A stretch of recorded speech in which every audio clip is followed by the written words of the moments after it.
welcome to meeting number 92 of the House of Commons Standing Committee on Finance, pursuant to the order of reference on Tuesday, May 2nd, 2023, and the motion adopted on May 16th, 2023. The committee's meeting to discuss Bill C-47, an act to implement certain provisions of the budget tabled in Parliament on March 28th, 2023. Today's meeting is taking place in a hybrid format pursuant to the House Order of June 23rd, 2022. I'm muted now. Members are, yep. Okay, if you could just, members, if you could put yourself on mute just as I conclude my opening remarks. Okay, I would like to, so today's meeting is taking place in a hybrid format pursuant to the House Order of June 23rd, 2022. Members are attending in person in the room and remotely using the Zoom application. I'd like to make a few comments for the benefit of the witnesses and members. Please wait until I recognize you by name before speaking. For those participating by video conference, click on the microphone icon to activate your mic, and please mute yourself when you are not speaking. Interpretation for those on Zoom, you have the choice at the bottom of your screen of either floor, English, or French. For those in the room, you can use the earpiece and select the desired channel. A reminder that all comments should be addressed through the chair. For members in the room, if you wish to speak, please raise your hand. For members on Zoom, please use the raised hand function. The clerk and I will manage the speaking order as best we can, and we appreciate your patience and understanding in this regard. Members, just before we begin, I understand there have been some questions on interpretation of the motion adopted. Knowing that we have spent a considerable number of hours on the subject matter and Bill C-47, I'd like to provide a recap for the benefit of our members as well as for anyone watching this committee. To be precise, as of last week, we've completed a total of 40.5 hours, equivalent to at least 20 meetings. Thanks to our wonderful clerks here on the left. Thank you, clerks. As chair, I must interpret the motion as written. Given there seems to be some confusion over Part D of the motion and how the phrase, and in quote, it says, goal of accomplishing at least 20 hours of study prior to the beginning of clause-by-clause consideration of the bill, end quote, interfaces with the rest of the motion. I want to specifically read out the start of the motion and Section A.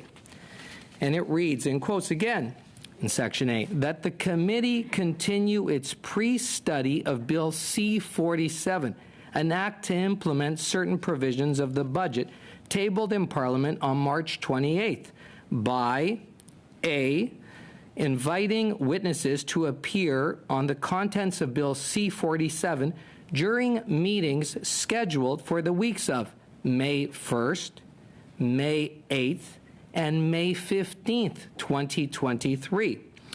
In keeping up with specific requirements, our clerks had diligently worked hard to schedule witnesses. Our members may already be aware that we had to cancel all those scheduled witnesses ahead of the meetings. In fact, thanks to the kind intervention of our bloc member, MP Sainte-Marie, thank you, MP Sainte-Marie, we were able to break a and he's here in the room, and thank you very much. We were able to break a marathon meeting, number 87, which ran for approximately 27 hours, or at least equivalent to 13 meetings. It started on Tuesday, May 2nd at 11 a.m., and ended on Tuesday, May 16th at 4:24 p.m. We adjourned that meeting through a unanimous consent from all members here in this committee, which represent all parties in this committee. Again, unanimous consent. For those watching may not know that all members voted unanimously and all parties represented by those members. And it read, in quotes, and that the whips of the recognized parties and the clerks be empowered to seek as many meetings as possible with the goal of meeting for 10 hours before the end of the week, end quote.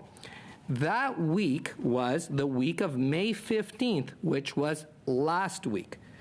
Thanks to our extremely hardworking clerks, again, we were able to miraculously achieve the 10 hours of witness testimony last week as required. with a full House of Witnesses for every hour of those meetings. Unfortunately, due to the late passage of this motion, members are fully aware that we were under constraints, and our clerks did their best to work around the timelines required for last week. Everything was done in good faith and in collaboration, as evidenced by being carried with unanimous consent from all the members on committee, which represent all parties. All parties submitted amendments in the same good faith within the required deadline of 12 noon last Friday.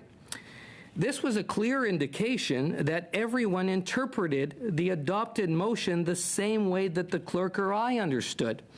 Also, this timely submission helped our legislative clerks and his team, Philippe Melia, thank you, and his team work towards the next step to ensure they prepared the required documents and passage for clause by clause. I understand that the members that brought this up late afternoon yesterday had plenty of time to bring this up ahead of submitting their amendments. All members on this committee have my personal contact information, my cell phone, email, etc. You can call me, text me, email me. You've done it during weekdays, weekends, workday hours, after work hours. It doesn't matter. I'm open to hearing from the members.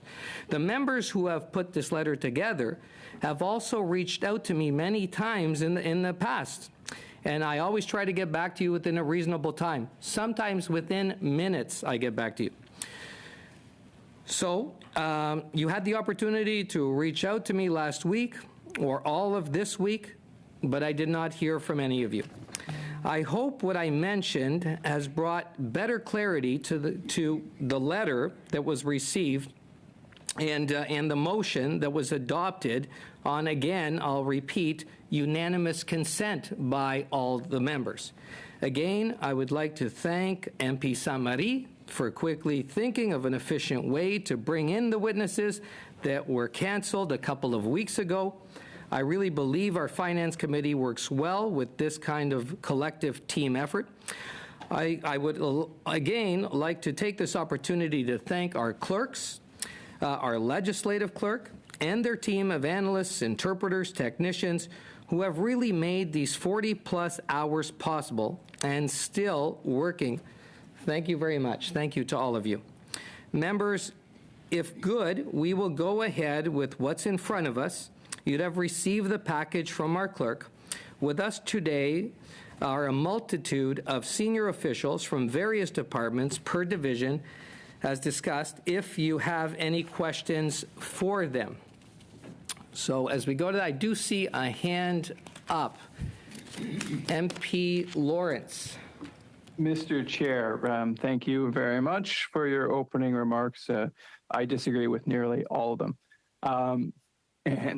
So I would like to put the following motion on the table for discussion and debate, that the committee reiterate its desire to hear a total of 20 hours of testimony in relation to Bill C-74, Budget Implementation Act Number 1, as agreed to on May 16, 2023, and notwithstanding that motion, the committee not proceed with clause-by-clause consideration of the bill until the committee hears 20 hours of witness testimony. And I think you'll find that that's in good order, and I'd like to, at that point, start my discussion of the motion, if I could, Mr. Chair. Okay, MP Lawrence has moved a motion. I do see MP Beach's hand is up. Is it on this motion?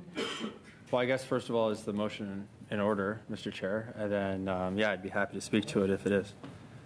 It is in order, PS Beach. Okay. Well, then I have a few things I'd like to say about it. 3 points specifically, I think. Although I think you covered it quite well in your introduction, Mr. Chair. It is a little hard for us to understand. Is somebody on the... MP Lawrence, if you could just, PS Beach is speaking to your motion. And then I have MP Morantz after that. But if you could just mute yourself, I'd appreciate that. Members that... Hello? Yeah? Yeah. MP Lawrence, can you not hear us? Okay, we're going to suspend, just we're having some technical difficulties.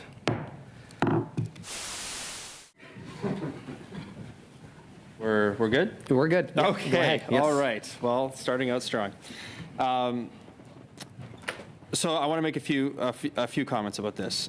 First, that motion that was referred to in this motion did pass by unanimous consent by all members around this table after a wonderful, 25 plus hours of Conservative filibuster, where they were literally filibustering the desire to have the minister appear for 2 hours while we had a motion on the table to invite the minister to appear for 2 hours.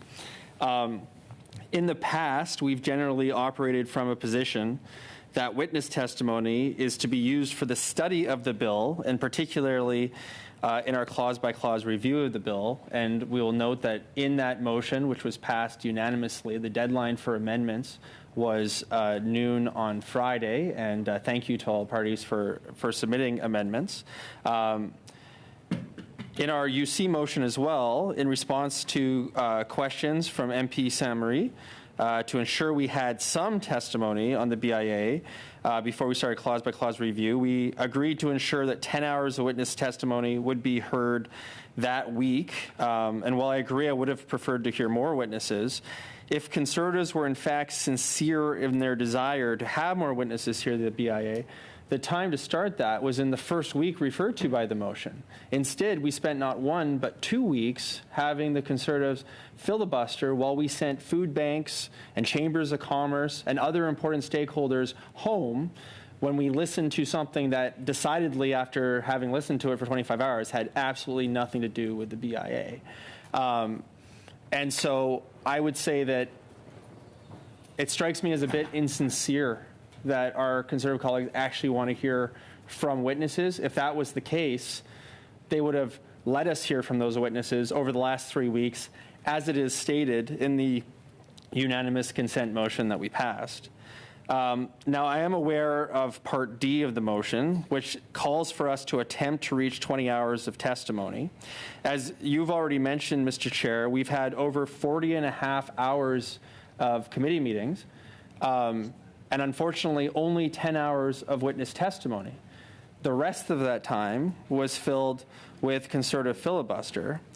Today, we are here fulfilling the next step of that motion that was passed by everyone under unanimous consent, which is to examine clause by clause, and you can see all the binders that are laid out here on the table. On this side, and I think on all other sides, we have prepared to come here today to discuss clause by clause.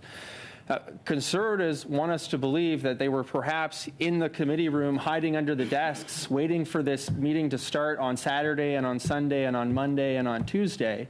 But of course, I think the fact that we first heard about this particular complaint on Twitter on Wednesday, 4 or 5 days after the fact, and the fact that they didn't call you or text you or use any of the normal means to place this objection, also speaks to the insincerity of this particular concern. So I would suggest that all members... Mr. Chair, I believe, and if not for a technical glitch, as it were, which was with respect to the House of Commons, I would have the floor. Each has the floor, MP Lawrence. Speaking to your motion, yes. Yeah. But I believe I still have the floor. PS Beach has the floor, MP Lawrence. I don't believe that's correct. That's correct. There was a technical reason, and I should still have the floor. PS Beach, continue, please. Thank you. I'd also like to note that Part A of the motion clearly states, and this again is the motion that was passed by unanimous consent, that we are able to hear from witnesses the weeks of May 1st, May 8th, and May 15th.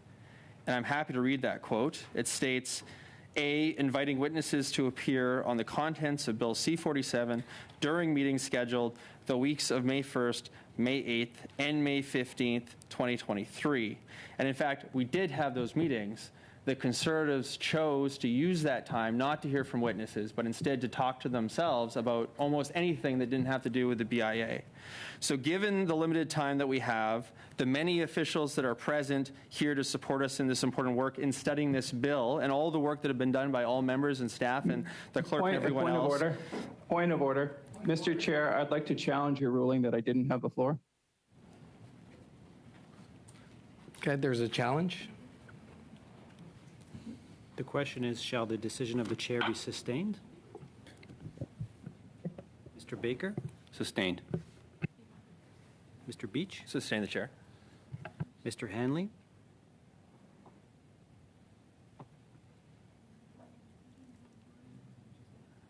Do not see Mr. Haley. Replace it. Sustained. Mr. Hanley, okay. Ms. Derowitz?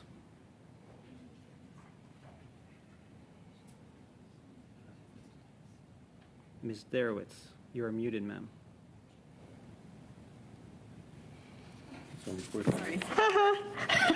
I forgot to put this down. I support the chair. It's sustained. Mr. McDonald? Sustained. Mr. Chambers? Overruled. Mr. Halan? Overruled. Mr. Lawrence? Overrule. Mr. Moretz? Overruled. Monsieur Sainte-Marie? No. Mr. Blakey? No. Yes pour 5, 5, nays contre 6, 6. Is overruled. Okay, so yeah, MP Lawrence, you have the floor. Thank you. And I'd like to read into the record the following letter with respect to our members of this committee. We are writing to express our profound disappointment regarding the insufficient witness testimony on Bill C-47, the Budget Implementation Act. The motion passed on May 16th, which was a result of collaborative efforts by Conservatives, clearly outlines the committee's objective of conducting a minimum of 20 hours of study before commencing clause-by-clause consideration of the bill. However, as the scheduled time for the clause-by-clause review approaches, May 25th at 11 a.m., we have only received 10 hours of witness testimony. Conservatives were fully prepared and available to work diligently over the weekend, as well on Tuesday and Wednesday of this week, to ensure ample witness meetings took place. Regrettably, no such meetings were scheduled, which undermines the goodwill in which it was passed. The motion was passed on May 16th. Furthermore, it is disheartening for all Canadians who are eager to testify on the budget.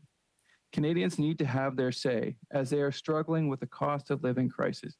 Budget 2023 budget proposes $60 billion in new spending, and since it was introduced, inflation in Canada has increased. Groceries are inflated by 10% per month, and food bank usage are at record highs. I might add from the testimony of this very committee that food bank experts, CEOs, and leaders were saying that the situation on the ground was quote, terrifying. 1 in 5 Canadians are skipping meals, and it is getting harder and harder for many to get by. On housing, rent, mortgage payments have doubled over the past 8 years. 9 out of 10 young people believe that they will never own a home. These are issues that are concerning Canadians, and this is testimony this committee needs to hear. Considering that we are 10 hours short of the testimony required to fulfill the minimum goal specified within the motion, Conservatives will introduce a motion tomorrow, which we have introduced. And let me put some background behind this.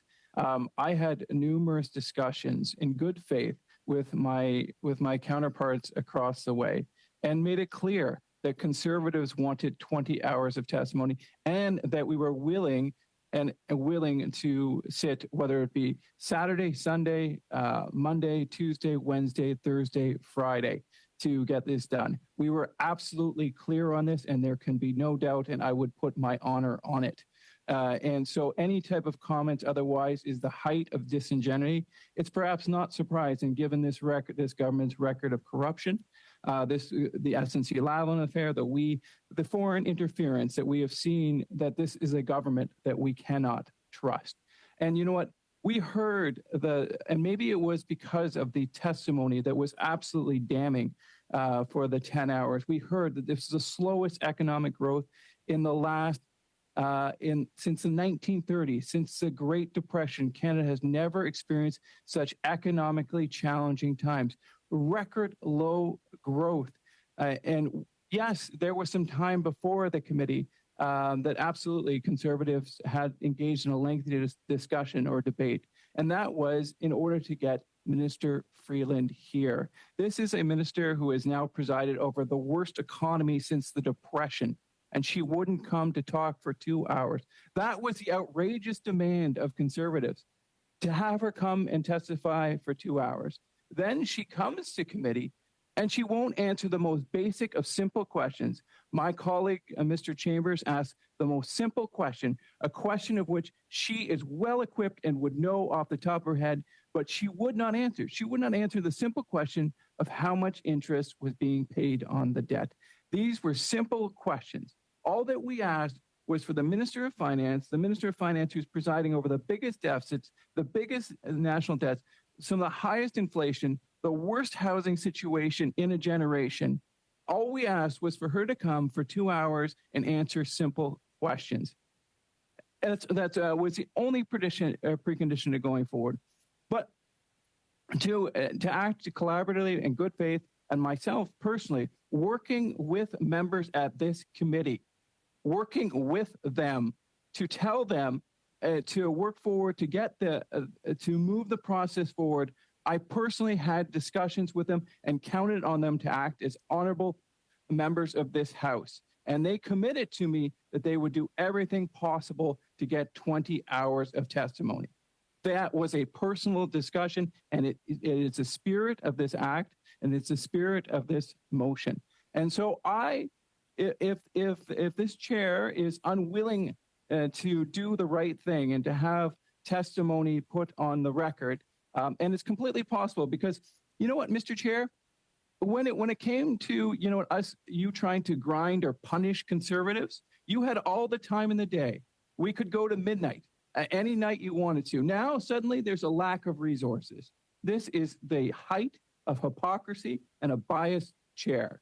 And so all that Conservatives want is we want to hear from Canadians.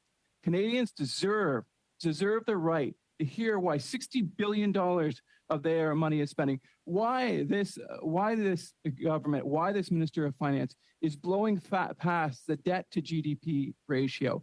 All that we want is the right for Canadians to testify. This is not outrageous. We are not trying to do anything that is beyond the pale. We're asking for an additional 10 hours of testimony.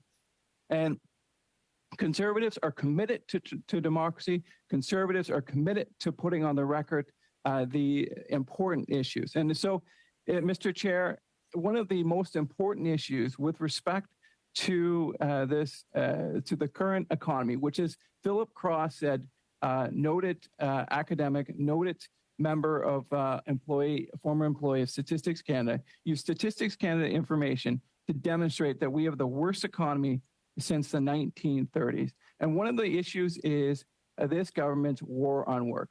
And if this chair is unwilling to put forward witness testimony, I will simply start reading it into the record, as is my right. So from the CD Howe Institute report, Softening the Bite, the impact of benefit clawbacks on low-income families and how to reduce it. This would have been an important witness to hear. This would have been great to hear from some of the great think tanks across the country, not just on the right, left, center. Would have loved to hear from the Fraser Institute, many other institutes, the Broadband Institute. Would have loved to hear all of these important information. So as we start here, we'll start with a summary just to give our viewers an idea of what I'm going to talk about. As families earn more taxable income, government benefit entitlements are reduced at various phase-out rights, which reduces their overall cost for government, ensures that they remain targeted to low-income families. However, benefit reductions act like hidden tax rates. They reduce the effective gain. They reduce the effective gain from working to generate income. To determine the tax system's full impact on a family's financial gain from work, one must take into account the combined effect of both taxes and cash pay reductions. What this means, Mr. Chair and fellow members and all of our viewers out there, is that Canadians are increasingly being disincentivized to work. Their incentive to work is being reduced. There are many low-income Canadians who are giving up more than 50 cents on a dollar of every dollar they earn back to the government. The government is the greatest thief of the means of which low-income families need to provide housing, to provide food, to take care of their children. This commentary presents various estimates of effective tax rates on personal earnings for families and children. These effective rates play a key role in family work decisions by reducing monetary reward of earned income. The marginal effective tax rate conveys a loss through additional taxes and diminished benefits associated with extra dollars for earnings. For a working parent, it represents a financial penalty that must be paid from any small addition to their income. The participation tax rate, or PTR as it is known, is the cumulative effect of all taxes, other contributions, payroll deductions, and loss of benefits on the entire prospective earnings from work. That means that if a mom or dad wants to go back into the workforce, they face substantial headwinds. Many times it's greater than the child care cost because of the taxes they are paying. If this government was serious about allowing women to return to the work, as they are still the disproportionate caregivers to children, they would reduce these barriers. But quite frankly, they are not serious about enabling women to return back to work, because if they were, they would remove these barriers, these high levels of clawbacks and taxation that make it difficult for women with children to return back to the workforce. Marginal effective tax rates, or meters as they are sometimes colloquially referred to, have generally been higher for lower income families than those of higher income families. So let me reread that, because I think it's important for people to understand. Marginal effective tax rates have generally been higher for lower income families than those of higher incomes. That means the poor are paying more and the rich are paying less. Let me say that again. The poor are paying more and the rich are paying less. In some cases, lower earning parents in a dual income family with 3 children might lose more than 80 cents of an extra dollar of earnings. Yes, you heard that right. In some cases, lower earning parent in a dual earner family with 3 children might lose more than 80 cents of every dollar of earning. So if, for example, you are a mom and dad and you have 3 kids, your next dollar that you earn, you might be giving 80 cents of that back to the government. That's a substantial disincentive. And as Mr. Cross so eloquently said when he was at this committee, when we allowed witness testimony, he said that it's not necessarily the calculation that occurs. It's the more global social impact this happens. It's like a death by 1,000 cuts, right? As Canadians work harder and harder and earn less and less and keep less of their paychecks, it has a disincentive event. You just feel like the more you work, you're working so hard, you're just spinning your wheels. You're not getting ahead.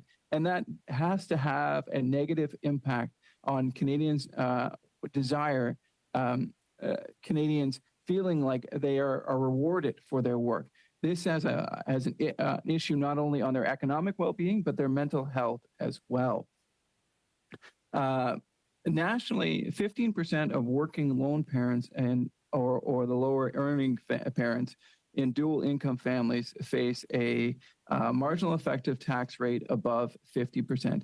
And 14% of stay-at-home parents face a PTR, which of course, again, is a participation tax rate above 50%. This means if you are a stay-at-home parent and you wish to rejoin the workforce, you're every dollar that you earn, you're only going to be able to keep less than 50% of it. And these proportions have risen substantially since the mid-1980s and early 1990s, where very few families faced a marginal effective tax rate or a participation tax rate of greater than 50%. So there are a number of ideas that I could carry on with this discussion, but I think I'd like some of my colleagues to make a couple of comments if they wish. But please do put me back on the speaking list, Mr. Chair. Okay, so we have P.S. Beach. You're on. Well, thank you, Mr. Chair. I wasn't sure if I'd be getting the floor back. There are some interesting discussions there about honor and the like that I'm just going to let sit, and I can talk to my colleague about that personally later. I think the fact that the Conservatives have clearly shown that they're willing to filibuster yet again and now prevent us from going through the democratic exercise of going through clause by clause demonstrates to everyone around this table that they want to filibuster. They want to delay. They're not interested in having a democratic debate about what's actually important for Canadians. If that was the case, we would have had 25 extra hours of witnesses instead of 25 hours of Conservatives talking to themselves, which is exactly what happened. And so I would propose to members that the ideal thing that we should do is actually, we have officials here, get to the business that we are here to discuss. And so I would therefore move that the debate now be adjourned. Okay, so it's been moved that the debate be now adjourned. So if we could take a poll of the members. Mr. Baker.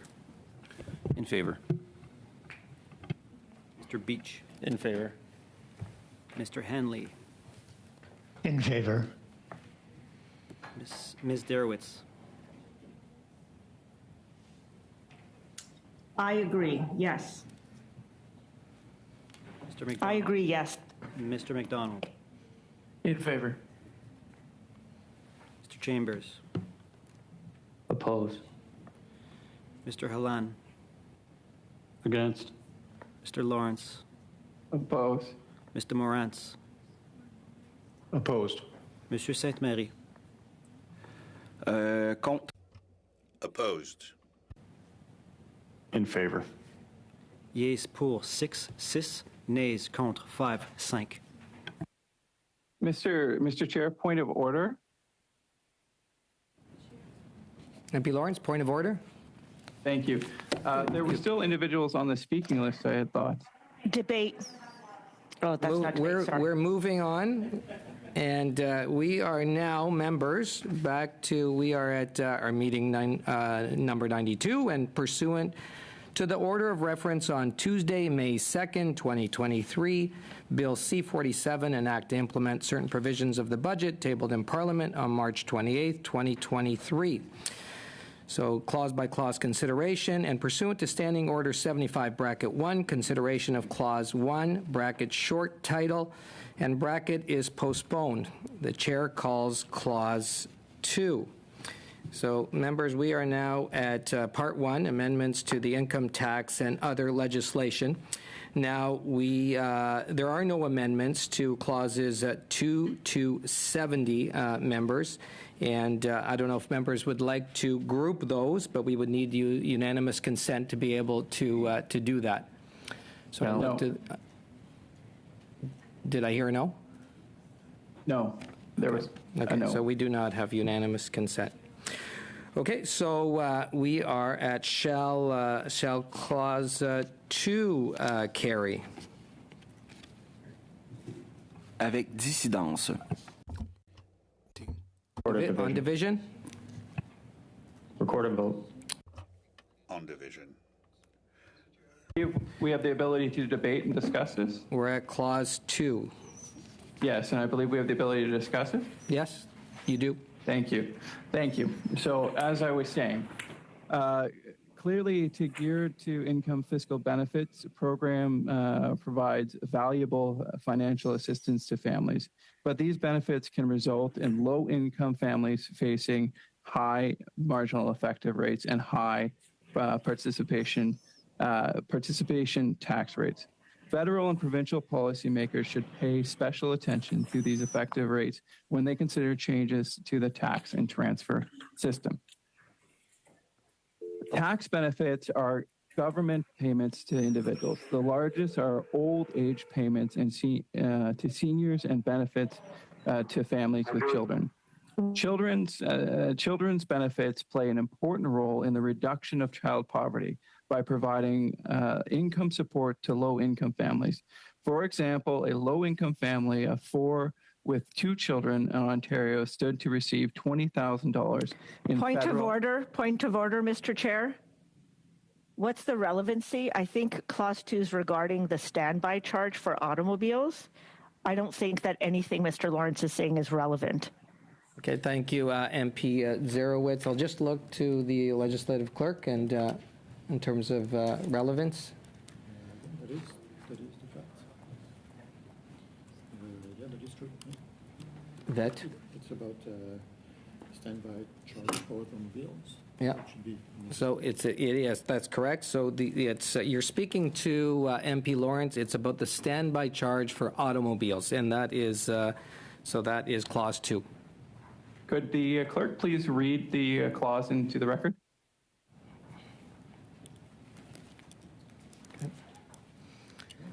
Thank you, Mr. Chair. So it starts Part 1, amendment to the Income Tax Act and other legislation. Income Tax Act. 2, paragraph 1, the portion of paragraph 6(1)(e) of the Income Tax Act before subparagraph I is replaced by the following. Standby charge for automobile. E, at any time in the year an automobile is made available to the taxpayer or to a particular person who does not deal at arm's length with the taxpayer by another person referred to in this paragraph as the employer, because of or as a consequence of a previous, the current or an intended office or employment of the taxpayer, the amount, if any, by which, paragraph 2, subparagraph 6(1)(e) II of the Act is replaced by the following. II, the total... Mr. Chair, point of order. Does Mr. Lawrence not have a copy of the bill? If so, perhaps we can send it to him, since this is something that we're discussing. Point of order. Although what I will ask is MP Lawrence, when you do not have the floor, to mute yourself, please, because we are hearing background sound, please. So we'll go back to the legislative clerk.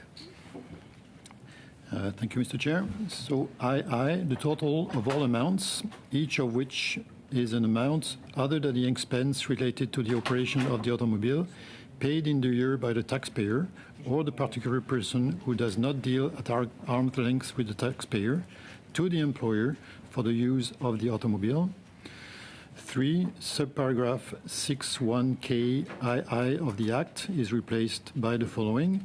II, amounts related to the operation, otherwise than in connection with or in the course of the taxpayer's office or employment of the automobile for the period or periods in the year during which the automobile was made available to the taxpayer or a person who does not deal at arm's length with the taxpayer, are paid or payable by the employer within the meaning of paragraph E that made the automobile available, in this paragraph referred to as the payer, and 4, the portion of subsection 2 of the Act before the formula is replaced by the following.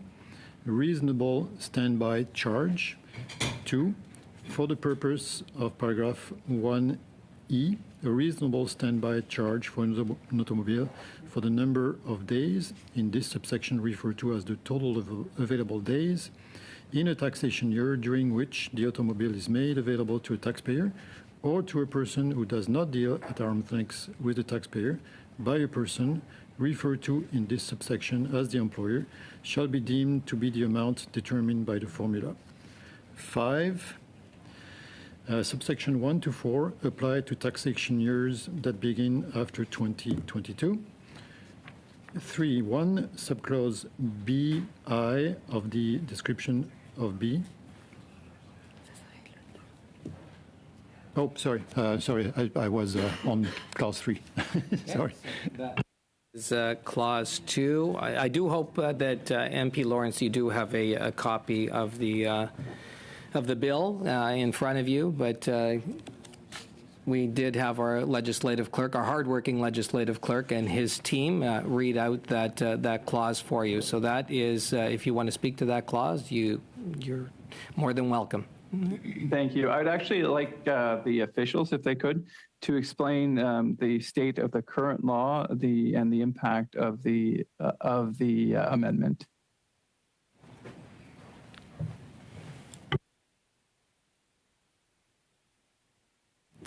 So if we can have Ms. Gwyer, if you can come to the table, please.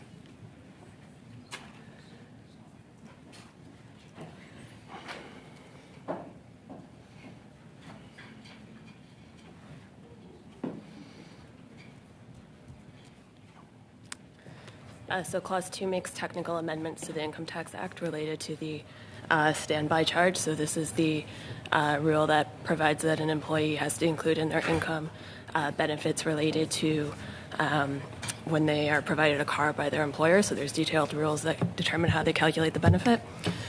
So under the current rules, there's a loophole where if the car is provided by someone who is not related to the employer or is provided to a person who doesn't deal at arm's length with the employee, then there has been a case law that has held that that benefit does not get included in income. So this is a technical amendment that addresses that loophole to make it clear that where automobile is provided to an employee in the course of their employment, or if it's provided to someone who does not deal at arm's length with the employee, then that benefit gets included in their income.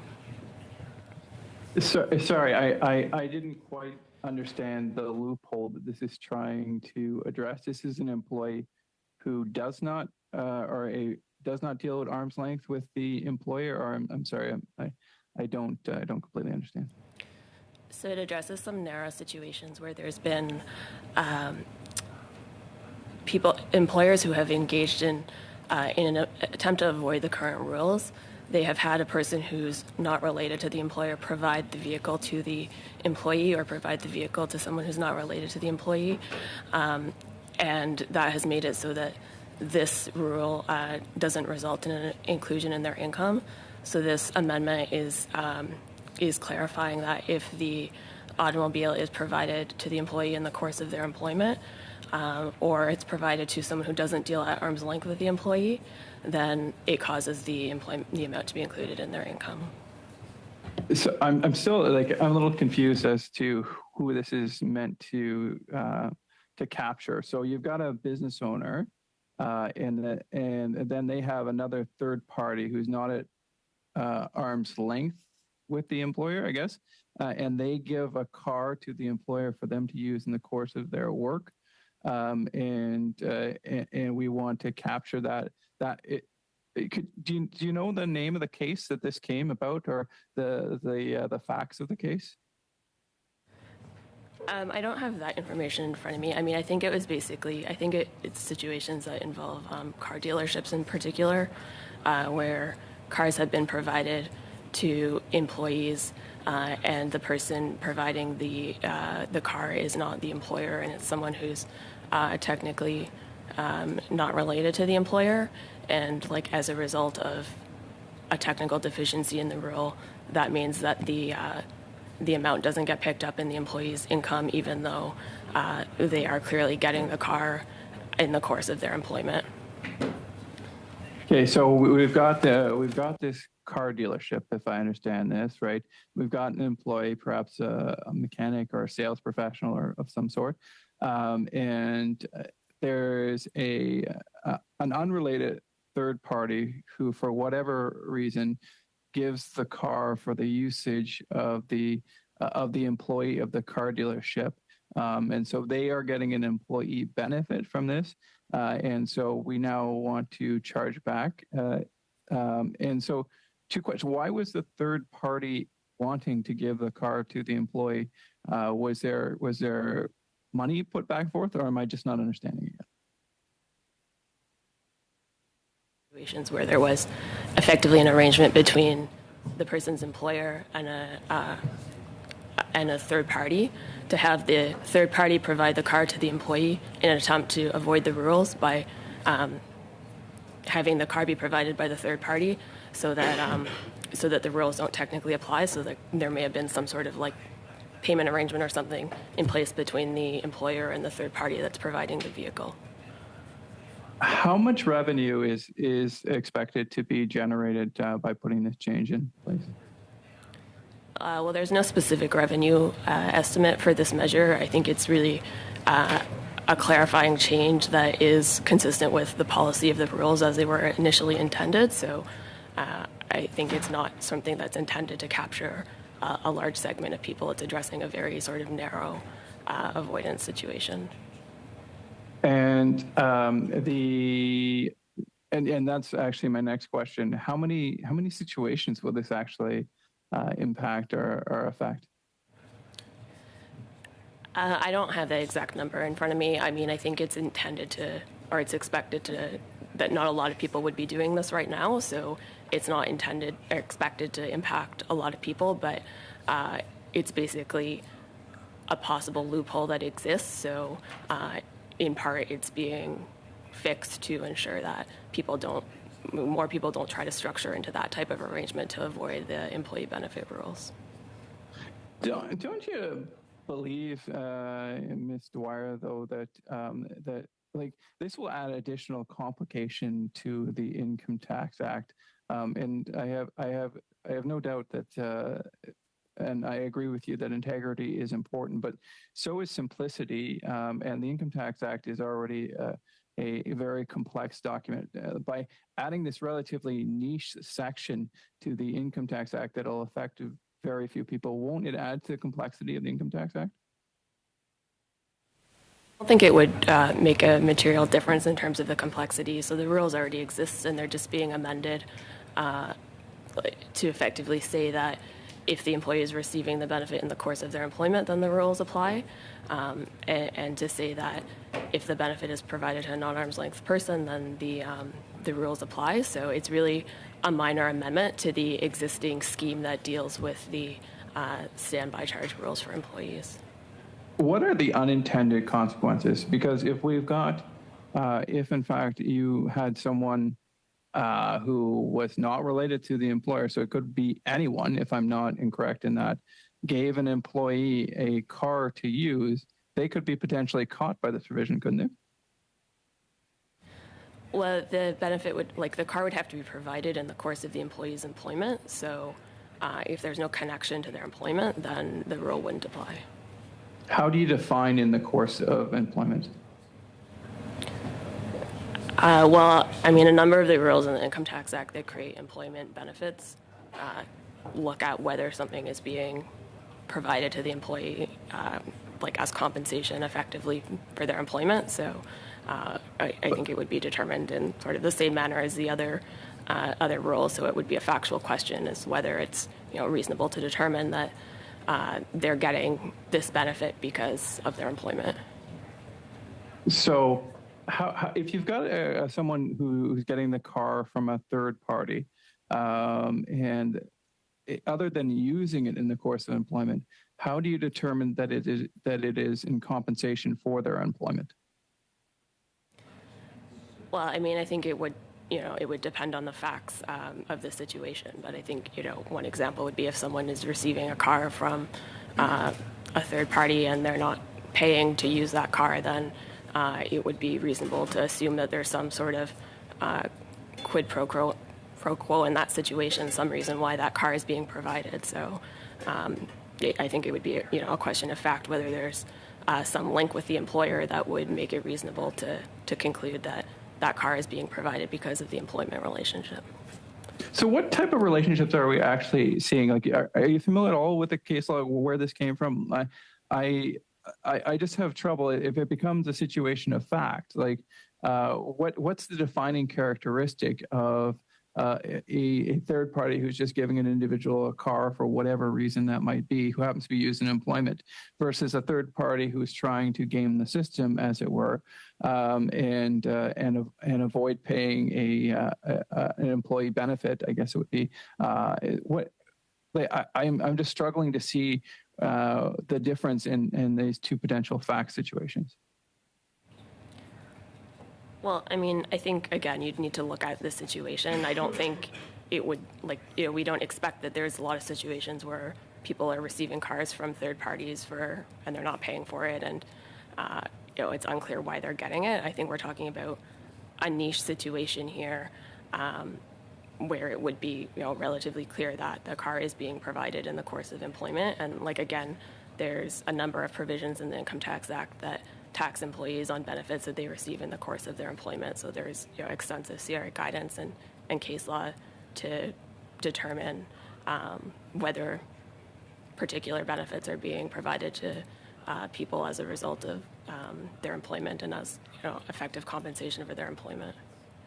That's where I'm stuck again, though. Like, what do you know what that test is in the case law with respect to where we decide we have an individual who's just giving someone a car that's being used in the course of their employment? Let's say that there's a father and a son, and the father gives his son a car, which then he uses in his use of of his employment. How do we make sure that that person doesn't get a shareholder or a employee benefit? Well, I mean, in that situation, I don't think it doesn't seem like there would be any reason to think that the car is being provided to the son as a result of a benefit that's being provided to him through his employment. Sorry to interrupt. Will we be looking for cash payments from the car dealer to the dad in that situation? Is that what we're looking for? I'm unfamiliar with the case law on this, and you keep saying facts, and okay, that's fine. But what are those facts that would lead the CRA to say, okay, you guys are gaming the system.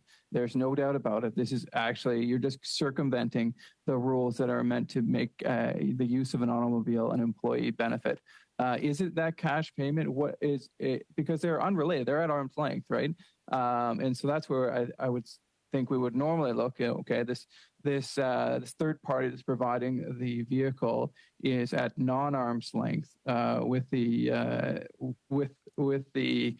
employee or the car dealership, as my example was, and so we know what's going on here. But what are these facts, and how do we avoid unintended consequences here?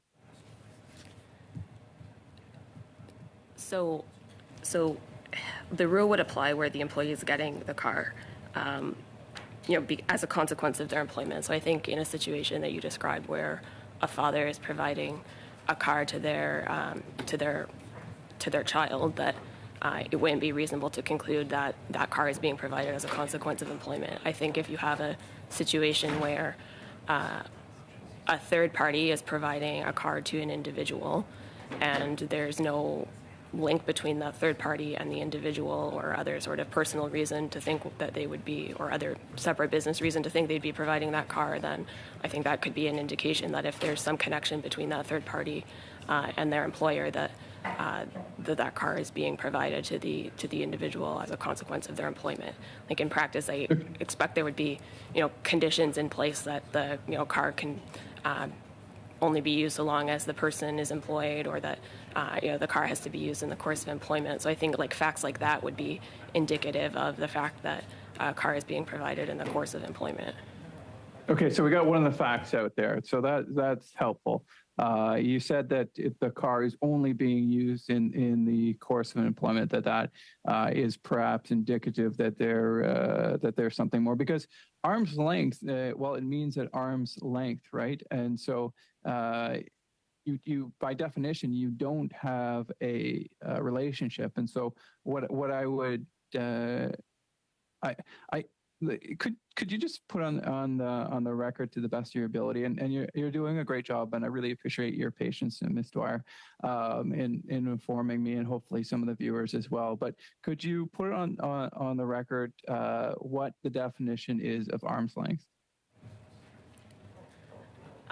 Well, it depends on the situation, but if you're looking at corporations, then if one corporation controls the other corporation, then they're considered not to deal at arm's length, or if they're controlled by the same person or part of a group of companies that are controlled by the same person, then they'd be not at arm's length.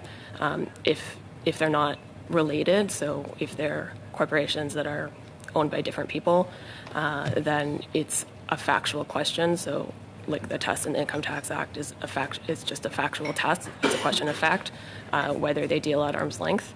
And depending on the situation, there would be all different facts that might be indicative of the fact that people are not dealing at arm's length. Okay, so I guess where the loophole would come in then is if we have the corporation that employs the employee, and then we have another corporation providing the vehicle. However, the court must have found that even though that there was some type of a relationship between these two corporations, that they were still dealing with arm's length, and then you put in the provision. But you're going back to facts again. So what's the difference between the test you say by the facts to determine whether this individual is receiving this car as part of their employment from a third party, and so there's a relationship there of some sort between the two corporations, and the arm's length test between the two corporations that the court obviously found, or at least I'm assuming, I'm not familiar with the case law, that they were dealing at arm's length there? That was a bit confusing. If you, I can clarify if I didn't make sense there. Yeah, if you don't mind repeating the question. Yeah, no worries. So here's, so to lay this out as clearly as I can, we've got Company A, they employ the employee. We've got Company B, they are providing the employee with the car. Okay. And I'm assuming that the case law, and like I said, if this is not true, please by all means interject. I'm assuming that what happened in the case is that Company B was providing the car, and CRA said, no, that's an employee benefit. Company A and Company B, you guys are not dealing at arm's length. Therefore, there is a employee benefit that is going to be deemed to the employee, or something like that. Now you're putting in this new patch to the Income Tax Act that says, okay, regardless of whether Company B and Company A are dealing at arm's length, we still want to be able to tax the employee. But then you're coming back to me and saying, well, we will base that based on a review of the facts. Once again, are they related? So my question is, what's the difference between the test of the facts, between seeing whether A and B are related, in other words, are they dealing at arm's length, and then with the respect to the patch, how do we know that as a question of fact that A and B are related? Like I don't understand how you don't get into a Monty Python skit here. Well, I mean, in your example, so the issue is that if that car was provided by Company B that's not related to Company A, then it wouldn't have been picked up under the current rule.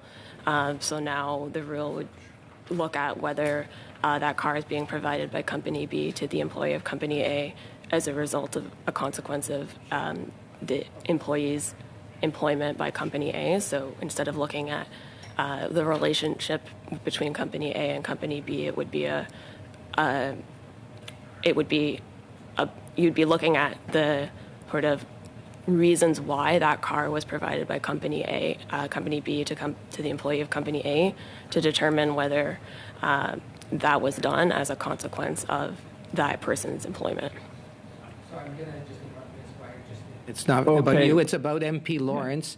When you are not speaking, if Ms. Gwyer is answering one of your questions, I'd ask that you always mute. It does affect the interpreters here in the room. I'd ask that you stay on mute when you are not speaking. Thank you. Thank you, Mr. Chair. Sorry, it's just this is a discussion, and so I was hoping to jump in, and I thought we were actually having a good exchange, and thank you again, Ms. Dwyer, for that. So the relationship will come down to, or the finding of facts will come down to, is it a connection between the employee and company B, or is it a relationship between company A and company B? And I'll mute.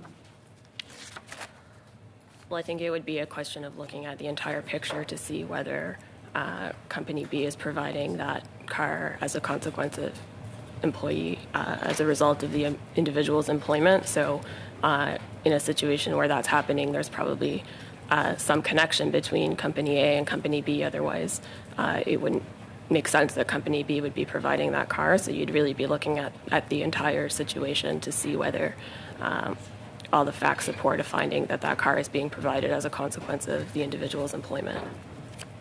And that's what I get to exactly there. So I cannot envision a situation where there was not a connection between company A and company B, yet company B was providing the car to the employee for use in the employment of company A.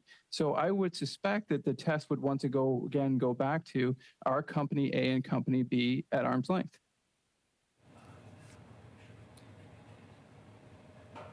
Well, I mean, so the previous test was whether company A and company B were related. So you can be non-arm's length and not be related. So one option, I guess, would have been to make the amendment look at whether company A and company B are dealing not at arm's length. But the way the amendment was done was to instead look at whether the car is being provided as a consequence of the individual's employment. So I think, whether there's some connection between company A and company B would be taken into account in that assessment. Yeah, and so then we're given the good folks at the Canada Revenue Agency a very broad discretion to sort of paint just based on the facts, as it were. Don't you think it would have been more precise to just simply say, are company A and company B related, or is there a relationship between the two, as opposed to it's the way it is amended, to just look at a question of facts and let CRA decide, oh, well, maybe not, or at least list a series of factors that would predispose CRA to including this in an employee's taxable income?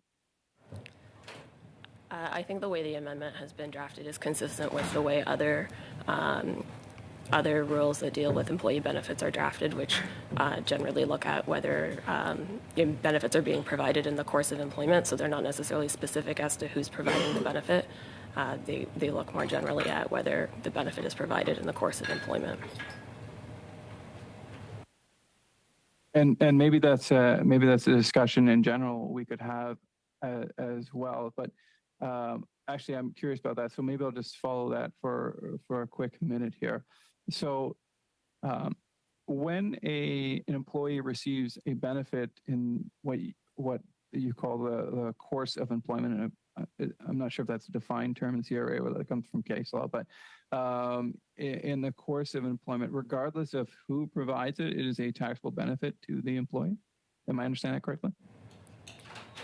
Yeah, I mean, there's specific rules that deal with specific kinds of benefits, but yeah, in general, if something is provided to someone in the course of their employment, then that would be a benefit to them, regardless of who's providing the amount or the thing. So, if, for example, a tradesperson received a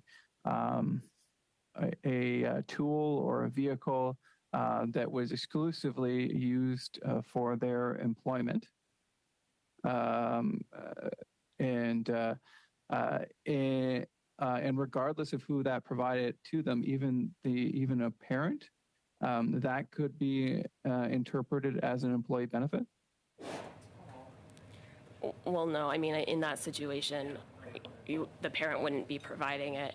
There has to be some sort of link to the employment relationship, right? So it's a benefit that's being provided to the person because they're an employee. So if a parent is providing something to their child to use related to their employment, that's not something that would be treated as a taxable benefit. Okay, well, that provides a little bit of relief. I appreciate that. Getting back to the standby charge on automobiles and the having a situation, back to the example of company A and company B, I just really struggle at finding a situation where they are not related or at arm's length, and company B would provide an employee benefit or provide a vehicle to company A. I mean, cars aren't inexpensive, so there had to have been, I would think, a cash transfer or some monetary value being transferred. What was the motivation of company B to providing that? Or are they all part of the same corporate sort of structure? Is that why? Or what's the motivation of company B? I mean, I'm not sure I think that there was some sort of arrangement between the companies. Like, this is, like, the expectation would be that this is going to be a really narrow situation, like I said, because obviously, like you said, you're not going to just have companies providing cars to random people for no reason. There's got to be some sort of arrangement there that is motivating that company to provide the car to the employee of the other company. So there could be some sort of cash payment or other sort of arrangement in place between the companies that is, creating the motivation for that car to be provided. And the status of the current law is if they're not at arm's length, this would be caught. But if they are at arm's length, then it would not be caught. Is that correct? If they're related, it would be caught. If they're not related, it would not be caught. It's based on related, not on arm's length. My apologies there. And what's the difference between arm's length and related? So if companies are related, then they're deemed to deal not at arm's length. Arm's length is broader than related because if you're not related, you can also be considered not to deal at arm's length as a result of other factors. So if you're related, you're not at arm's length, but you could also be not at arm's length even if you're not related. I'm sorry, Mr. Clerk, and I do have a copy of that, Mr. Chair, before you scold me again. But would you be kind enough just to read the section again, and just specifically with respect to the arm's length amendment there?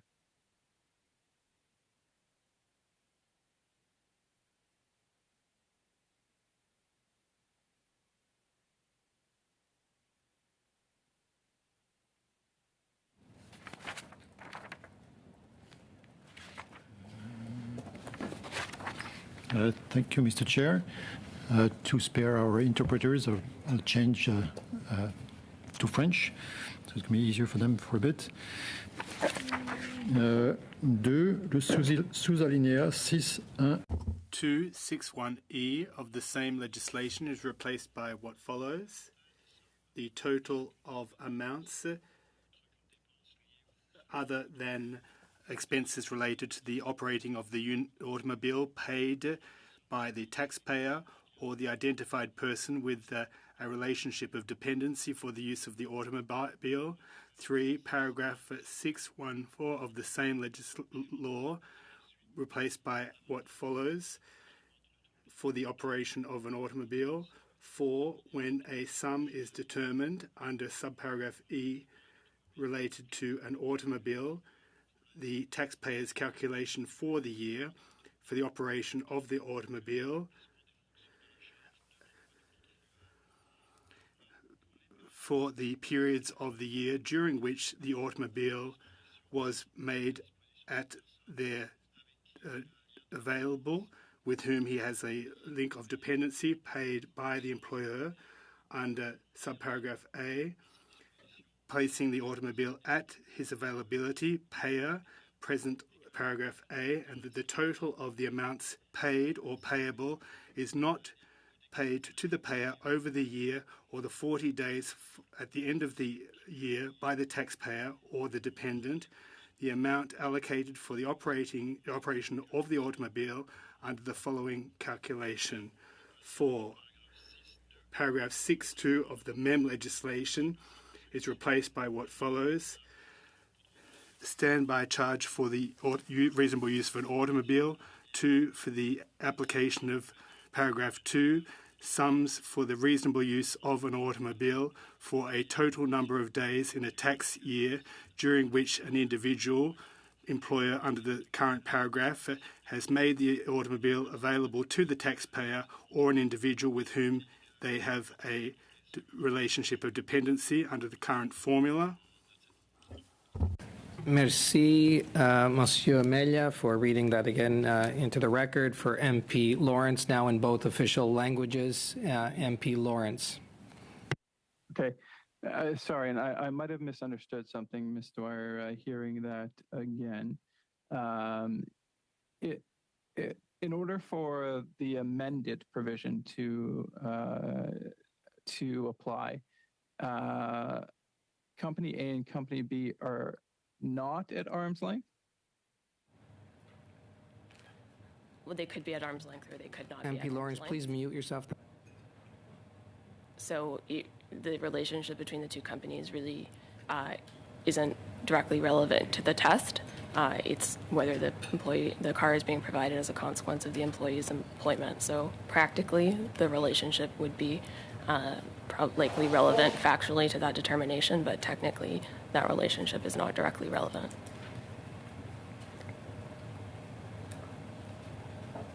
Sorry, so a couple of the facts we've been able to pull out. So the Company A and Company B could be at arm's length. So a couple of the facts I think we've been able to pull out is that perhaps there is a cash payment between Company A and Company B, that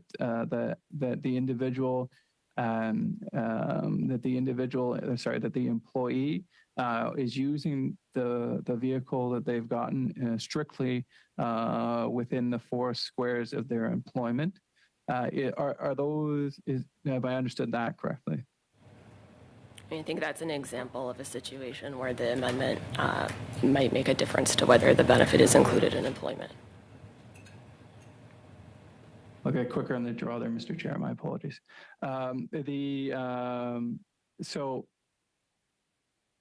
So why would we not have just? I struggle to find that where would there be a situation where Company A and Company B would be dealing with arm's length at one another, but Company B, out of the goodness of their heart, would be providing a car to the employee? Well, yeah, I mean, that's kind of the purpose of the amendment, is the fact that if that's happening, then that would suggest that the car is being provided as a consequence of employment. So the amendment is being made so that there isn't the ability for taxpayers to put in place some sort of arrangement that has another entity provide the car and then try to take the position that and then it removes the need for the CRA to assess the relationship between those two companies and allows them to look at the situation as a whole to see if the car is being provided as a consequence of the employee's employment. And like I said earlier, that's consistent with other rules that look at employee benefits. Thank you for that. But I understand it might very well make CRA's life easier, but I'm not in the business of making CRA's life easier. I'm in the business of making life easier for Canadians. And don't you think it'll be more difficult for tax professionals and small business owners if, in fact, a vehicle is received, or there's any type of a vehicle, I guess, in this situation is received that's being used in their employment would they not, to mix metaphors, be looking in their rear view window to see if CRA is going to come after them? Like, what ability do they have to say that no, this is that the Company B or even individual B is just providing this vehicle and happens to be used in employment?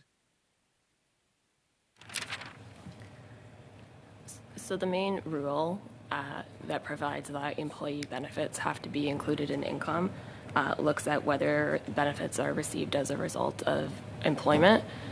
This is really like us. The standby charge rules are really like a subset of those rules that calculates how you determine the employment, how you determine the amount of the benefit. So I don't think this change is creating any new obligations on taxpayers. It's really just eliminating a loophole that existed because of the fact that the car had to be provided by the employer or someone related to the employer. So it's simply eliminating the ability for employers to enter into some sort of arrangement where they have a non-related person provide the vehicle and then avoid having to avoid the employee having to pay tax on the standby charge. As a matter of law, not a matter of fact, would a spouse who gave a vehicle to another spouse for utilization to use it strictly for their business, could they be caught by this provision? I mean, I don't think that would be a reasonable interpretation of the provision, no. It's not again. It's not a matter of fact. Not a matter of fact. We're looking at the letter of the law. You can see that this casts a very wide net. Anyone who got a car, who utilized it for the purposes of vehicles, and perhaps there was even money going between those two individuals for unrelated causes, because money is fungible. It could be caught by this provision, and we're giving CRA a broad amount of discretion. That if CRA, I hear you, that if CRA does their job correctly, but they don't always, is the truth of the matter. That you could catch individuals who were not trying to avoid taxes, that just happened to be providing a vehicle that was used almost exclusively for work. Again, I think this language is consistent with other employment benefit provisions, and I don't think that this is an issue that arises with respect to the employment benefit rules in general. I think that it's normal under the Income Tax Act to look at the circumstances in which a benefit is provided and to assess whether that relates to employment and to tax the benefit on that basis. Will one of the items that came up for a discussion, from the very limited witness testimony, only 10 hours on a $500 billion budget, there is $490 billion to be more or less precise. Was the fact? I mean, that's what it's like $5 billion. Well, less than that, more than that, $50 billion an hour. That is all that's required to, I guess, to pass things through legislation. But one of the things that came up is the Canada Bankers Association. Of course, CRA has reassessed or put in. They haven't reassessed. They put in new legislation, and they've made it retroactive 30 past years. Will you be making this section retroactive? No, so the amendment applies to tax years that begin after 2022. The amendment was released for consultation last summer with a package of technical amendments. So typically, in most cases, with respect to income tax, when tightening changes are made, they're made on a prospective basis based on the date when the changes are announced. So this rule is consistent with that. So it wouldn't apply to any tax years before. Any tax years that begin, before 2023. So that's after when it was announced. Well, I'm glad for that. Thank you. And that's good to hear. My question, though, is, of course, the genesis between these two provisions, the one reassessing the banks with respect to GST and HST on credit card charges, I believe, if I've got that correct, and this one, which seeks to, which is also from a case situation where the CRA lost again, this time with respect to automobile standby charges. one is made retroactive and one is not. And I agree with you that the vast majority, in fact, I can't think of another time, maybe you could enlighten me, is that it's always prospective, not retroactive. What was different in the bank case from the automobile standby charge? I can't speak to that amendment that you're talking about, but like I said, in general, for income tax amendments, we normally make them prospective if they're tightening. So I can't speak to that other amendment. Well, maybe you can then speak to this if you'd be so kind. And like I said, I do appreciate your testimony. I think it's been excellent. And so, but just with respect to talking about why it is prospective, I have a little bit of background with respect to taxation, so I think I've got a handle on this. But I suspect that that many of the viewers don't have that same background. So, what guiding principles would have you make these amendments prospective as opposed to going retroactive when CRA had made a finding otherwise? It sounds like that this benefits. Mr. Chair, point of order. Yep. Just want to see what's the relation of this to the standby charge for automobile. So just to relevance, MP Lawrence. Yeah, no, I appreciate. If I wasn't clear, Mr. Chair, I will seek to be this time. So we're talking about the automobile standby charge and whether it is retroactive or whether it is prospective in nature. And so Ms. Dwyer has told us it's prospective in nature. And so one of the alternatives, perhaps an amendment to this to make it consistent with the banking, then maybe that another party would like to move. I certainly would not. Would be to make this retroactive, to bring it in, to make it consistent with what they're doing with respect to the HST, GST charges to banks, would be to make this retroactive. And I'm wondering why, in one case, the government is going back 30 or 40 years to collect charges, and then in another case they are not. I would say that in either case, the idea of making tax policy retroactive is a dangerous precedent to set, as it gives the CRA, in fact, the government the day to really remake history, change the laws as they were written 20 or 30 years ago, and just say, you know what, regardless of what the court says, regardless of what the judiciary says, regardless of what the law says, it's really almost a violation of the rule of law. We believe it should be X, and so we're going back in history and changing the legislation. And so I was hoping Ms. Dwyer could explain to us, given her incredible depth of knowledge with respect to taxation, why the automobile charge, and in general, why tax changes that are tightening are prospective and not retroactive.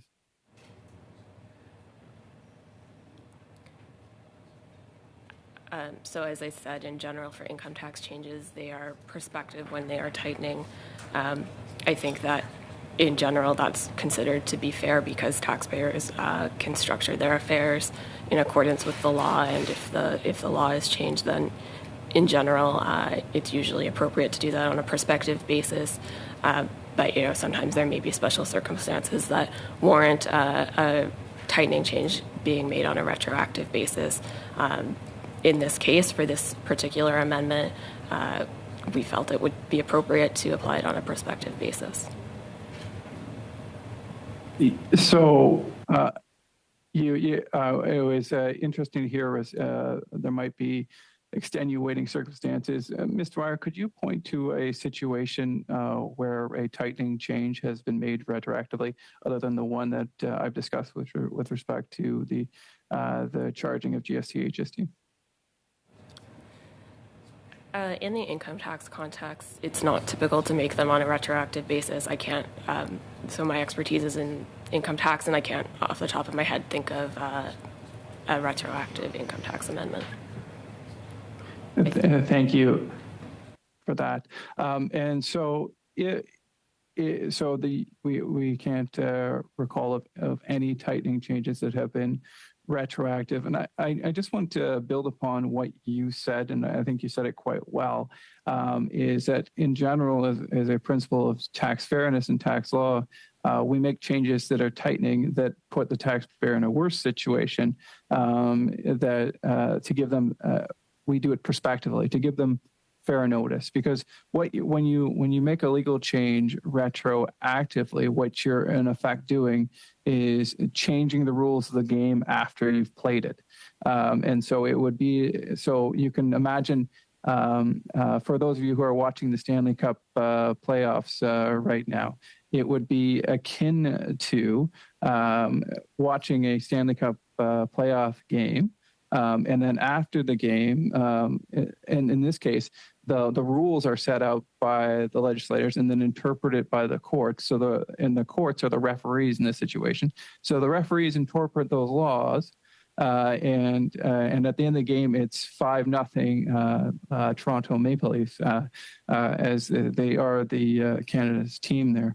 That might give me some emails, but they have the 5-0 victory, and then at the end of the game, the commissioner comes in and says, "Actually, no. We actually offside is no longer a rule, and we're going retroactive to the beginning of that game, and because of that, the score was now actually 5-0 for the Carolina Hurricanes."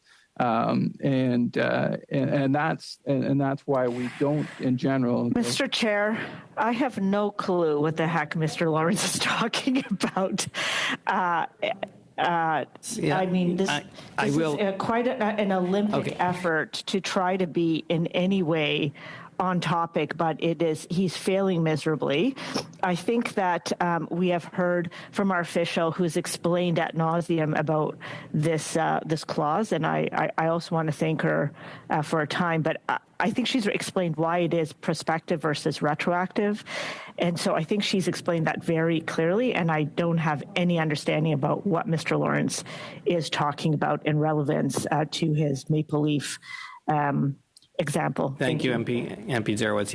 Yes. And we'll go back to MP Lawrence, and we'll thank Ms. Gwyer for patience and for answering the many questions. We would ask that you keep to Clause 2, MP Lawrence, and relevance again. You're on mute. Thank you. Thank you very much. And if my discussion of retroactive taxation is not as illustrative or as clear as it could be, I would make the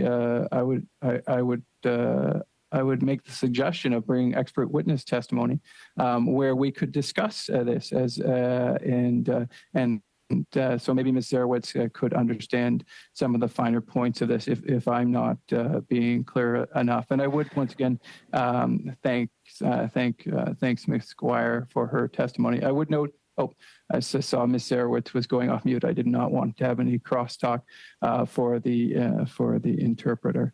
But getting back to the automobile standby charge, you said you didn't know when the case law that triggered this amendment, or the name of the case that triggered this. Was there multiple cases or just the one case? I believe there was one case, but I'm not certain.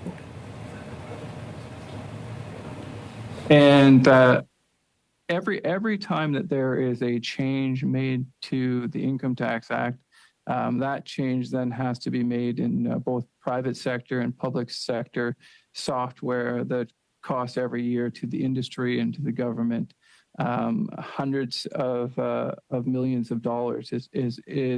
Is that not correct, Ms. Gwyer? I can't really speak to the costs involved in making those kind of changes. I'm not sure that this is a change that would require, I don't know if it would require changes to the software that's currently used. Like I've said before, it's addressing a really narrow situation. So I suspect it may be consistent that there may not be changes required to the software, but I can't really speak to that. I'm not sure.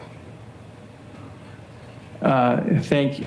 Thank you very much for that, and I do thank you for your patience, Ms. Gwyer. My questions are finished for now. Thank you. Okay. Thank you, MP Lawrence. Thank you, Ms. Gwyer. And now, so we were at Clause 2. Members, shall Clause 2 carry? Avec dissidence. On division. On division? Okay. Carried on division. Now we are going to, now, members, I'll ask again, just to see if the mood has changed, that, so we have no amendments between Clause 3 and 70. Do we have unanimous consent to group those? I heard a no. So we are going to Clause 3. Shall Clause 3 carry? Mr. Chair, if the clerk would be kind enough to read Clause 3 into the record. Okay, so we will have Clause 3 read into the record. I do ask that members have the bill. Point of order. Point of order. He has a copy of the bill. Why is it that the clerk has to read every single clause, Mr. Chair? Okay, thank you, MP Zarowitz. I was just about to say, members do have a copy of the bill. They have the opportunity to read through that bill that is in front of them. I will ask, our patient legislative clerk, Mr. Melia, to read, but go MP Morantz. I think, Mr. Chair, you have to be cognizant that there are many people watching this meeting that don't have the bill in front of them. So if the public is going to understand what it is we're debating here, it's very important that we have the clause read out so that they're aware of what we're discussing, so it's not just an esoteric discussion from their perspective. Thank you for that, MP Morantz. Just for those viewers that are watching us at this time, or maybe at a later time, the bill is public. It is on record. It is on our website, and they are able to find that piece of legislation on our website. So the next point of order came from. That was from MP Mr. Blakey. Chair. Just actually on the same point of order, I just wanted to say that I hear you saying that you will continue to ask the clerk to read. I just wanted to express appreciation for that as a ruling. While I may not endorse some of the tactics that I think are going on in this meeting, I do think that it's an important right of members to be able to ask for what we're considering to be read into the record for a number of reasons. And I would hate to think that because we may have some legitimate grievances about the tactics of the meeting, that we would set a poor precedent for meetings that are being conducted in a professional way. So thank you for your ruling, and please know that there's support for that around the table. Okay, MP Blakey, thank you. And Mr. Melia, please. Thank you, Mr. Chair. So we're in Clause 3. 3.1, subclause B.I. of the description of B in subparagraph 8.1 R.I.I. of the Act is replaced by the following. I, the amount that is the total of the first dollar amount referred to in paragraph S, and the amount determined for the taxation year for B in subsection 118.10, and 2, the portion of the paragraph 8.1 of the Act before the formula is replaced by the following. Deduction, tradesperson's tool. S, if the taxpayer is employed as a tradesperson at any time in the taxation year, the lesser of $1,000 and the amount determined by the formula. 3, subsection 8.10 of the Act is replaced by the following. Certificate of employer. 10, an amount otherwise deductible for taxation year under paragraph 1C, F, H, or H1, or subparagraph 1I, II, or III by a taxpayer shall not be deducted unless the taxpayer's employer confirms in prescribed form that the conditions set out in the application provision were met in the year in respect of the taxpayer, and the form is filled with the taxpayer's return of income for the year. 4, subsection 1 and 2 apply to the 2023 and subsection taxation years. Merci, Monsieur Melia. Thank you very much. That helped, MP Lawrence? Thank you. It did, and it would be great if we could have the official just come and explain to us the current state of the law, how the law is changed, and also how this interacts with the private members bill put forward by my friend and colleague Chris Lewis, the member from Essex. That is our hardworking Miss Gwyer, and she's at the desk at the table. Miss Gwyer. Sure. So on the first point, I think the private members bill that you're referring to creates a labor mobility deduction. So there's no connection between that and this amendment. This amendment would double the amount of the benefit that the deduction that's available to employed tradespersons for the cost of tools. So currently they're able to deduct eligible expenses related to the cost of tools up to a maximum of $500. So that would be doubled to $1,000. And then there's also an amendment in Clause 3, so subclause 3 of Clause 3 that relates to the measure on electronic filing and tax compliance. So that amendment in subclause 3 relates to an obligation where employees are generally not allowed to deduct amounts in the course of their employment that they expend subject to certain specific amounts that are allowed to be deducted under the Income Tax Act. In cases where they are allowed to claim those deductions in general, the employer has to provide a form that says that the employee had to make that payment in the course of their employment. This is an amendment to that form to eliminate the need for signatures on paper, so it's to facilitate the ability for that form to be filed without needing a physical signature. Thank you for that. And so, sorry, without the amendment, the current state is a $500 deduction, and now it's a $1,000 deduction. Is that correct? That's right. And there was a form that required the employer's or employee signature, but now that has been removed. Is that correct? Amendments, but they both amend the same section in the Income Tax Act, so they're both in Clause 3. So yeah, there was a form that, in general, for employment benefits required for an employee to claim deductions for amounts that the employee has to pay in the course of their employment. That's only possible in limited circumstances, and in those circumstances where it's possible, the employer generally has to provide a form to the CRA that states that the employee had to make that payment in the course of their employment. So that form, the requirement for a paper signature on that form is being eliminated. Perfect. Just a quick comment before I get to my next suggestion. There are no tactics being employed here. I do believe that these provisions are complicated. The Income Tax Act in general is complicated, and I believe it's part of a democracy. In fact, it's our job.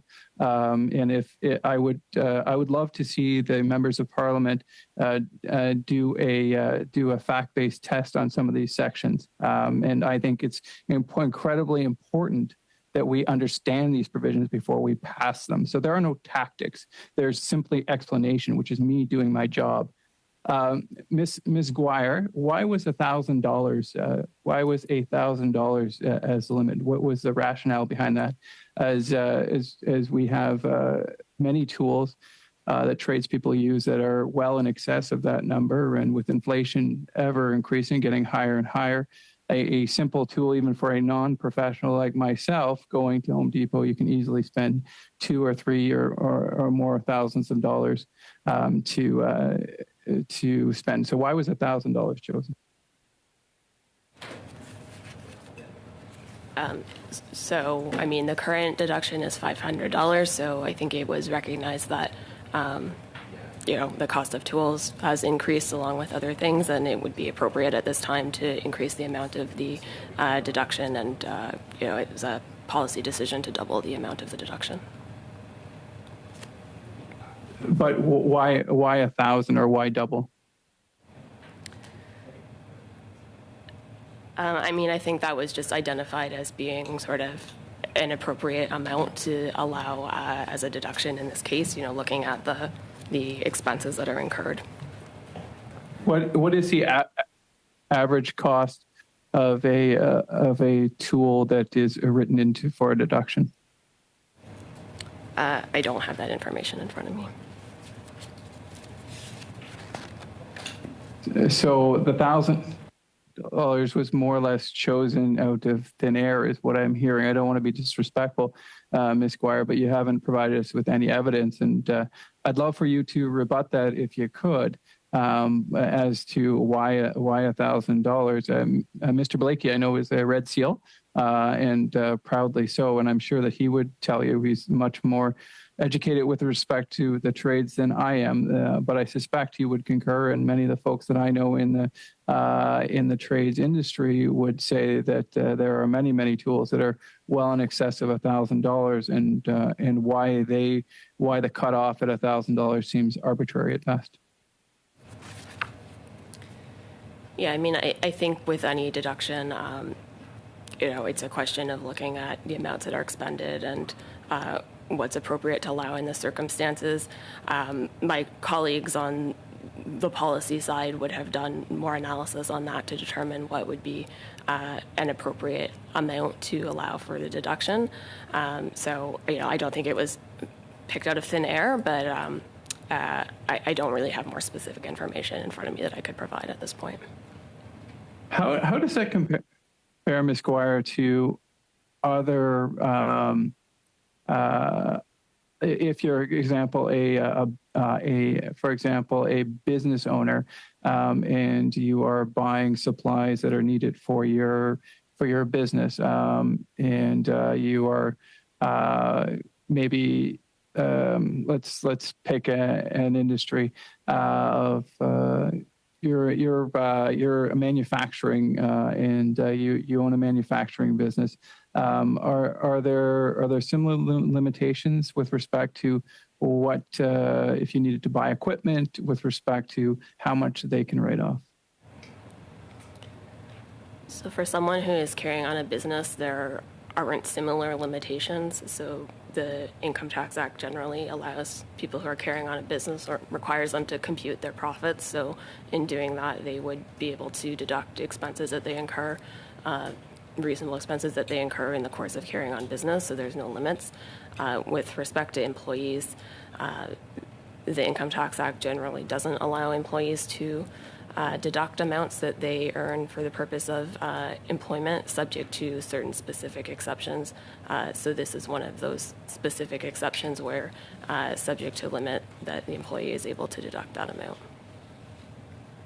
So if you are a multi-million-dollar business owner and you want to buy that same tool that might be $5,000, that an employee wants to get, and on that $5,000 tool, they're going to be able to write off $1,000, but after that, they don't get that deduction. But that business owner who wants to buy, who might be a multi-millionaire, maybe even a multi-billionaire, will get the right to deduct the full $5,000, right?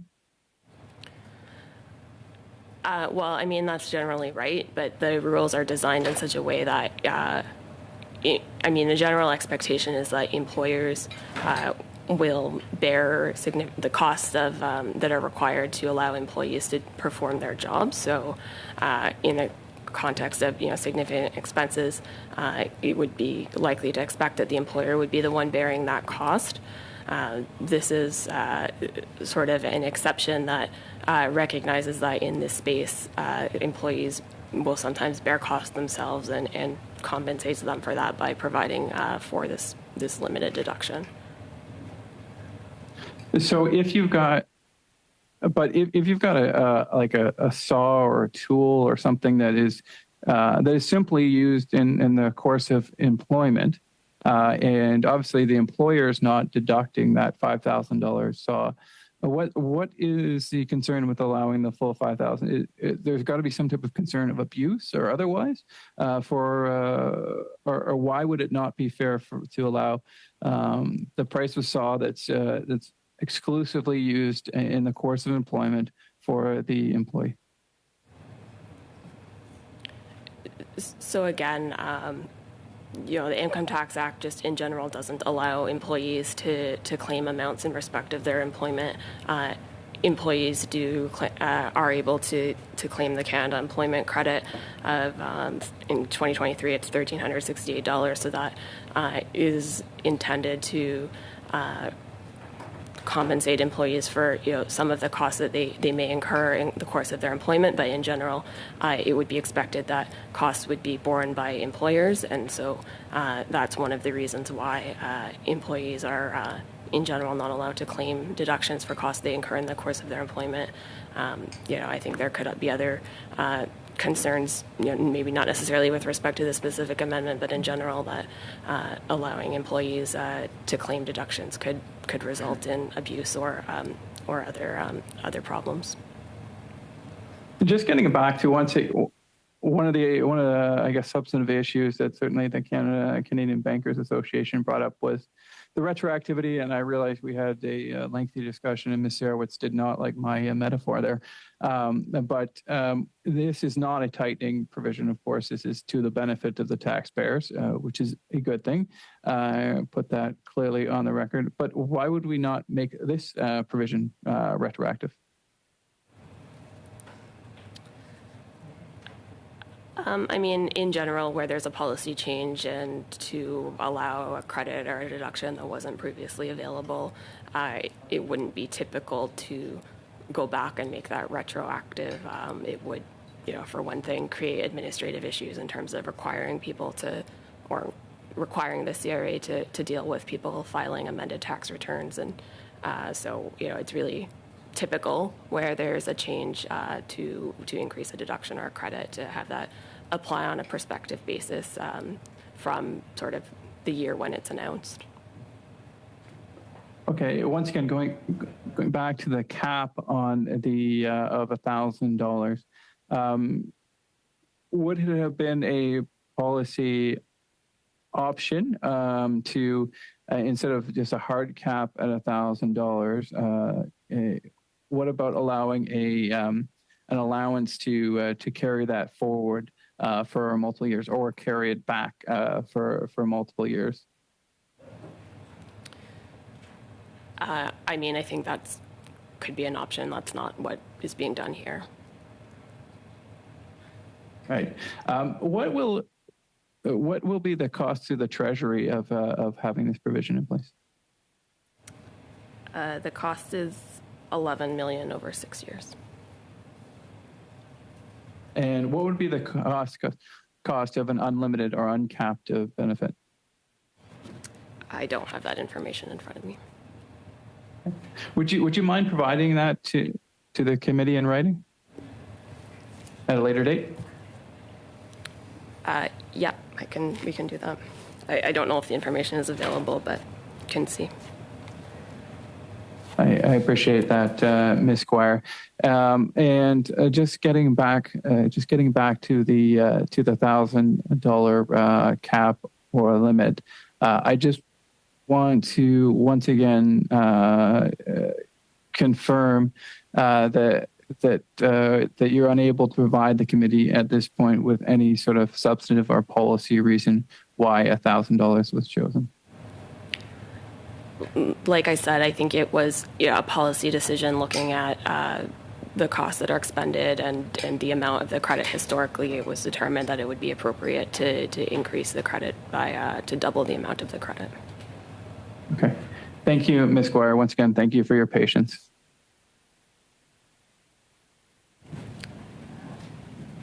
MP Lawrence, are you finished? Okay. So shall Clause 3 carry? Avec dissidence. On division. On division? Division. Recorded vote. A recorded vote. Clerk? Mr. Baker? Favor. Mr. Beach? I vote in favor. Mr. Hanley. In favor. Ms. Gervais. In favor. Mr. McDonald. In favor. Mr. Chambers. In favor. Ms. Roberts.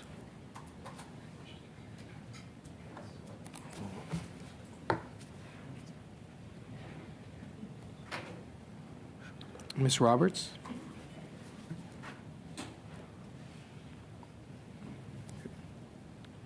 MP Roberts? Hold on, Drew. I'm just voting. MP Roberts? Okay. Clerk, you can keep going. Mr. Lawrence. In favor. Mr. Morans. In favor. Monsieur Saint-Marie. Oui. Mr. Bacharach. In favor. 10 yeas, 0 nays. Carried. Okay, so moving now to shall clause 4 carry? Excuse me, I didn't get to vote. Sorry. Oh, okay. MP Roberts? Is that? Yeah, sorry. Okay, sorry. I'm sorry, I didn't hear my name. I apologize. Okay, MP Roberts, how do you vote? In favor. Well, the vote has already been taken, actually, so sorry, MP Roberts, you will not be able to vote on that, but it did carry. Shall clause 4 carry, members? Avec dissidence. On division. Mr. Chair, my hand's up. Oh, MP Lawrence? Thank you. I would like to. I'd like to bring forward a motion to continue the debate of my motion.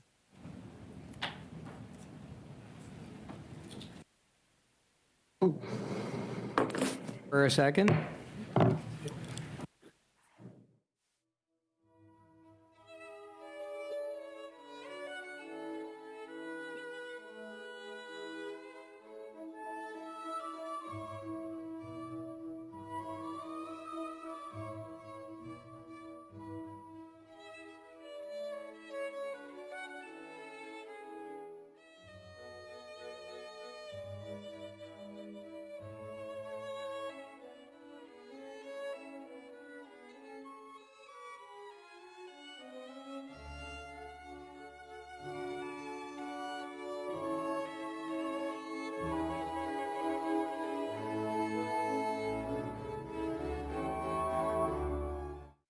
And MP Lawrence, yes, on your motion?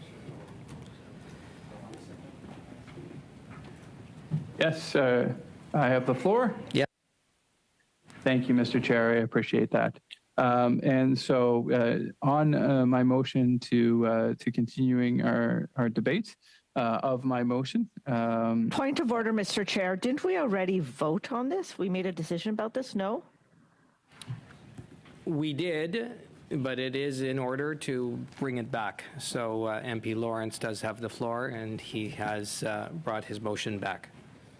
So just another point of order. So if the committee's made a decision, we can bring it back again. Is it not ruled inadmissible?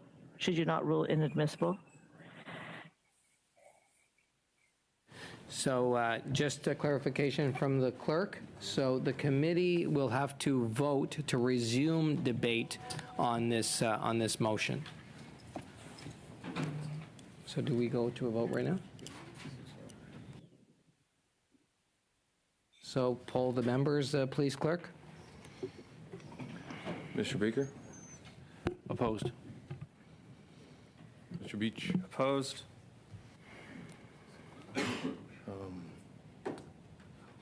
Mr. Hanley. Opposed. Madam Zerowitz. You say that so well. Opposed. Mr. McDonald. Opposed. Mr. Chambers. In favor. Ms. Roberts. In favor. Mr. Lawrence. In favor. Mr. Morans. In favor. Monsieur Saint-Marie. Oui. In favor. Mr. Bachrach. Opposed. 5 yeas, 6 nays. Okay, it's defeated. So now we're moving back where we were. So we're back to shall clause 4 carry.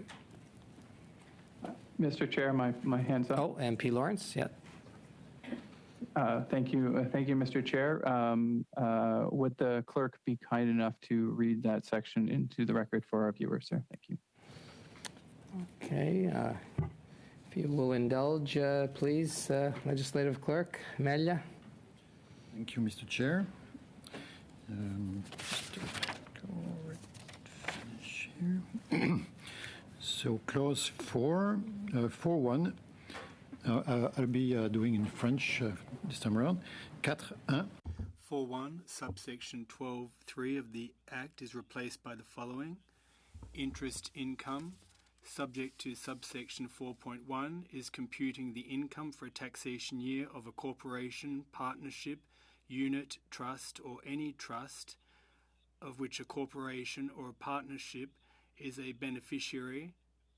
There shall be included any interest on a debt obligation other than interest in respect of an income bond, an income debenture, a net income stabilization account, or an index debt obligation that accrues to the end of the year or becomes receivable or is received by it before the end of the year to the extent that the interest was not included in computing its income for a preceding taxation year. Paragraph 2. GH of the definition, investment contract in subsection 12.11 of the Act are replaced. Paragraph 3, subsection 12.13 of the Act is replaced by the following. Definition of flipped property. 13. For the purposes of subsection 12 and 14, a flipped property of a taxpayer means a property other than a property or a right to acquire property that would be inventory of the taxpayer if the definition inventory in subsection 2481 were read without reference to subsection 12, that is, A, prior to its disposition by the taxpayer, either I, a housing unit located in Canada, or II, a right to acquire a housing unit located in Canada, and B, owned or, in the case of a right to acquire, held by the taxpayer for less than 365 consecutive days prior to its disposition, other than a disposition that can be reasonably considered to occur due to or in anticipation of one or more of the following events: I, the death of the taxpayer or a person related to the taxpayer; II, one or more persons related to the taxpayer becoming a member of the taxpayer's household, or the taxpayer becoming a member of the household of a related person; III, the breakdown of the marriage or common law partnership of the taxpayer if the taxpayer has been living separate and apart from their spouse or common law partner for at least 90 days prior to the disposition. 4. A threat to the personal safety of the taxpayer and or related person. 5. The taxpayer or related person suffering from a serious illness or disability. 6. An eligible relocation of the taxpayer or the taxpayer's spouse or common law partner if the definition eligible relocation were read without reference to the requirements for the new work location and the new residence to be in Canada. 7. An involuntary termination of the employment of the taxpayer or taxpayer's spouse or common law partner. 8. The insolvency of the taxpayer. Or 9. The destruction or expropriation of the property. 4. Subsection 3 applies to the period throughout which a flipped property of a taxpayer is owned or held by the taxpayer in respect of a disposition that occurs after 2022. That's it. Merci, Monsieur. Thank you, Mr. Miller.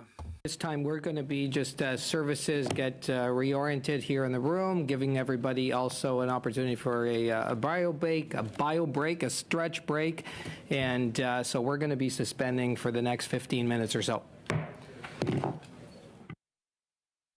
Are back, and we thank our legislative clerk already for reading into the record.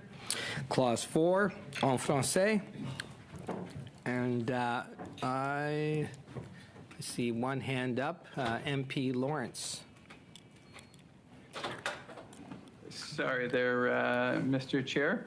I would like to at this point bring a motion to the floor, and the motion reads as follows: that given the committee has yet to achieve its objective of obtaining 20 hours of witness testimony on Bill C-47, notwithstanding the motion. Oh, I'm getting some feedback, Mr. Chair.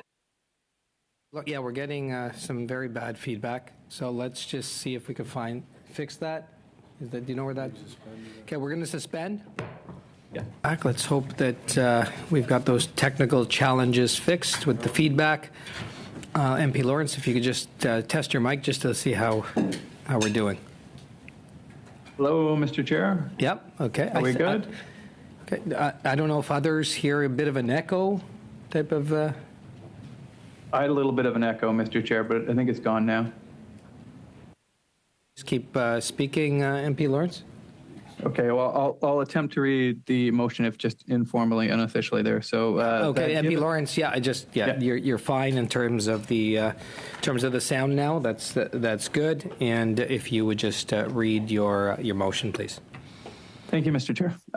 I'll just start from the top because of the interference there. That given the committee has yet to achieve its objective of obtaining 20 hours of witness testimony on Bill C-47, notwithstanding the motion adopted by the committee on May 16th, the committee allocated an additional 10 hours for witness testimony, and that clause by clause began immediately following the 20th hour of witness testimony. And I'd like to continue motivating that motion if it is found to be in good order, Mr. Chair. Thank you, MP Lawrence. It is in order, and you may continue. Thank you, Mr. Chair. And the reason why we want this testimony, why we believe it's so critical, there are a number of issues that our leader, Pierre has outlined in a number of great speeches. One of those issues that I'm particularly compelled by, and that I think this budget will make far worse, is the issue of having paychecks go further. Paychecks are continually and increasingly eroded by a ever growing and ever expansive federal government that takes more and more of the proverbial oxygen from the room. And so, as I started talking about before, there is a great article written by the C.D. Howe Institute and Alexander Loren and Nicholas Dyer called "Softening the Bite: The Impact of the Benefit of Clawbacks on Low-Income Families and How to Reduce It." And so, I'll continue where I left off. For those who didn't catch the summary, the answer is available. So tax benefits are government payments to tax benefits are government payments to individuals. The largest are the old age payments to seniors and the benefits to families with children. Children's benefits play an important role in the reduction of child poverty by providing income support to low-income families. It goes on and says governments must balance redistributive objectives with effects of tax benefits on the public purse. As families earn more taxable income, benefit entitlements are reduced or clawed back at various phase-out rates, which reduces their overall cost for government and ensures that they remain targeted to the intended lower-income families. Benefit reductions, however, act like a hidden tax rate. They reduce the effective gain from working to generate additional income. To determine the tax system's full impact on a family's financial gain from work, the combined effect of both taxes paid and cash benefits reduced must be taken into account. This commentary presents various estimates of effective tax rates on personal earnings for families with children. These effective rates play a key role in family decisions by reducing the monetary reward of earned income. I did. Okay, sorry, PS Beach, yeah, is that a point of order? Yeah, just a point of order. Just in terms of relevance, Mr. Chair, I'm reading the motion that was circulated by the clerk, and this has to do with whether or not we are going to go back to hearing witness testimony on C-47, not actually hearing the testimony itself from Mr. Lawrence. So I would ask that he stay relevant to the actual motion that's on the floor so that we can have a vote on it and decide how this committee is going to proceed. Okay, thank you, PS Beach. MP Lawrence, relevance to your motion. Perfect, and I will make that clear to the parliamentary secretary.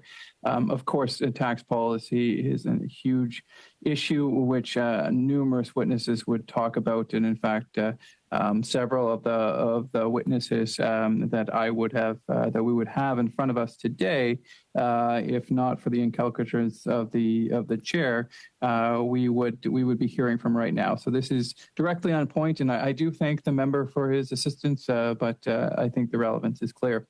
So, Mr. Chair, point of order. I don't think the relevance is clear, and I'd like you to rule on whether or not it is relevant, because him reading a prepared speech of witness testimony, I don't believe is actually relevant to the motion that is currently being debated. I think this is more filibuster, and I think that it's just more comfortable for the individual to go back to his prepared speech instead of actually talking about the clauses. We've been debating clauses for a couple of hours. We've made it to clause 4. I'm really excited about getting to clause 5. So could we actually get a ruling on relevance and actually debate the motion that's on the floor and get back to work? Okay, so we'll go back. You know what? We'll allow MP Lawrence one more turn to make it relevant to your motion, MP Lawrence. I did want to say, MP Lawrence, you did mention me. You know, one thing that I wasn't sure if I was clear on at the beginning of my opening remarks here. When we started this meeting, but I did. Maybe I didn't say here that I know you, MP Lawrence, Philip, I'll say, and MP Chambers, MP Howland, etc., have texted and emailed me many a time, and I've gotten back to you. You know that full well, MP Lawrence, within minutes of whatever you've asked for. But over the last week and a half, I didn't hear at all from you. So I just wanted to make that clear for those watching. That MP Lawrence, because I think you mentioned something about kind of how this all got started, but I do get emails, I do get texts, etc. from you. I have not received anything over this past week, and we just wanted to make that clear. If you think different, please let me know. MP Lawrence, please. Thank you, Mr. Chair. It was my assumption and my belief that all of the parties were committed to 20 hours, and as you did say, Mr. Chair, we have had, I think, a good relationship in the past, and so I was counting on that occurring. I certainly made that clear to MP Beach, amongst others, that the 20 hours of testimony was what Conservatives were expecting, and so well, certainly I was surprised that there weren't scheduled meetings on Tuesday or Monday, or even Saturday or Sunday, and we certainly would have been more than willing. My assumption was simply that the chair was going to move back clause by clause so that we could hear more witness testimony, but that is obviously not the count. I would direct to the chair and to the clerk that of course we are given a wide path with respect to what we are able to talk about with respect to a motion that's meant for, I believe, a very important and very good purpose of promoting a democracy. And I have certainly been on committees where I've heard Liberal members talk about varied subjects of which I have patiently listened, while perhaps pondering the relevance to the varied issues. But I would certainly never be one to silence the opposition. That's just not how democracy should work. And quite frankly, I'll remind the members in government that they will not be in government forever. And if they wish to set this precedent, I suspect it's not a good one for when they are in opposition. But that's up to them. And the chair's ruling would certainly be on the record if in fact they chose to silence the opposition. But if you want to talk, well, I'm more than happy to also talk off the cuff, as it were, with respect to the motion. And so the motion is, of course, to have the additional 10 hours of testimony. And I have to commend the chairs, the chair, and also the clerks on a terrific job, well done. They were able to arrange in, I believe, less than 24 hours to get 10 hours of testimony. And I believe that that could happen again. I know all parties have provided lists that would more than fill the 10 hours of testimony. And I believe that even individuals and organizations have written. I certainly know that my inbox was full of individuals, of organizations, of groups that wanted to testify before the Finance Committee to talk about their various issues and concerns. And 10 hours, in my opinion, is just not enough. The reality is, and we had I'm surprised no one's actually talked about the pre-budget consultation, as that did provide the ability of many individuals to talk. The challenge is that those individuals didn't know what was going to be in the budget, and so weren't in a great position to necessarily provide that commentary. And if we go back and we want to rewrite history, the reality is the reason why this committee was stalled and stuck in some lengthy debate and discussion was because the deputy leader and Minister Freeland would not agree to speak for 2 hours. It's not really my interest to relitigate this debate. However, I think because it's been brought up by Parliamentary Secretary Beach, amongst others, I think it's important to note that unfortunately the Minister of Finance has refused to come to the committee on 3 separate occasions, and so we did not get the opportunity to listen to her testimony, and so Conservatives asked for her to speak for 2 hours to the committee, which is by no means unprecedented. There have been many ministers of finance who've actually spoken for 2 hours or more, and that seemed very reasonable, especially given, I was actually really sort of stunned by some of the testimony that I heard in the short 10 hours, and it certainly made me want to hear more. We heard things from food banks saying that individuals at the food banks were contemplating medical assistance in dying, and not because of an illness or injury, but because of the status of their personal situation with respect to food and economics. I was absolutely shocked and disturbed when I heard the gentleman from food banks saying that his message to us was quite clear and crisp, in that he said we should be terrified. Like that's a big word to use, terrified of the situation on the ground. And I have to commend both the individuals from the food banks. They gave some excellent testimony, and like I said, it made me want to hear more. And then that testimony was validated, I would say, by the testimony of Philip Cross. Mr. Cross's testimony was extremely well spoken, articulate, intelligent, all based in fact.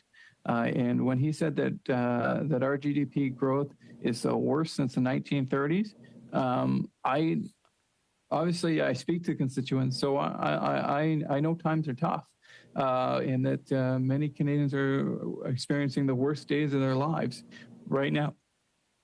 But to go back to the Great Depression, that is absolutely that's staggering. It's staggering. And quite frankly, maybe that's why the Liberals don't want any more witness testimony. Maybe they've heard enough. And maybe that's why they're refusing to hear just another 10 hours. For 10 hours on 490 billion, that's 50 billion an hour. Surely our time is worth 50 billion an hour. And more important than that, the cause of democracy is worth more than 10 hours of testimony.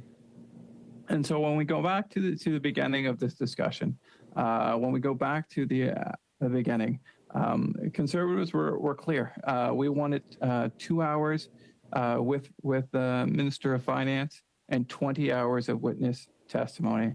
And that is by all means reasonable. In fact, in the original motion, it had us hearing witness testimony from Monday, Tuesday, Wednesday, and getting those full 20 hours in.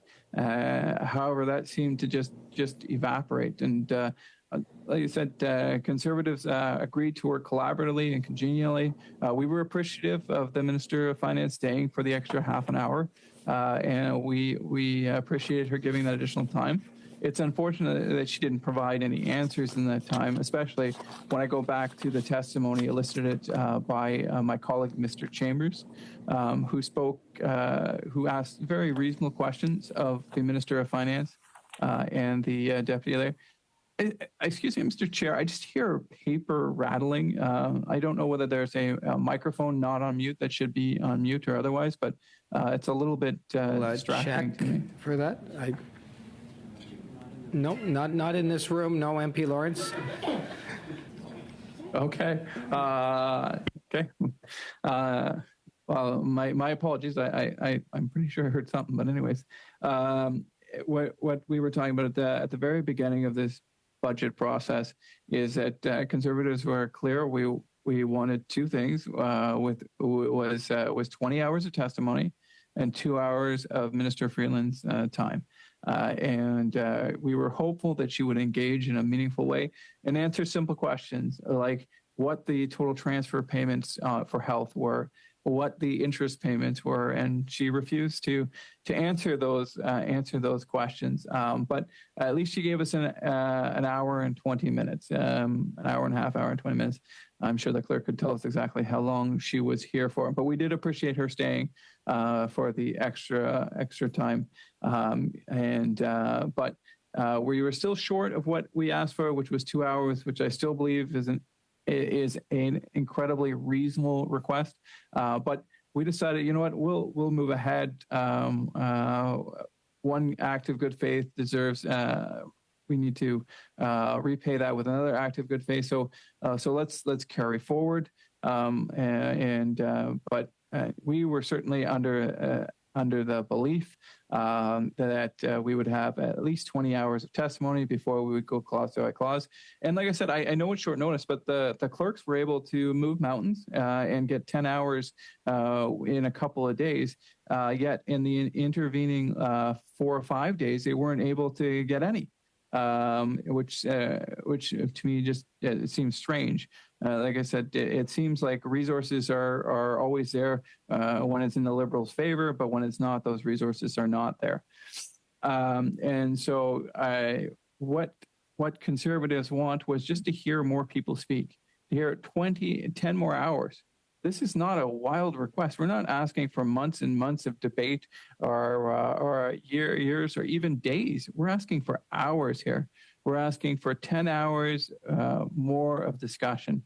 And I have to say, I think the testimony was really excellent, and there were high quality discussions. And I can't for the life of me think why anybody wouldn't want to hear more of those discussions.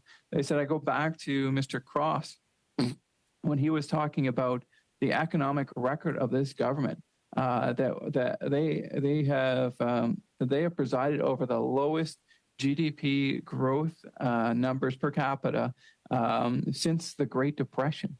Like, if that's not disturbing and that doesn't wake up, and if that doesn't merit more discussion, I don't know what does. Because, you know, GDP, you say, okay, it's numbers, it's data, but it is what's driving the underlying issues of that our country and many of them are facing.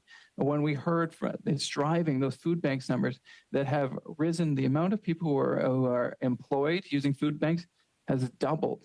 One of the other stats that was just shocking to me was that 1 in 20 people in Mississauga have to use food banks.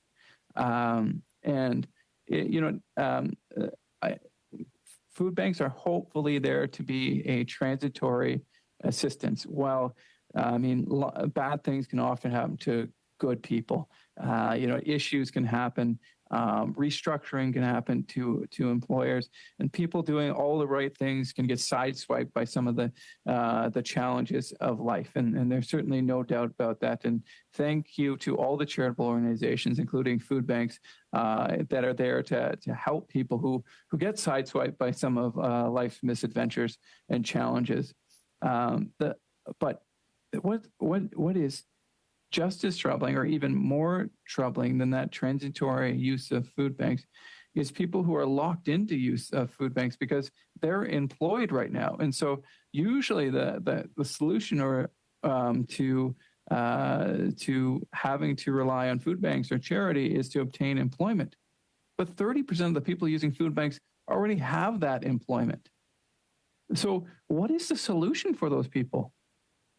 Like normally the door out, the escape hatch out of poverty is employment, and inflation is such that the cost of living is such that no longer guarantees a ticket out of unemployment, and then those issues are worsened by, as I was talking about in the report, the marginal effective tax rate, where we see those folks who are going to work will experience clawbacks and taxations equivalent to as much as 80 cents on the dollar.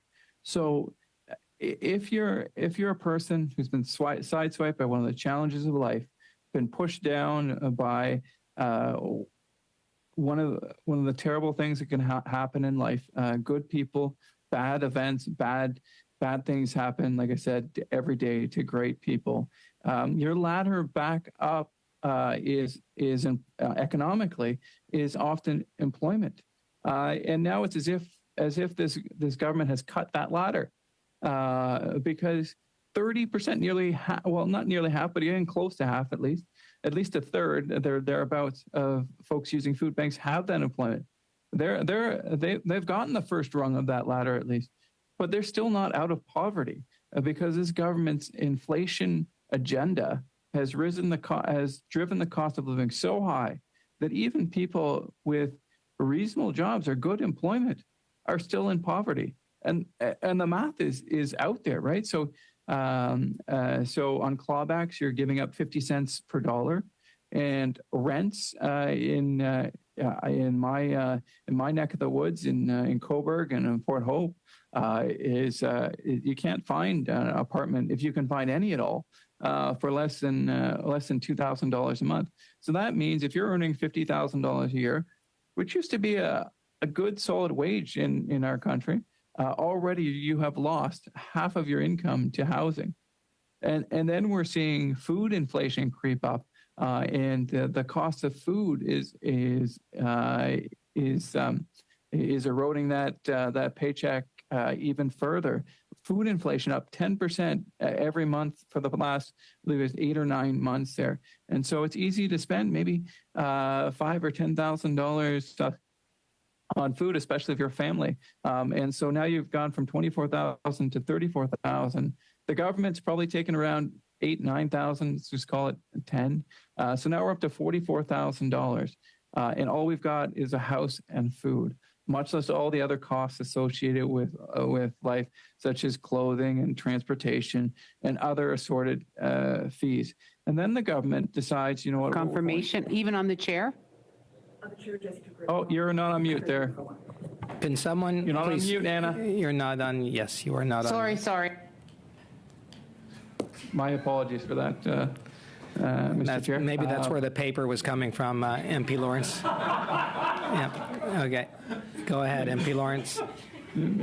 It could very well have been. That's some excellent detective work, Mr. Chair. There, and so we have Canadians who are gainfully employed, who have done all the right things. It used to be, like society had a deal with young people, and the deal went something like this. They said, you know what, you either go to school or you just go right to working hard, or you get some type of trade or ability to increase your value, your economic value, and you work hard and you make the right decisions, and you make those sacrifices.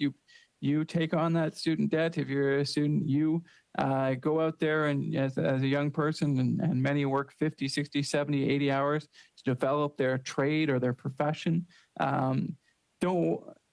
We know it's hard, and we know it's stressful. And you know what? Not every boss is a great boss. And we know that the challenges that you will face. But here's the deal.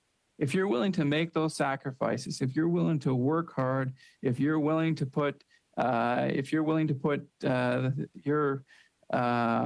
work first, and to really give everything you can to a trade or a profession or a job, you'll have rewards at the end of it.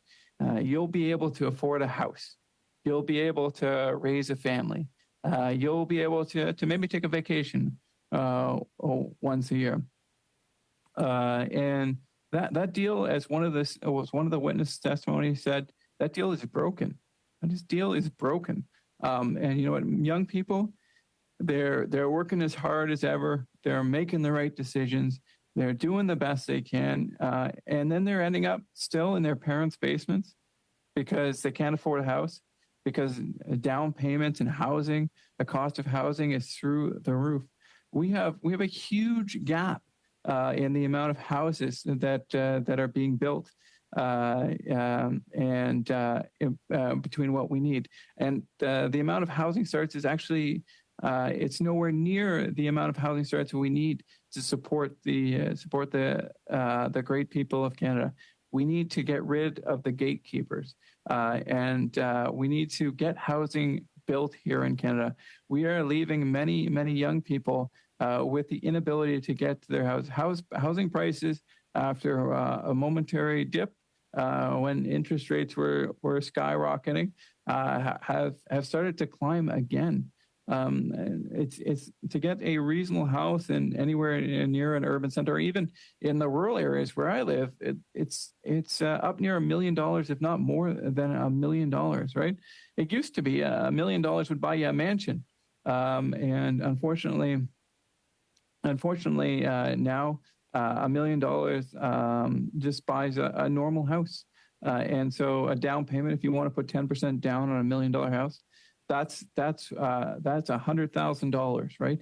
And we go back to that individual who's earning $50,000, $60,000, $70,000. It's hard to stretch the paycheck just to make ends meet with that income these days, much less coming up with an extra $100,000.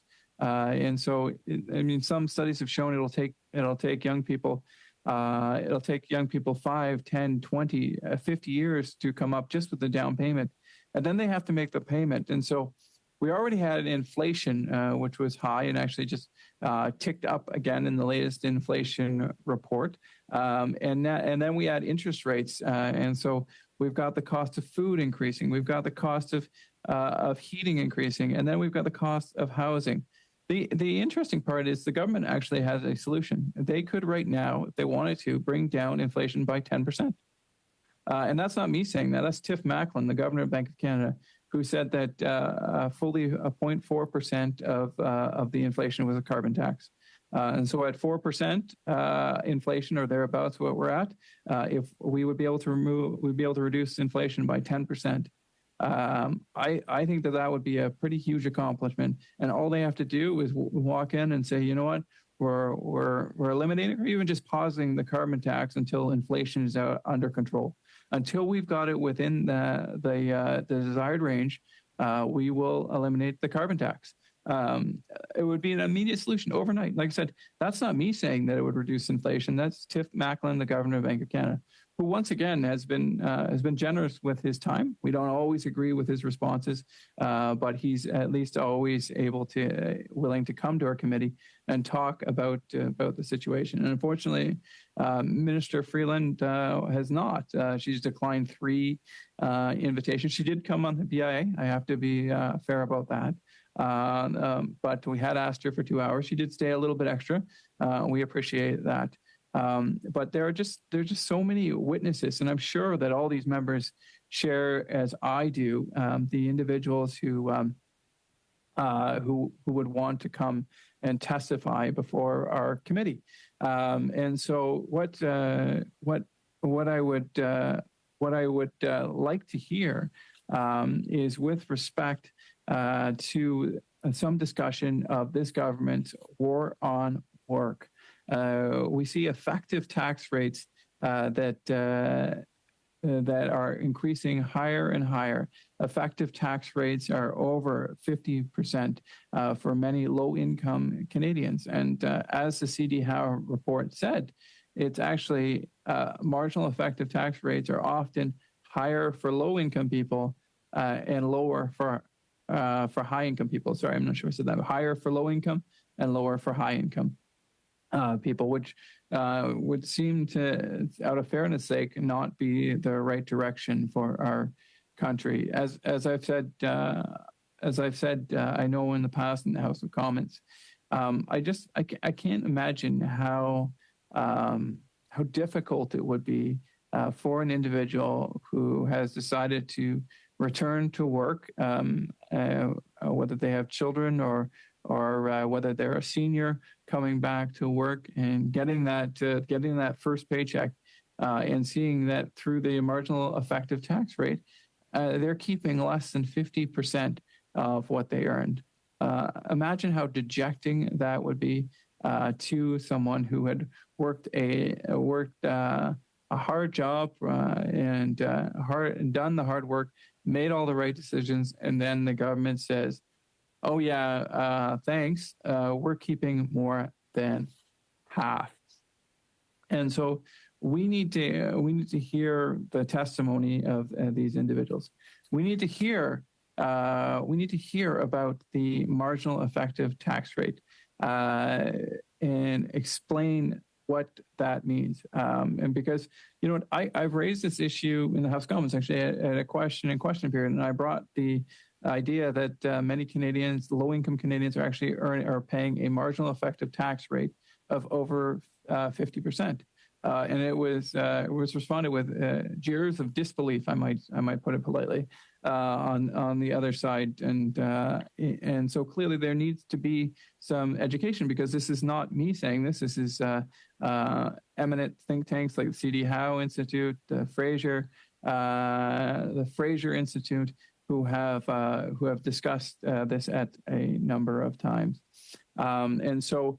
I stand here and I sit here in disbelief and wait for the hypocrisy when we get from the other side when they are in opposition and they start raising the issues of democracy. I remember all the cries of the NDP about time allocation and closure and the need for democracy, but that seems to all have faded away, and I mean it's pretty much inexplicable that anyone would think that 10 hours of witness testimony would be sufficient, and that the deputy leader and minister of finance would only have to testify for an hour, and so what democracy, I believe, demands that people have their voice, have their tale, especially when it's like, this is not a small matter. This is a critical time. Like I said, from Philip Cross, we heard that we have the lowest rate of growth per GDP since the Great Depression, and the cause of that is no doubt that this government's inflation fueling deficit spending. And what does this government decide to do? Well, more inflation fueling deficit spending. And even just since the introduction of the budget, we've seen an increase in inflation. And sure, people say, well, the budget isn't in effect yet, but of course, markets and individuals act as much on expectations as they do on reality. And so perhaps we already see the market baking into it the inflation that this government will create here.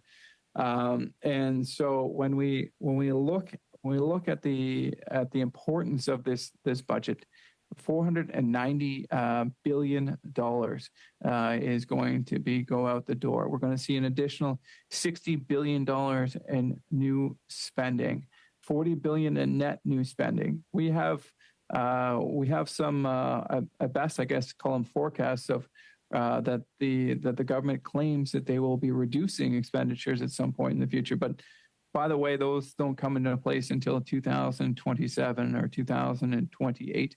And also, there are no plans. There are no plans on how those reductions will be achieved. This would be, I think, fertile ground to hear expert witness testimony about how these savings could be generated and whether they're even viable or feasible at all. When we look at this process of getting it is literally 10 more hours of witness testimony. We want to hear. We got, in my opinion, some of the best and brightest minds from around the world who come and testify before us in Finance Committee. And oftentimes our panels are around 5 individuals representing a number of organizations. That represents to me would be about 50 individuals or so, and that's 50 new perspectives that could be provided to this debate and to this discussion. And we will continue to have that discussion and that debate over witnesses to underscore the fact that there's a need to hear from these brilliant individuals. Some of the smartest women and men across our country are normally invited to these committee hearings, and surely they could add value. I don't understand how these liberals could not think that these individuals would provide value to our committee. But obviously that's not the case. Or maybe, like I said, the concern is they don't want to hear more from the food banks saying this situation is terrifying, that people are asking for aid because the situation is so bad, or that this is the worst economic time since the Depression. Maybe that's what these liberals are afraid of hearing. But for my part, I certainly would want to hear more testimony. I believe that one of the areas that we need to focus on is reducing the marginal effective tax rate for low-income Canadians.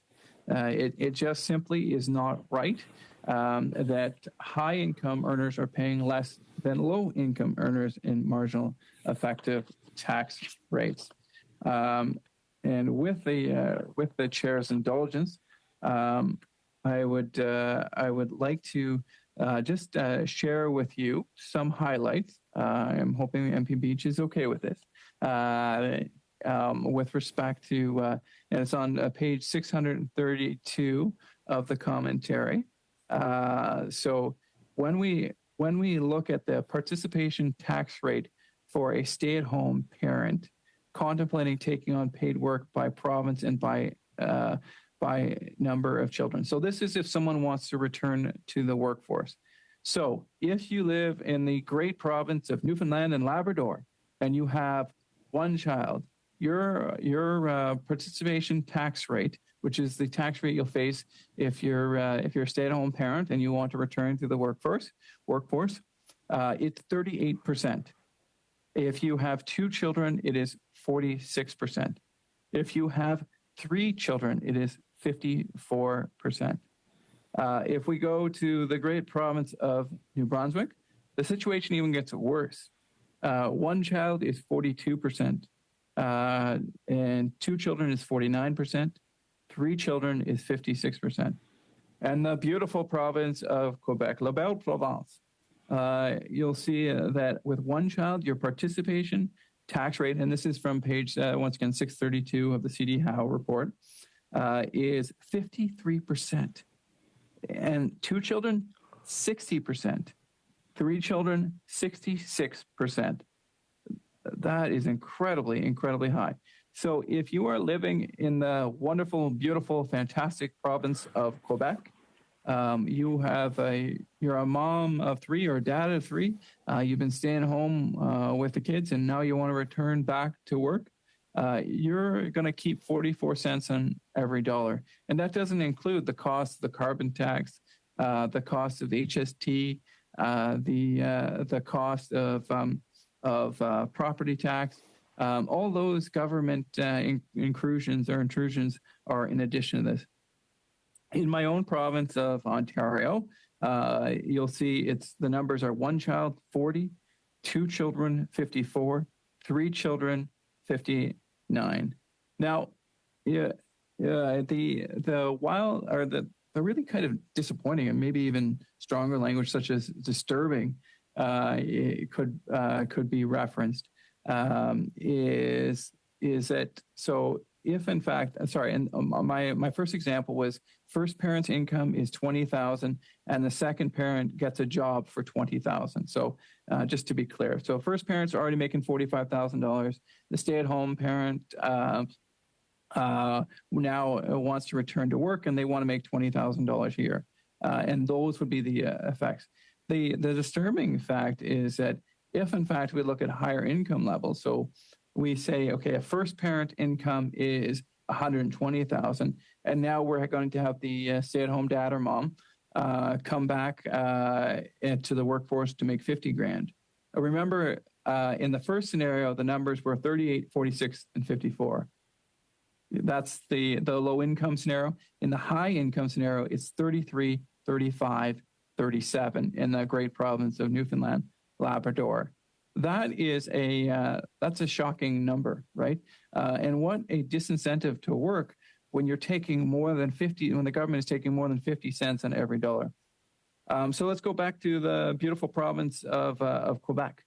So once again, on a first parent's income of $45,000, second parent says, okay, ready to go back to the workforce, and I'm going to make $20,000 a year. And so in Quebec, that individual would face tax rates of 53, 60, and 66.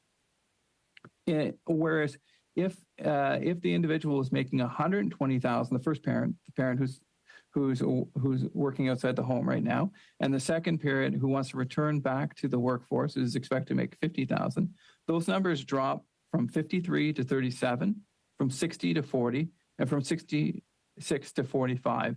This is clearly an equity in the tax system. It is a disincentive to and discouragement, and it is the appropriation of money from the most vulnerable in our communities, and those who, quite frankly, are doing all the right things. They're like all Canadians. They're incredibly hardworking, getting back to work and making the investments to get that great job. And then the government saying, "Thank you very much. We're going to take more than 50 cents on the dollar." And so that, and you know what, it's also heightening an economic challenge that we have on the macro scale of things as well. We heard in our testimony from the tourists and hospitality, Ms. Greneau, that one of the things that I think she said actually the preeminent challenge that they are facing, the hotels and other tourist-related businesses are facing, is a labor shortage, and so perhaps that's not shocking, given the barriers that this government is putting in the way of people working. that the disincentives that they're putting in place.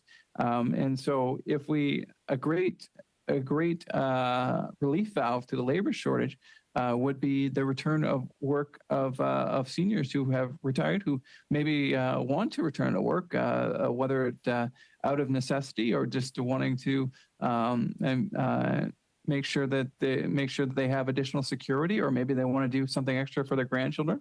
But they're often, low-income seniors are often facing clawbacks or marginal effective tax rates in over 50%. So not only is it incredibly unfair to our lowest income workers, and many of them seniors, many of them parents, it's also hurting our economy, because in my own riding in the town of Coburg, one of the hotelers told me that we have overwhelming demand. Our challenge is we simply don't have the labor, and so we cannot sell out all of our rooms because we don't have the people, we don't have the support people necessary to run the hotel. Mr. Chair, could you tell me who's next on the speaking list, sir? Next is PS Beach. Okay, thank you very much. I appreciate that, and I look forward to his remarks. And we an interesting statistic too is just the impact of the participation tax rate, inclusive. When we look at the expenses overall in a household, and the cost that generates for families. And so, if we actually look at the share of families with children by marginal effective tax rates from 1985 to 2022, according to this report, we see that a larger and larger portion of this tax Point burden. of order, Mr. Chair. MP Lawrence? No, point of order. Oh, point of order. MP Chambers, yes. Thank you very much, Mr. Chair. I just wanted to confirm, could you reconcile your speaking list with the clerk? I just want to make sure there's no misinterpretation of who is next. I believe myself and Mr. Morantz had our hands up, but just want to give you a moment to confirm with the clerk. Thank you, MP Chambers. Just before that point of order, I did, and so it is PS Beach, then MP Lawrence, MP Morantz, MP Chambers. Thank you very much, Mr. Chair. You're welcome. Thank you, Mr. Chair. And just as clarity, I'm normally in the committee room. I rarely, since post-COVID, are doing it virtually. But as this is a constituency week, I am back in the great city of Coburg. How does the recognition happen? Is it the first person with their hand up, or is there preference given to in the room, or is it just the eye of the chair? What are the rules on that there, if you'd be kind enough to share? You know, MP Lawrence, I do my best to put the order in as it should be, and that is based off what I see in the room as I look to the screen, and how I see it is next we have PS Beach, then MP Lawrence, then MP Morantz, then MP Chambers. Okay. No, I just a point of clarity. So it's just as it catches your eye, whether it be virtually or in the committee room, you will the person who gets there will get there first. And that's fine. That's fair. So just wanted to talk a little bit, like I said, the share of the stay-at-home parents' participation tax rate, and so before 1985, there was nearly zero individuals who paid more than 50%. In fact, in 2010, it was still very small. It was actually less than 10% by my read of this graph. However, as we get to 2022, that number dramatically increases. And so we've seen an increase, creep up of the marginal effective tax rate in lower income workers. And as I said, this can often be in more than 90%, or it can often be, more than 50%. And on occasion, it can be greater than 80% for low income earners, meaning that they only get to keep 20 cents on every dollar that they earn, which is incredibly disappointing and also incredibly demotivating to Canadians who are simply trying to go out there and work hard. And as I said, it also has real challenges for us as we face a labor mortgage. We should be doing everything we can to incentivize work. Instead, we're disincentivizing it. And as a country, as a government, this Liberal government should be out there saying, you know what, we support you. You who are going to work and trying to improve your lot. I believe the Prime Minister used to say the middle class and those aspiring to join them. Those folks who are trying to join the middle class, we should be giving every hand up. We shouldn't be slapping their hand as they try and climb up the economic ladder, which is what metaphorically is happening right now. The marginal effective tax rate is driving people back into poverty, and that's seen by the food bank usage. As we heard, the situation was quote unquote disturbing. Many food banks have seen a double or even triple usage of their food banks to pre-COVID levels. And as we continue the government takes a larger and larger share of Canadians' earnings, we throttle down, we take out the productivity and innovation of our economy.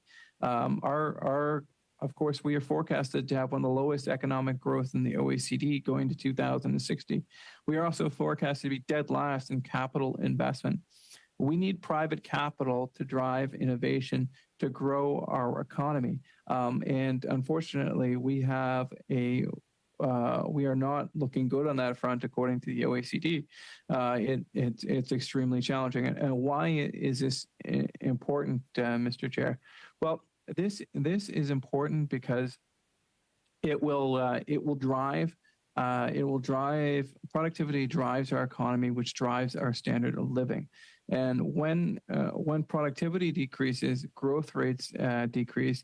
And when productivity and growth both decline, it's the most vulnerable who often pay the highest price, as is the case with inflation. When inflation goes up, the wealthy may be inconvenienced, but it's the most vulnerable who have to go to food banks.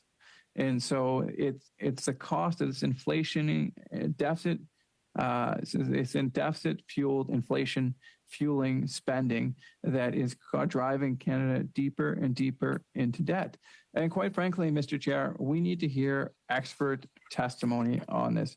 We need to understand, even to a greater extent than what we do, of what the impact of this deficit spending will be. And we have seen that the marginal effective tax rate is a substantial weight or anchor on our economy. And just to give you an example of the impact of the marginal effective tax rate. So the marginal effect, I'll give you an example. Mom and dad each earning $30,000 for a total family income of $60,000. On the one hand, they pay $7,668 in combined federal income tax and contributions, employment insurance and CPP contributions of $1,729, in Alberta taxes and contributions for a total payment of $9,397. And so with their income and minus the contributions, the total benefits received minus taxes and contributions paid yields an initial family disposable income of $62,900. Mom decides to work overtime one month, they're an extra $500. As a result, the family benefits would decrease by $99 with federal and provincial taxes, and contributions would increase by $152.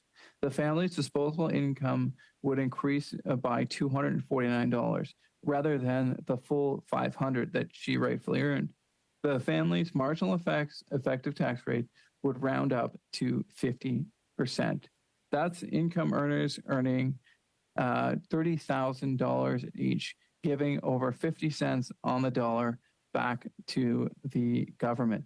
And you know what? To earn that $500, reality is that there were probably other expenses that had to be incurred along the way. In addition, probably additional transportation expenses. If this individual needs to take public transportation, there's a cost of that. If they own a car, there's gasoline, wear and tear on the vehicle, and then additional expenses with respect to childcare, perhaps. Maybe she's working in the evening. So there are additional costs where that $249 could easily be eroded. And that's why many Canadians are feeling like everything in Canada is broken. It feels to many Canadians, and I've heard this from Canadian after Canadian, that work doesn't pay anymore here in Canada. And we need to dispel that motion, and we need to celebrate work. We need to incentivize work, and we need to we need to get that deal back, that broken deal that says, if you work hard, if you make the right decisions here, you're going to be rewarded. You're going to be able to afford a house. You're going to have a little extra money to save for retirement. You're going to have a little bit of extra money even to go and have a vacation. You're going to be able to afford the basic necessities and not worry about making your bill payments at the end of the month. This needs to be Canada more than ever needs its entrepreneurs, its workers to power our economy through. And unfortunately, this Liberal government is putting in barrier after barrier after barrier. And so I'll give you another example of how this government is putting in barriers that are preventing Canadians from achieving their full potential. So in this scenario, a mom earns $30,000 and dad stays at home for a total family income of $30,000. Mom pays $1,985 in federal income tax and contributions to EI and CPP, and no Alberta income tax for a total payment of $1,985. The family also receives government benefits, and the total of benefits received minus taxes and contributions paid are $49,555. So dad says is considering returning to the workforce. So he has an offer. He's excited to return back to the workforce. He's going to be earning $30,000 a year. The family's disposable income, instead of increasing by that $30,000, get this, would increase by only $13,350, reflecting the loss of federal benefits, provincial benefits, and the rise in federal provincial income tax. That means that his participation tax rate is 56% for someone earning $30,000 a year. Man, that is brutal, especially when you consider additional costs that may be necessary to return to work. Maybe he required some additional training and there were costs with respect to that education. Maybe there's a second car that's required if they live in a rural area. And now we may have actually put them behind the eight ball. And like I said, the reality is that the majority of stay-at-home parents are moms, and some of them certainly are want to continue doing this. Others want to return to the workforce. And for those that want to return to the workforce, we should not be subjecting them to marginal participation tax rates in excess of 50%. These are women who have decided that they want to return to the workforce, and the government is all but stopping them by taking more than 50 cents on every dollar that they earn. And so these issues are incredibly challenging. And so we'll continue to talk about this government's war on work. And quite frankly, I was looking forward to many of the witnesses testifying about that. And for those who have been paying attention to my questioning, they would see that this is a repeated theme and will continue to be a repeated theme that I ask individuals and I ask questions about, because if we were to reduce the marginal effective tax rate, particularly on low income earners, that alleviates a number of issues. That gives individuals more money to spend on food. That also would give them more money for rent and would allow them to be in a better financial situation. It would also potentially motivate more individuals to return to the workforce, potentially easing our labor shortage. It only makes sense. The more we pay people, the more that they'd be willing to work. And in this case, we're paying people net dollars less and less and less. And Mr. Cross had great comments on this himself when he talked about the fact that Canadians are increasingly feeling like that work doesn't pay in our country. And you can see where that notion would come from. When the government is taking 50 cents on a dollar, work is certainly paying less than it has in the past. And we see the amount we've seen the marginal effective tax rates increase steadily underneath this Liberal government. Their war on work continues. We actually saw this a little bit during the COVID benefits, where if you earned $1,001, you got $0, whereas if you earned $999, you got $2,000 of benefits, right? It's these type of cliffs that we need to avoid. There are a number of different ways of looking at this. That one is to potentially reduce income taxes on low-income earners. That might be an area of fertile discussion. Another place would be reducing the rate of clawback on low-income earners. That might be a good area to have discussion. There's also the ability to increase the exemptions when clawbacks start or when income tax starts. I think these are all excellent areas and fertile areas for potential discussion. However, doing nothing is simply not an answer. I just don't know how members of the Liberal government, can look someone in the eye who's earning less than $30,000 and say, "Yep, we're taking 50 cents on every dollar you earn. Sorry about that. So sad. Too bad." To me, that's unconscionable. And so what we need to see is we need to see reform in some shape, in some form, so that people earning under $50,000 a year are not paying more than 50% of their money to taxes. We need to see tax paid. We need to see paychecks go further. And the government is certainly quick at grabbing money. They take more money. They take it, whether it be carbon tax, income tax, this tax, that tax, every tax. And sometimes they'll point out, yeah, we give back this money, or we give back this money, or their famously gimmickly marketed GST rebate, which they call it the grocery rebate, which was simply the doubling of the GST. And so they're certainly great at marketing. There's no doubt about that.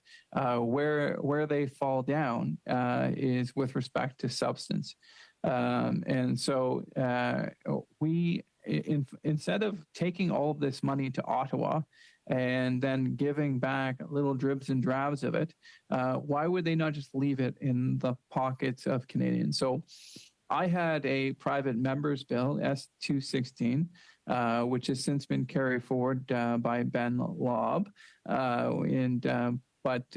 which sought to give an exemption for farmers for propane and natural gas from the carbon tax. And so the government first they said, oh, this isn't an issue. It isn't an issue. No way. This isn't actually costing farmers any of the money. Philip, you're all wet. And then after organization after organization came out, well, it actually is a problem. And it's actually costing the average farmer thousands of dollars in carbon tax paid in excess of the rebate. They came up with their own half-baked solution of providing a credit and a rebate system where they would take the money and then sort of distribute it as they see fit. If you did the right thing here, you did the right thing there. The government would give you some of your carbon tax dollars back. But that is not how conservatives work. And in fact, I had an exchange with the deputy leader and the minister of finance that I think was just so incredibly explanatory or illustrative of the difference between liberals and conservatives. I asked her about the dire situations in food banks, and she went on and I believe in 100% sincerity, talked about some of the challenges at her own local food bank and how it broke her heart, the financial position that many Canadians were. And I believe that she was absolutely sincere, and I want that clear and on the record. And then she went on and said, "I wish we could give them all checks." And that is the difference between liberals and conservatives. Liberals want to take people's money and give them checks. Conservatives want people to have economic independence to the extent that they never need a government check. And it is that difference that very much defines the difference between the liberals and conservatives. And that liberal policy of taking money to give to others has never succeeded. A country has never, ever, ever taxed itself into prosperity. And Winston Churchill described this strategy as a man standing in a bucket and pulling the handle as a way to bring himself up. Clearly, the visual of that is exactly what it means, because you can't grow an economy by taking money out of the economy. It just does not make sense. And so, when we take more and more and more money out of the economy, we inhibit the ability of Canada and Canadians to compete on the world stage. In the U.S., they don't have a carbon tax. Businesses don't have to worry about the carbon tax. And we heard actually in witness testimony here, and it would be great to hear another 10 hours of this from the CFIB about the impact of the carbon tax on Canadian small business. Small business owners and farmers and rural Canadians are paying a disproportionate amount of the carbon tax.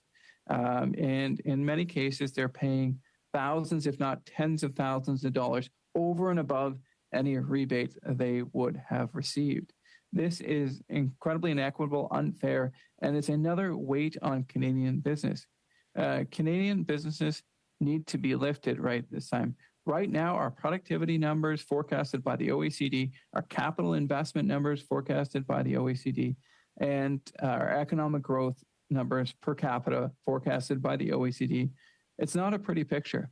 And this Liberal government, if they were serious about increasing prosperity for all Canadians, and perhaps I might say most importantly, those who are most vulnerable, would have been serious about growing the productivity of our country and eliminating barriers for success. And unfortunately, this budget was more of the same, which will just increase the barriers to success, make it incredibly challenging. Now, the great news is Canadian entrepreneurs, Canadian business owners, Canadian workers are so tough that I think nearly whatever this government throws at them, they will keep going. And to them, I say thank you. And I mean that sincerely. Thank you to all the workers, to the business owners out there who are working 50, 60, 70, 80 hours a week, only to see 50, 60% of that, those efforts get appropriated by the government, by this federal government, which has an insatiable appetite for revenue. Revenue grew incredibly post-COVID because of inflation. Millions of billions of additional revenue were flooding into the coffers of the Treasury, and the economic situation, because the recovery from COVID was good, and so the Keynesian economics would tell you, okay, now's the time to save for the next challenge. But what does this government do? They continue to spend, tax and spend. Those are the only two economic solutions this government knows. If they see an issue, they have two solutions: one, tax it, or spend money on it. What this government needs is competent policy. We need effective tax reform. We need effective legislation to protect Canadian intellectual property. But unfortunately, all this government sees is two words: tax and spend. There's a famous Ronald Reagan quote that says, "When a liberal sees something move, they tax it. If it keeps moving, they regulate it. If it stops moving, they subsidize it." That can really sum up this government's, these liberals' economic policy. All they see is tax, and spend. And so I would love to hear more witness testimony about what would be required to bridge the productivity, the innovation gap that Canada is currently facing. Many of our OECD peer nations are moving further and further ahead of us when it comes to productivity, innovation, and capital investment. And all those things are incredibly important. And productivity, like I said, that is really the standard of living of the nation. If a country can produce more goods more efficiently, the standard living of the country will go up. And that benefit, if done right, should disproportionately help the most vulnerable, which is what I think we would all like to see and accomplish. And when I've heard the Minister of Finance talk about how it broke her heart to see the individuals at her local food banks, well, how we fix that, how we solve that, is by making life easier, by driving up productivity. Because when a country can make more goods, there is more prosperity by definition. And unfortunately, especially relative to many of our G7 or OECD peers, we are falling further and further behind. I would love to hear witness testimony with respect to the Budget Implementation Act that talked about specifically what this government could have done to enhance productivity, or if there were things in the Budget Implementation Act that would increase productivity. I'd like to hear that too. I did not see any of that. All I saw was more tax and spend. But this is a serious issue that will, if we don't get this right, if we aren't able to fix the course of our productivity, of our capital investment, and of our innovation gap, we will suffer for a generation, because we need to make those capital investments now to fuel our economy for the next 10, 20, 30, 40 years. Because when we make capital investments, when we invest in innovation, or we invest in intellectual property, or we invest in equipment, that equipment will make us more efficient, more effective, and will grow our standard of living.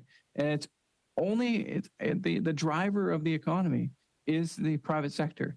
And so would love to hear an additional 10 hours on how we could grow the economy. I mean, we heard the Minister of Finance and Deputy Leader talk about this. I believe she referred to it as Canada's Achilles heel, that our productivity was not growing. I think most of the members would agree. I mean, the numbers are in black and white. that our productivity numbers are challenging at best, and that the government has to have all hands on deck to do everything they can to enhance the productivity of our government. I mean, of our businesses and of our government too, I guess. And so there are a number of substantive issues that we could be hearing from right now with respect to the economy and the Budget Implementation Act. But unfortunately, that wasn't the direction. Conservatives wanted to work collaboratively, with the spirit of democracy, and to get this process on the road, as it were, in order to. And all we needed was the deputy leader and minister of finance for 2 hours, and to have 20 hours of testimony. I don't know why these Liberals want to make things so difficult for Canadians just to simply get the facts and understand the reality of the budget. It's almost as if they're allergic to transparency. And they try to avoid it through a lack of either testimony from the Minister of Finance or a lack of witness testimonies. I mean, I guess if I were in government too, I would. I'm not sure if I'd want to hear their track record over and over and over again. I mean, the worst economy since the 1930s. Holy mackerel! I mean, those are some pretty astounding words. Food bank usage doubling or even tripling.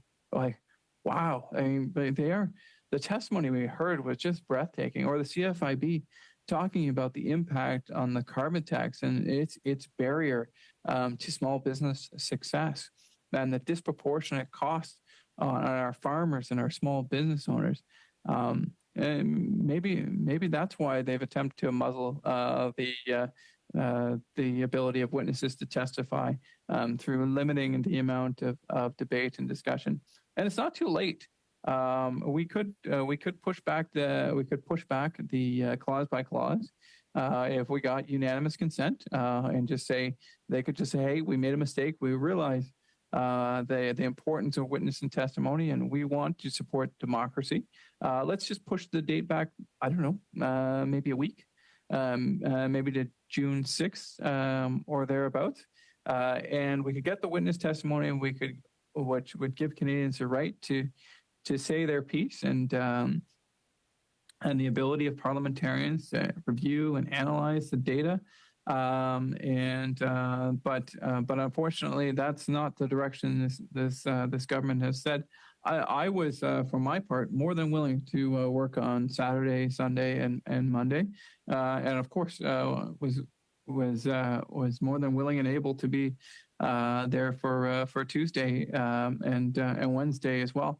And like I said, I great appreciation for the work that the clerks do in arranging speakers. And the great news too is, it wouldn't necessarily necessitate travel to Ottawa in these extraordinary circumstances.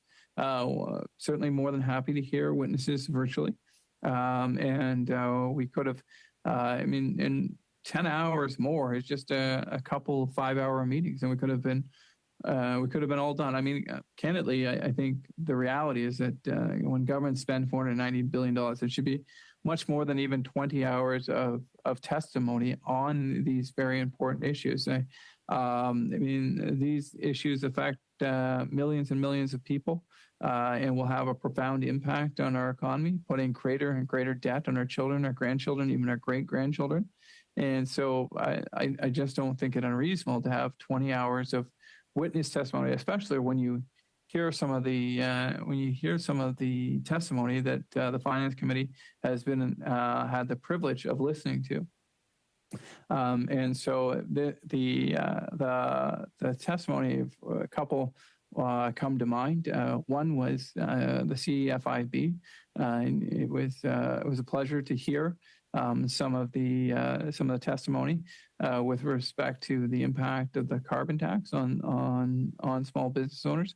how it disproportionately affects small business owners, that some taxpayers are paying, some are paying tens of thousands of dollars in carbon tax.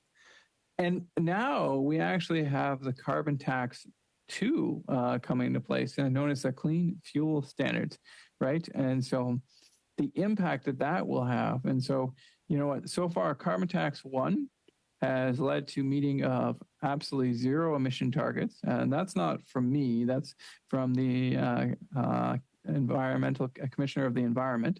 I heard that while I was at public accounts. And at the same time, it has made the Canadian economy less competitive. I think that is an objective fact. And it also has driven up inflation, according to Tiff Macklin of the Bank of Canada. Roughly 10% as of today's inflation is because of the carbon tax. And so these Liberals' solution to this is to bring another carbon tax in place, because if one wasn't hurting Canadians enough by driving up the cost of eating and heating, if it wasn't enough that it was hurting Canadian competitiveness, if its ineffectiveness towards hitting any emission standards where we're not clear enough, well, let's put in a second carbon tax, one that will no doubt be equally as effective as achieving emission targets, which is not at all, a zero batting average, as it were, and also of driving up the cost of living, and in addition to driving up the cost of living, making Canadian businesses less competitive, both at home and abroad. It's estimated, and many oil farming organizations say that between the 2 carbon taxes, that this could drive up the cost to farmers, and the average farmer, to thousands, if not tens of thousands of dollars. So we see the storm on the horizon, and even the Minister of Finance has acknowledged that Canada has a huge challenge with respect to productivity. And yet, while they acknowledge that storm is coming, they refuse to take any steps to shield the Canadian public from it. They refuse to aid, help Canadians invest in their economies by reducing the burden. We need. Excuse me to the interpreters. I just got a cough and I don't want to. My apologies to the interpreters. What we should be doing is we should have an all hands on deck approach. All parliamentarians should be putting their heads together to come up with the best ideas to solve the productivity gap. Because this is, as Minister Freeland said, this is Canada's Achilles heel. We have a huge challenge, and this Achilles heel could stand to reduce, if not resolve, our standard of living across our great country. And so I would certainly love to be hearing witness testimony today that would talk about the productivity gap and what decisions the legislators, lawmakers could make, provincially, federally, and municipal, to drive up our productivity numbers, to drive our economic growth. Having the worst economic numbers, the GDP per capita, since the 1930s, should serve as a wake-up call. We are not going in the right direction economically. In fact, we are driving towards a cliff. And yes, I am sorry if it saddens the Liberals that we aren't pushing the accelerator. We want to stop this car and turn it around. Because we believe that Canada, that not only should we not be at the bottom of the pack when it comes to it, that Canada should be leading with respect to productivity. We have the hardest working, the best minds in all the world here in Canada, and what's holding them back? I mean, I'd put a Canadian scientist against any scientist in Germany, in Switzerland, in the United States. I'd put any Canadian engineer. I'd put a Canadian engineer against any engineer in the world, whether they're in Ireland or Singapore or Japan. I believe we have the best and brightest individual. I'd put any tradesperson. I put our tradespeople up against tradespeople from around the world. So the problem is not the Canadian people. We have some of the best and brightest. We also have some of the best post-secondary education institutions in the country as well, that have helped drive innovation across our country. And so we've got all these wonderful seeds. And what else do we have? We're blessed. We're blessed by having some of the most bountiful natural resources in the world. Many of the natural resources or minerals or other resources that will be required to fuel the economy of tomorrow are located right here in Canada. Whether it be the nuclear industry, the electric battery industry, or other industries, many of those critical minerals are located right here in Canada. So we have all the ingredients. We have all the ingredients for success.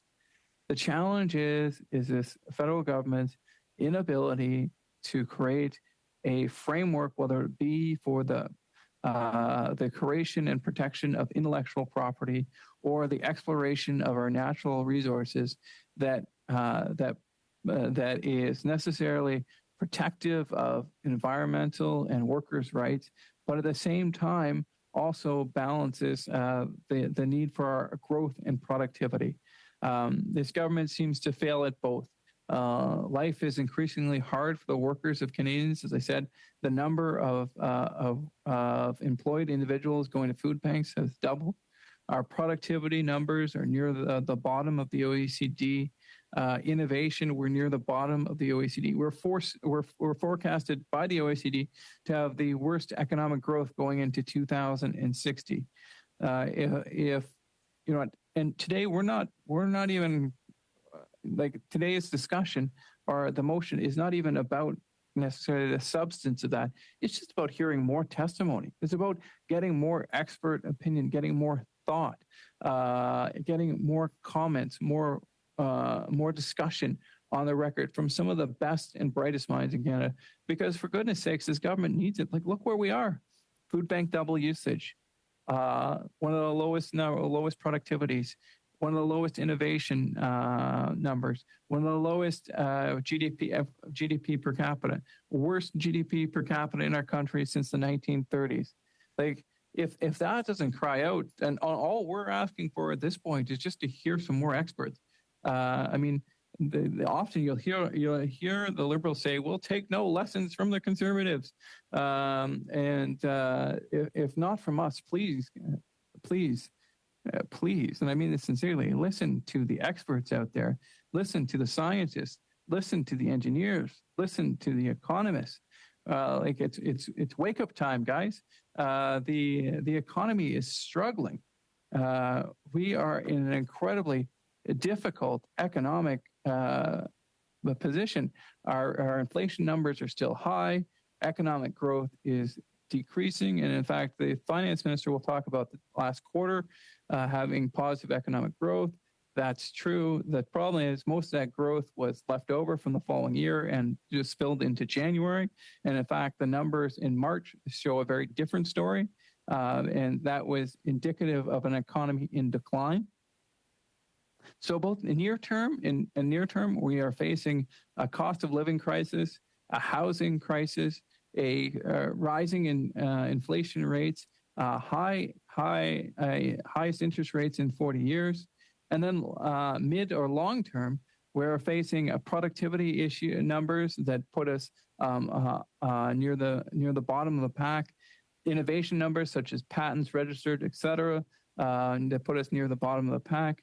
And economic growth and capital investment numbers that are once again near the bottom for the OECD. And per capita GDP growth that is the worst since the 1930s. To me, if I'm a government member, I want to hear every opinion I can, because clearly they don't have it right. They have not figured it out. They've been in power for 8 years. And this is a record we have to show for it. The worst economic growth rate since the 1930s, a falling productivity number, a falling capital investment number, housing costs that are incredibly high, food inflation that is over 10% for the last 8 or 9 months. I think this government has some lessons they need to learn, quite frankly. And I think this Minister of Finance has some lessons that she needs to learn. And so not only would I encourage this government to take another 10 hours of testimony, but I would encourage the Minister of Finance to listen to that and maybe take some advice from some of the great people that would be testifying. And I have to tell you, Mr. Chair, that there are many blessings of being a member of Parliament, and it is an absolute honor and privilege. But one of the greatest privileges I believe I have is actually sitting on committees. You will not just see me on Finance Committee. I will often sub in for various committees, because it's an incredible privilege to listen to some of the witness testimony. I learned something new, and I think I improve my own journey every time nearly every time I sit at a committee listening to witnesses. And I've sat on committees as varied as from justice to foreign affairs to finance to public accounts. And many of these, I've heard some very interesting testimony, and always try to keep an open mind to understanding and reviewing that, and to improving our ability to be legislators, because the more we can deepen our understanding of legislation through the listening to witnesses and witness testimony, the stronger I think we are in a better position. I mean, we make decisions. This Budget Implementation Act will not just affect the Canadians right now, the 37 million plus Canadians out there right now. It will affect Canadians who have not even been born yet. If for no other reason, then they will be paying back the debts and deficit that this government has incurred. We now have a national debt cresting towards $1.3 trillion, a deficit that's forecast as far as the eye can see. This, despite the fact that the Minister of Finance said that she would maintain that the debt to GDP ratio would not increase. This was a line that she would not cross under any scenario. And then less than 6 months later, guess what? The debt to GDP ratio is going up. And Liberals would say, well, it's only for 1 year, Phil, relax. We'll get it under control. Well, the reality is the government can really only plan for 1 year, and then a new budget will come in place. And my bet, and perhaps you can capture this on the record, and I would love to be wrong about this, but my bet is that the debt to GDP ratio does not go down as in future years as forecasted by this by the Minister of Finance. My bet is that this will be another broken promise, and what do I base that on? Well, a series of broken promises along the way. Of course, the Liberals promised to balance the budget after their spending spree. They didn't, and in fact, the deficits kept rising and rising and rising and rising. And then, of course, we had COVID, and some of that support, of course, Conservatives supported, and we understand that some of it was necessary. But there was also hundreds of billions of dollars spent during that time that had nothing to do with COVID, that drove up inflation and put us in the precarious situation that we are right now. And I just don't understand how the Minister of Finance got from 6 months to saying, hey, we're going to balance the budget in 5 years, to we're going to have deficits for as far as the eye can see for years and years and years to come. What What changed in that time? And these are questions I would have loved to ask the Minister of Finance.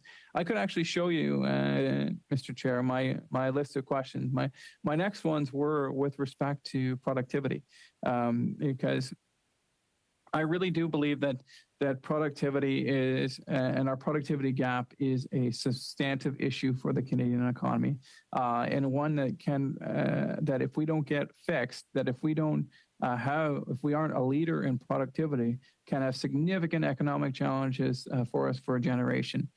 We need to make sure that we are growing the economy. Growth is absolutely critical, especially when and growth per capita. We need to make sure that Canada is getting wealthier for every individual, as particularly important to the most vulnerable. And instead, what are we doing? We're lowering productivity, which means there is a smaller pie for everyone to share. And then as the pie shrinks or doesn't grow as fast, perhaps is more accurate, the government is taking an ever bigger piece. So the government started out with the carbon tax. Now there's going to be 2 carbon taxes.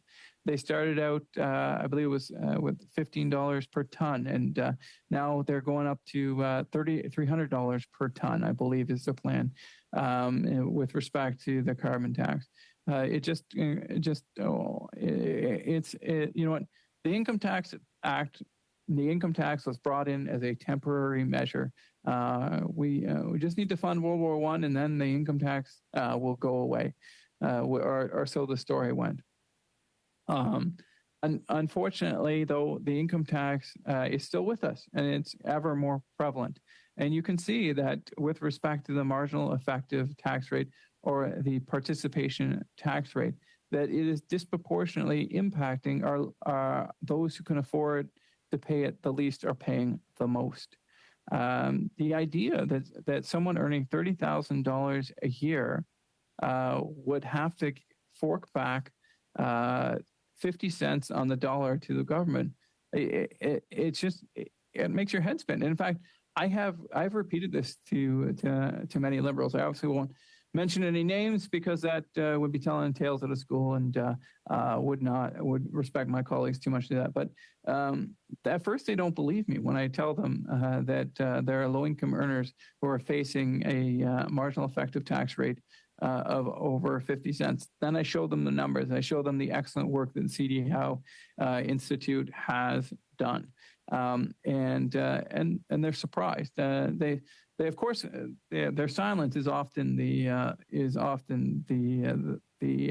recognition of guilt. I think they see that they realize that something's not right. Of course, they're not going to come out and say that to me, but I would, like I said, I would defy one of the Liberal members to walk up to a single parent and say, yeah, we know that if you want to return to work, that we're going to take 50 cents on every dollar from you.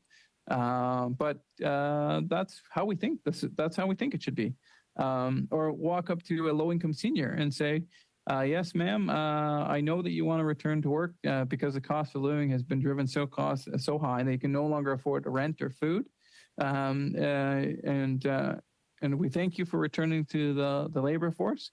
However, we are going to take 50, 60, 70 cents on every dollar that you earn, because we believe that that's how it should be. To me, I don't understand it. You know, I have not actually. I've raised this in the House of Commons. Every committee meeting, I bring up the marginal effective tax rate because I think it is such a substantive issue. And I've yet to actually hear any attempt to rebut this, other than the occasional jeer across the hall in the House of Commons saying, "No, this can't be true. That's ridiculous. That's laughable." And that's the only thing that I do hear. But when we actually go through it, including, I have to say, hats off to one of the Liberal members who came in after jeering me and said, I want to understand this issue. And so we sat down and we talked about it, and he said, okay, you're right. And so I hope that there are more Liberal members who are aware of the marginal effective tax rate. And I'm certainly open to a bipartisan, nonpartisan discussion about this. I do believe that no one wants to purposely discourage work, and that all members of the House of Commons want to see Canadians succeed and prosper. So, we need to resolve this issue and maybe just fix some knowledge gaps that exist. I realize that not everyone enjoys tax policy as much as I do, and so maybe this isn't an area of interest or study for them. But it's incredibly important and incredibly powerful, because when you have high marginal effective tax rates, not only do you take the dollars and cents, but those dollars and cents are also associated with a sense of self-worth. If you don't believe me, for those of you who've had children who have reached adulthood and they got their first paycheck, look at that kid, that child, when they make that paycheck, whether it be mowing a lawn or washing dishes, as I did many years ago, and the feeling of self-worth that comes from work, right? That comes from making a contribution. And there's all sorts of different work, from being a rocket scientist to a neurosurgeon to whatever field you want, to being a pipe fitter, to being a carpenter. But the value it gives to people cannot be discounted. And so when the government says to someone, actually, that work that you earned, that you did, we're taking 50% of the value of that. Imagine that. So someone works for 40 hours and they're only left with 20 hours worth of their work. 1 in 2 of their hours is taken back by the government. What an impact that must have, right? What an impact it must have, especially those who are just struggling to get by. Imagine that individual who can barely afford to pay their rent, and instead of their paycheck reading $1,000, it reads $500. And now they can't afford their rent. If they just had that extra $500 back, they might have been able to make that rent. They might have been able to pay they might have been able to pay for the groceries at the end of the month instead of going to a food bank. This government is, and I don't think it's too strong words to say, this government is literally driving Canadians into poverty with their high rate of marginal effective tax rates. And the government has 3 ways of raising revenue, Mr. Chair. And this government has employed all 3 to its fullest extent, nearly possible. So one is direct taxation. And so with that, we've seen dramatic increases in the marginal effective tax rate. We've seen the introduction of small business taxes, new small business taxes. We've seen the carbon tax, and now the carbon tax too. So those are all direct ways of getting revenue. The other way is through inflation, and we saw the government revenues went through the roof when inflation occurred, and this is quite frankly the oldest trick in the book. And in fact, there is a phrase that you may have heard called coin clipping, and that actually dates back to the Roman Empire. And so when the Roman government ran out of money, they had overspent on whatever. They came up with a brilliant idea. Instead, we're just going to reduce the amount of silver or precious metals in our coins, and so we'll reduce it, and that way we'll have twice as much money to spend. And of course, what happened was that the government initially was able to collect a lot more of goods because they hadn't yet flooded the system with cash. It takes a little while for inflation to kick in the system. And so those who get the money first benefit the most. And so who had the money first? The federal government and the Canadian banks. And so they benefited the most from inflation. And so the government has utilized inflation to its maximum benefit. And then the other tool, which is really related to the other two, is deficit or debt spending. And so what this is doing is just kicking the can down the street. And so eventually they will have to either collect that revenue through inflation or through taxation. And when a government does that, the more that the government takes out of the private sector, the harder it is for the private sector to thrive. when we have an economy that is growing, perhaps the increase in government taxation can be handled by a private sector and will not have the type of deleterious impacts that we're currently experiencing.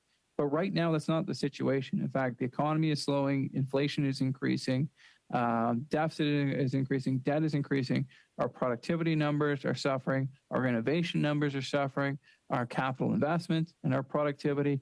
And as Mr. Cross said, we have the worst economic growth, GDP per capita to be precise, since the Great Depression, since the 1930s.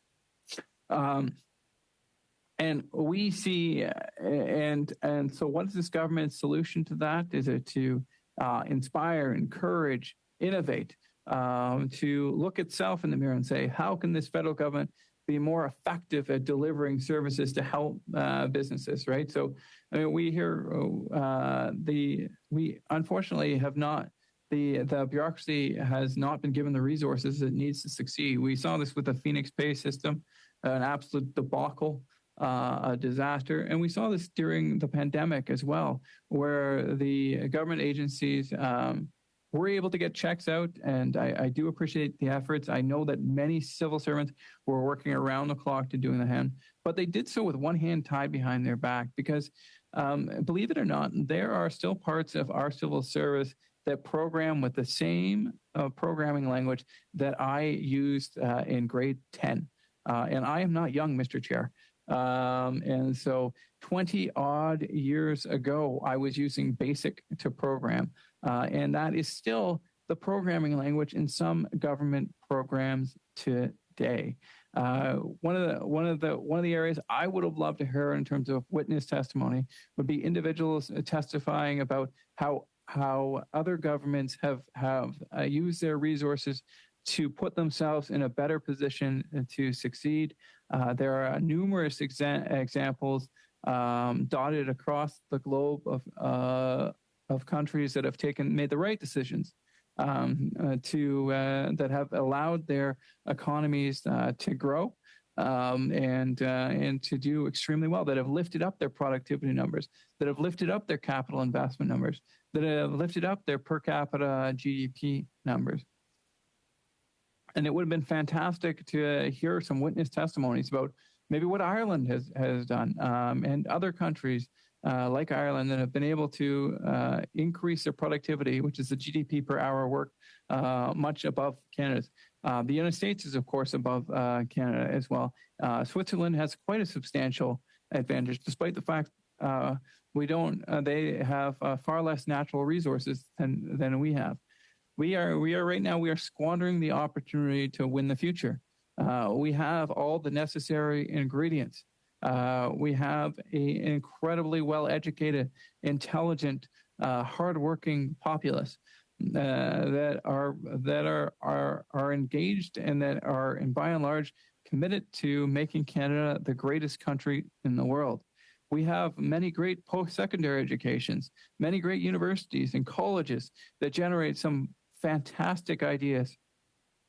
We've been blessed by incredible natural resources, and we have some of the technology that makes Canadian energy some of the cleanest in the world.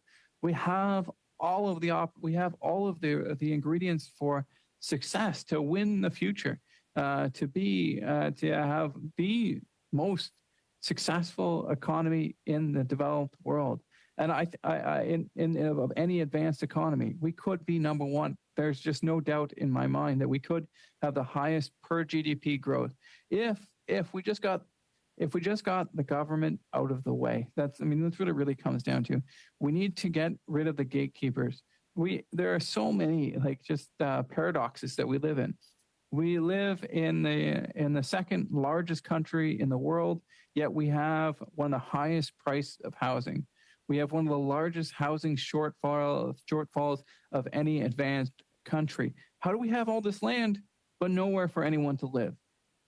We have tremendous natural resources. We have an incredibly well-educated, intelligent, hardworking populace, but we have one of the lower productivity numbers. Once again, the finger of blame points over and over and over to the failure of this Liberal government. These 8 years have been very difficult for Canadians. There's just no doubt about it. The cost of housing has doubled. We now have high rates of inflation, the worst economic growth since the 1930s. We have doubled the food bank usage. We have twice as many employed individuals going to food banks as if we ever did. 1 in 20 folks in Mississauga go to the food banks. We certainly heard from the chair's own the food bank within his own riding how and he said the situation was terrifying. And I hope that the chair and the rest of the Liberal members were listening to it, because it's their 8 years of economic mismanagement that have put us there. But the good news is that hope is on the way. The help is on the way. As a Poilievre government, we'll turn hurt into hope. We'll make the common sense of the common people once again common in our great country, which is what we need to drive economic growth, to make Canada the most prosperous country in the world by growing economic growth, by not having a GDP that is the lowest since the 1930s, but instead having one of the highest GDP growth rates in Canada's history. And how do we do that? How do we do that? We get government out of the way. We remove the gatekeepers. We let Canadians do what Canadians do best. We let Canadians innovate, and we protect those innovations through a logical framework that makes sense, that drives innovation in our great country, that allows Canadians to reap the rewards of the innovation investments. If you listen to many IT experts across Canada and really across the world, they say Canada generates some of the very best ideas in the world. The challenge is those ideas just flutter away, not because the entrepreneur or the innovator is doing anything wrong or incorrect. They're not. What is doing something wrong is the federal government.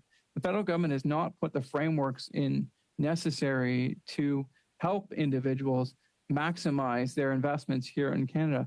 And so what happens, those ideas flutter away to other jurisdictions. They go to Silicon Valley. They go to the European Union. They go to Asia. And instead of those ideas raising the standard of living for Canadians, those profits are realized in other jurisdictions. We have an opportunity to change this, to actually our resources, our innovations, Canadians' innovations should increase the prosperity of Canadians, because what's going on right now is we ship out our ideas, we ship out our resources, and then they're repackaged, manufactured, or sold back to us at a premium. And that gap in the supply chain, which Canada in many industries is missing, is the sweet spot. That is where prosperity is made. That is where productivity is grown. We need to regain that part of the supply chain in our economy, and we need a government that will turn that hurt into hope, that will turn that doubling or tripling of food bank usage, that will take a punitive and painful carbon tax and scrap it to allow Canadians to be more innovative, make those capital investments and be rewarded. We need to have a country where when people do bad things, they deal with those consequences. But more importantly, when people do good things, they reap those rewards. And it shouldn't be the bureaucrats in Ottawa that get the rewards of innovation. It should instead be the entrepreneurs, the workers, and the business owners of our great country. And that is the country that I know and love, and that is the country that I believe that we will be again underneath a Pierre Poilievre government, where once again paychecks go further because taxes are reduced, where housing is affordable again, where work pays, where individuals feel safe again in our great country, where work is rewarded, where success is celebrated and where Canadians come together in a collaborative fashion to once again restore Canada and to make Canada an economic leader once again, a country that can get their resources to market, that lifts the prosperity of all Canadians, that doesn't invest in a $5 billion, $5 billion pipeline that costs $30 billion to build and tracking. We need to be a country that can get things done again. And unfortunately, as I hear from constituent Canadian after Canadian after Canadian, too many of them feel like this country is broken, like they are working harder and getting less, where those earning more are paying less and those earning less are paying more.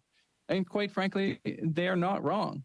When you look at the marginal effective tax rate and you see someone who is paying a higher tax rate at $30,000 than someone who is earning $120,000, they're not wrong.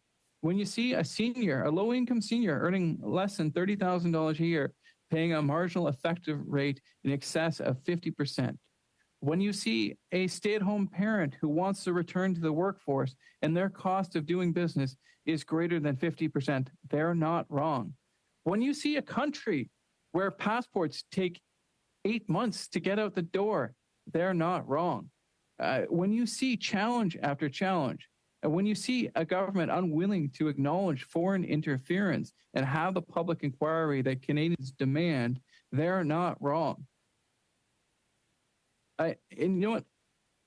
So maybe it does make sense then that this government does not want to hear 10 more hours of testimony. Maybe they want to stick their head in the sand and just pretend everything is okay and repeat their same talking points over and over and over to themselves and say, you know what, Canada has never been better. We'll take no lessons from the Conservatives. You know what, we spent money on this. We spent money on that. We spent money on this. The line that gets me most, Mr. Chair, is when Liberals rise in the House of Commons and they avoid any type of results because there's no results to point to.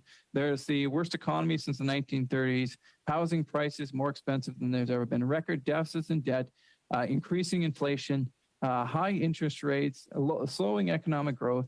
So they can't point to that. So they just point to, well, we spent $8X billion. Well, you know what? An expensive failure is not better because it's expensive. It's worse because it costs you money.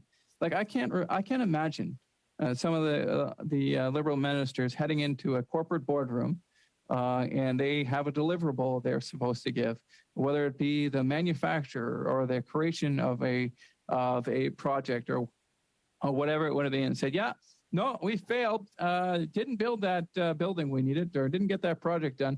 But man, did we spend a lot of money doing it. Like, I just wonder if they ever listen to themselves. Like how does this make sense? That failing expensively is somehow is a blessing. It's not. It's worse. And so, I mean, 8 years ago, housing was affordable. Now it's not. Yes, true. Yeah, the Liberals did spend a lot of money making it less affordable, or unaffordable might be the appropriate term. But that doesn't make it better because instead of having an affordable housing and a balanced budget, we have unaffordable housing and a massive deficit and debt. And I would have loved to hear, and it's not too late, guys. Like, the Liberal government still would have plenty of time to get this budget passed, just simply by expending for a week. 10 more hours of testimony. If a Liberal member were to take the mic right now and go, you know what, I've had enough. You're right, Mr. Lawrence. You know what, 10 hours of testimony is a reasonable request. Mr. Clerk, let's get that setting up. Actually, Mr. Chair, would the clerk mind answering me? How long do you think it would take to get 10 hours of additional testimony? Well, that is not the clerk's role right now, MP Lawrence. As you know, that you yourself voted unanimously on a motion, and I think let me just go look at that again to bring that to you. Yeah. So So when we did that motion through unanimous consent, including yourself and from all parties, to add, and I quote, and that the whips of the recognized parties and the clerks be empowered to seek as many meetings as possible with the goal of meeting for 10 hours before the end of this week. And that was the week of May 15th, which was last week. So that's where we're at right now, MP Lawrence. Thank you. And I apologize for speaking over you. I'll wait for you to put mute on there, Mr. Chair. Go ahead. Are you muted? You're not muted, though, so I don't want to. Go ahead, Mr. MP Lawrence. Yeah, thank you. Was there anything in that motion that would limit it to only 10 hours of testimony? Yes, there was, MP Lawrence. I just read it to you. I just read it to you, but I could repeat it just one more time for you. Yep. So, as it said, MP Lawrence here, that so it was up to what was agreed upon, with yourself included, because you voted, and it was a unanimous consent here at the committee, that in A, this was in bracket A, inviting witnesses to appear on the contents of Bill C-47 during meetings scheduled for the weeks of May 1st, May 8th, and May 15th. That was last week, MP Lawrence. So May 15th, that was last week. Yep, so that's what you voted for. So that is where it is limited. Yes. Thank you. I'll just wait for you to go on mute. Yep.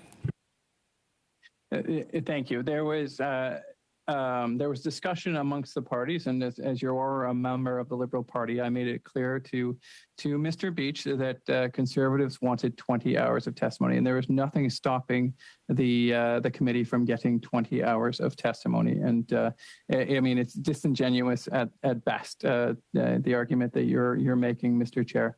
But I will respond to that, MP Lawrence. What's disingenuous is what you've just said, and I'll read into the record because I'd like to do that. And for what I said earlier today at the start of this meeting, as we were going to get into clause by clause, but this will give me an opportunity for all those that may be watching, and that may be limited to the members of this committee. No, it's okay. Knowing that we have spent considerable number of hours on the subject matter of Bill C-47, I'd like to provide a recap for the benefit of our members as well as for anyone watching this committee. To be precise, as of last week, we've completed a total of 40.5 hours, equivalent to at least 20 meetings. Thanks to our wonderful clerks right here to my left. As chair, I must interpret the motion as written. Given there seems to be some confusion, and that may be your confusion, over Part D of the motion and how the phrase, in quotes, goal of accomplishing at least 20 hours of study prior to the beginning of clause-by-clause consideration of the bill, end quote, interfaces with the rest of the motion, I want to specifically read out the start of the motion and Section A.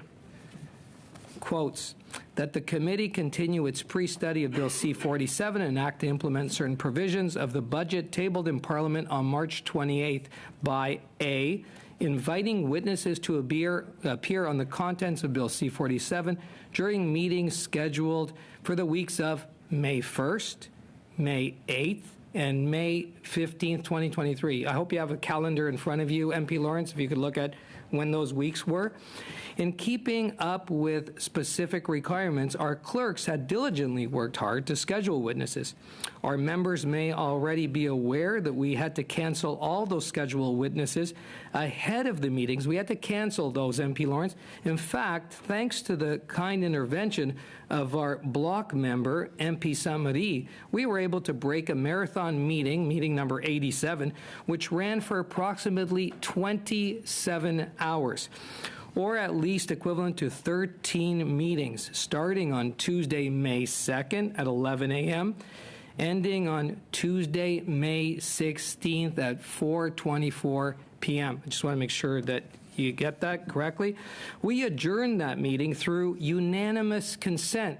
For all those watching and for members, I'm sure you're aware, unanimous consent means all members agreed, including yourself, MP Lawrence, from all parties, to add and that the whips of the recognized parties and the clerks be empowered to seek as many meetings as possible, with the goal of meeting for 10 hours before the end of the week. That's what you agreed to, for 10 hours before the end of the week of May 15th, which was, again, last week, MP Lawrence, if you pull out your calendar.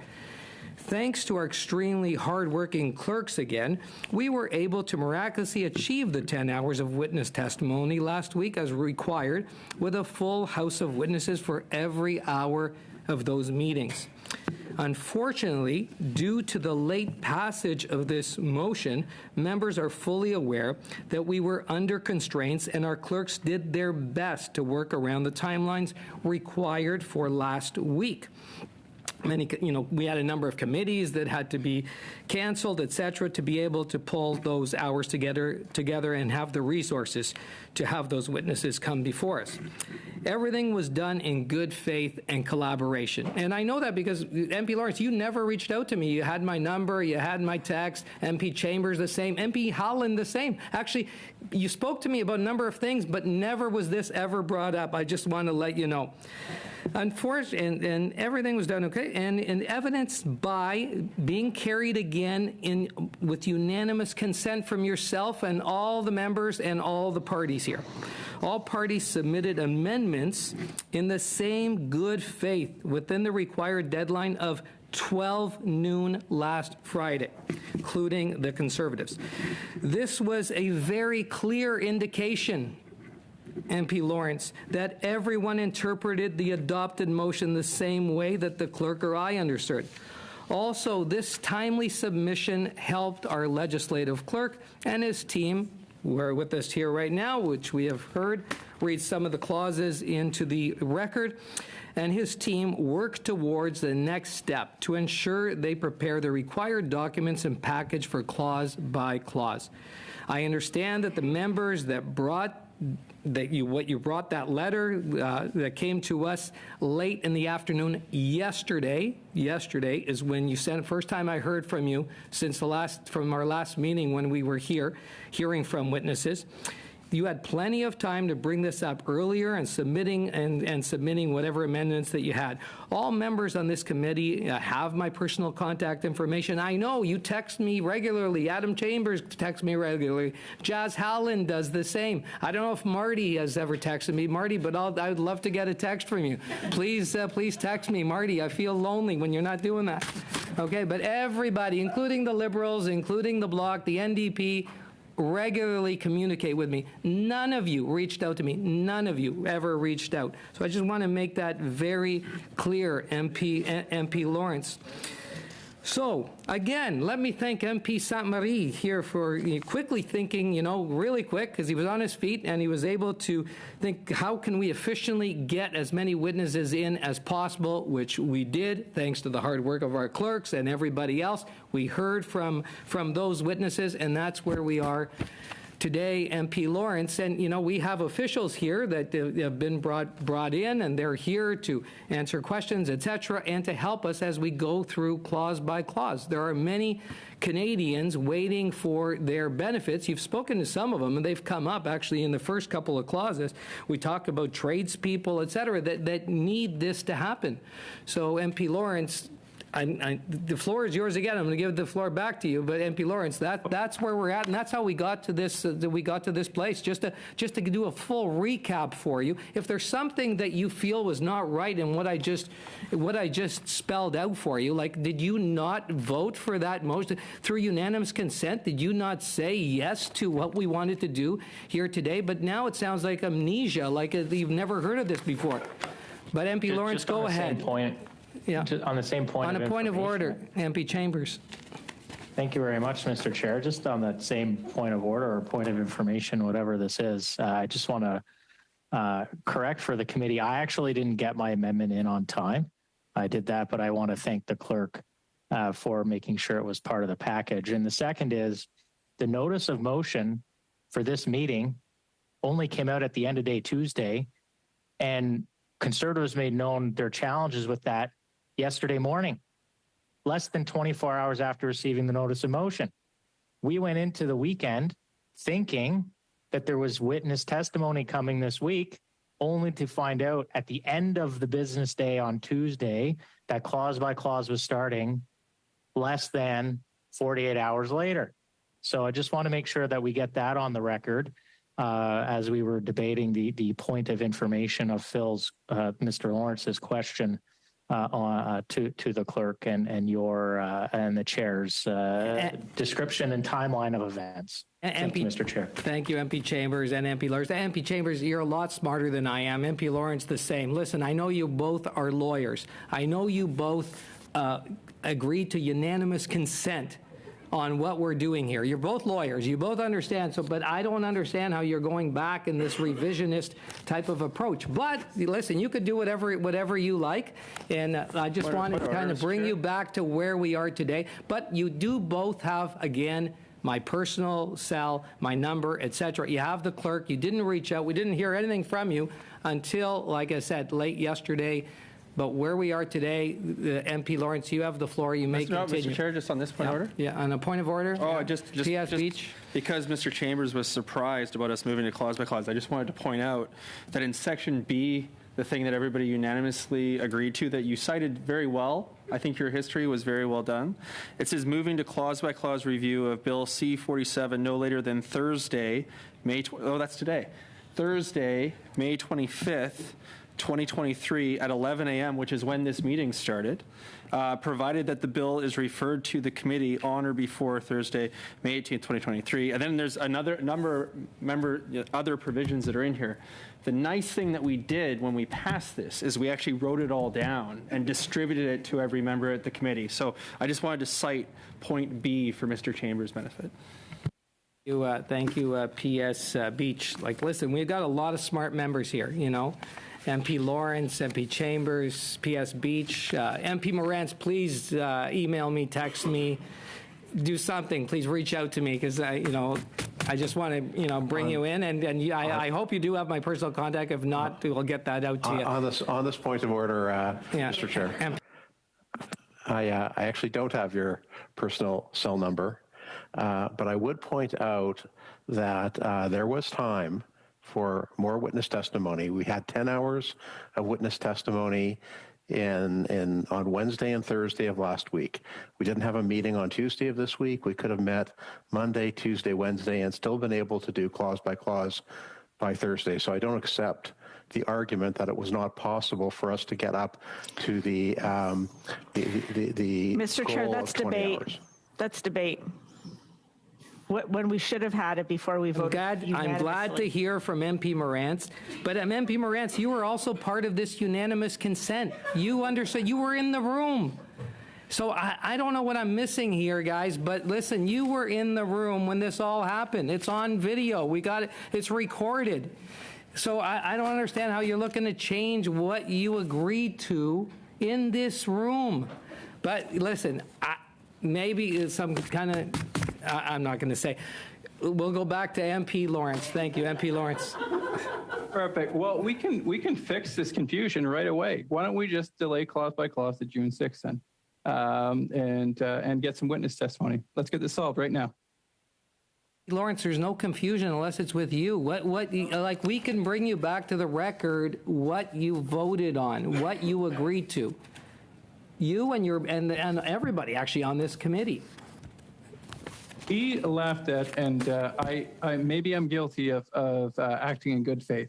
And when dealing with a Liberal, that's probably never a good idea, and especially a Liberal chair. But we left there. If you look at the record beforehand, the discussion beforehand, we were about to have an agreement actually on a UC motion that was based on a negotiation with myself and Mr. Beach that he would do, in his quote unquote words, to do everything possible to get 20 hours of testimony in. I believed him, and maybe I'm a fool for doing it. And then Gabriel Saint Marie piped in and said, we want 10 hours before. It was never Gabriel, and you can ask Gabriel. Gabriel didn't say, we only need 10 hours. He wanted 10 hours before the end of the week. And we could end this discussion and this impasse right now we still have lots of time in this session to get the budget passed, and I know that's the goal from the Liberal side. And just push it back by a couple of days, get some testimony. I hate to do this to the clerks, but they are amazingly talented at getting witnesses done up. Like we could have had witnesses today, but instead you're stubborn and you won't move forward with us collaboratively, despite us knowing the context of this entire discussion. And all Conservatives are asking for is 10 hours of additional testimony, which could have been done we could have had that today. The clerks have proven that they are miracle makers, and I appreciate everything they do. We could have done the 10 hours of testimony today. We could have done it yesterday. We could have done it Tuesday. And there would have been absolutely nothing wrong with that. But I'll carry forward with the discussion of my motion. And like I said, the good faith effort, we can sit down and we can push it back a couple days just to get 10 hours of witness testimony. MP Lawrence, the one thing I will say that I can agree on is that our clerks are miracle workers, because they worked so hard and they filled the room with witnesses. They did an amazing, tremendously amazing job. But also, what I would ask is that I know you've got the bill in front of you, hopefully, et cetera, but I would ask that you pull a calendar out, because again, it says the scheduled weeks of May 1st, May 8th, and May 15th. That was what was scheduled for inviting and hearing from witnesses. And that's why those superhuman efforts off of MP Saint-Marie's suggestion to bring in as many witnesses as we could, which we did. We filled those rooms, and we exhausted all the resources, all the hours that we had up till that Friday. And that's where we are. But MP Lawrence, the floor is yours. You could continue with debating or by discussing your motion. Mr. Chair, sometimes you're intentionally vague about this, and maybe when we're in government will be the same. I hope not. But are you telling me that there were no resources available on Tuesday or Wednesday for witness testimony? MP Lawrence, what I'm telling you is what you voted for. And what you voted for, that's what I'm telling you. You voted for scheduling witnesses for the weeks of May 1st, May 8th, May 15th. You said no different. You voted, and the other Conservatives voted unanimously for this. When MP Saint-Marie brought up that he was looking to find a way to get in as many hours, up to possibly those 10 hours before Friday, we got that done, which was great. That's what was asked for. At the same time, you heard MP Saint-Marie, you voted for that. You have voted for everything that today you're disagreeing with. True. That's just not true. What I voted for was to have 10 hours before the end of the week, and then an additional. We came into this week expecting there to be witness testimony. And once again, Mr. Chair, I'm putting to you, are you telling me that there were no resources available for witness testimony on Tuesday and Wednesday? What I'm saying, MP Lawrence, is what you voted for and what all the members of this committee agreed to was to have witnesses up through the week of the 15th, and that we would be into clause by clause then. And that's where we are today. So you may continue with your motion. That's where we are. With answers like that, I'm surprised you're not in cabinet, Peter. But I will continue on, and disappointed that we can't hear for 10 more hours of testimony.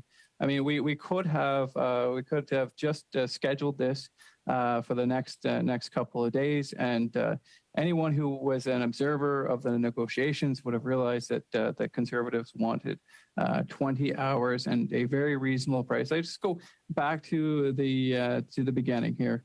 Conservatives wanted two things from the deliberation of the Budget Implementation Act to make this go smoothly and professionally, which was to have the Minister of Finance for 2 hours and 20 hours of testimony. If anyone thinks that's unreasonable, please email my office. Because having the Minister of Finance we heard such damning evidence. Like I can't believe that people that even liberal backbenchers aren't saying, holy mackerel, we're dealing with a perilous economic times, the worst GDP per capita growth since the 1930s, the lowest forecasted economic growth to 2060, double the food bank usage, people coming to food banks asking for medical assistance in dying.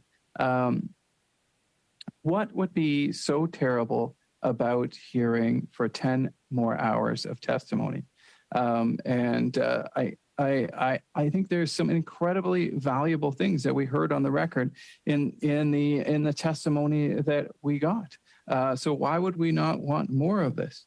This testimony was incredibly informative, well educated, enlightening, and I greatly appreciated even folks who had different views with. I thought they came fully prepared and with an incredible depth of knowledge that they could have provided that maybe even liberals could take lessons from. I know I certainly learned from hearing from these witnesses, and would go back to talking about the war on work that these liberals have launched. And so, as I talked about the participation tax rates, that's as you recall, someone's tax rate for re-entering the workforce. And so I talked about a couple of provinces. I'd like to add a couple more to the record, if I may. So, for the example of a first parent, the parent who's currently in the workforce earning $45,000, and the second parent who's expecting to make $20,000, their participation tax rate is 38, 44, and 50. That's huge. If they've got one child, two children, or three. If we go down to the wonderful province of Manitoba here, we see that, once again, this is the scenario where the first parent's income is $45,000. The second spouse wants to re-enter, expecting to make the workforce, expecting to make $20,000. In the wonderful province of Manitoba, on re-entry, they would pay 42%. 49%. Point of order. Chair, Mr. Lawrence is reading again from a prepared report that is completely irrelevant to the motion that he has introduced and we have to be debating. So look, I mean, if the Conservatives, including Mr. Lawrence, hadn't filibustered for 25 hours, then we could have heard from witnesses on the topics that he is now that Mr. Lawrence is now speaking to as he reads from this report. But now's not the time for that. He's obliged to speak to the topic at hand. The topic at hand is the motion that Mr. Lawrence himself introduced. And so, Chair, I would ask you to do what you can to make sure Mr. Lawrence abides by the rules of this committee, which is to speak to the motion before us.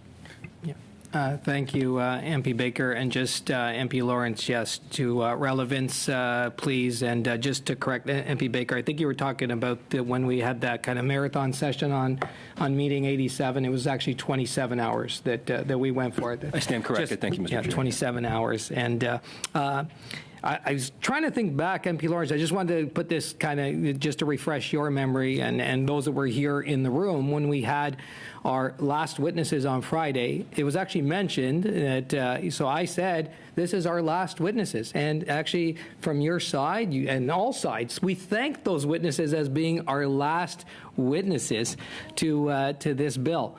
So if you can recall, but I did ask the clerk to see if it is captured. So it is on video, it's captured, it's on camera. So you can go back and be able to see how we thank those last witnesses, which you agreed to were our last witnesses on that day, and for this bill. So if you could just go back and recap on that, that may help in terms of kind of just refreshing the memory as to how we got to where we are at this time. But I asked the clerk, because I wasn't sure, I wanted to just refresh my own memory that they were our last witnesses, and we did thank them as our last witnesses that came before us, that got us those 10 hours on that Friday. So MP Lawrence, the floor is yours. Thank you very much. I appreciate that. So, sorry, Mr. Chair, just on that same point of order for Mr. Baker, I thought, if I may, Mr. Chair, I don't want to proceed without the floor, of course.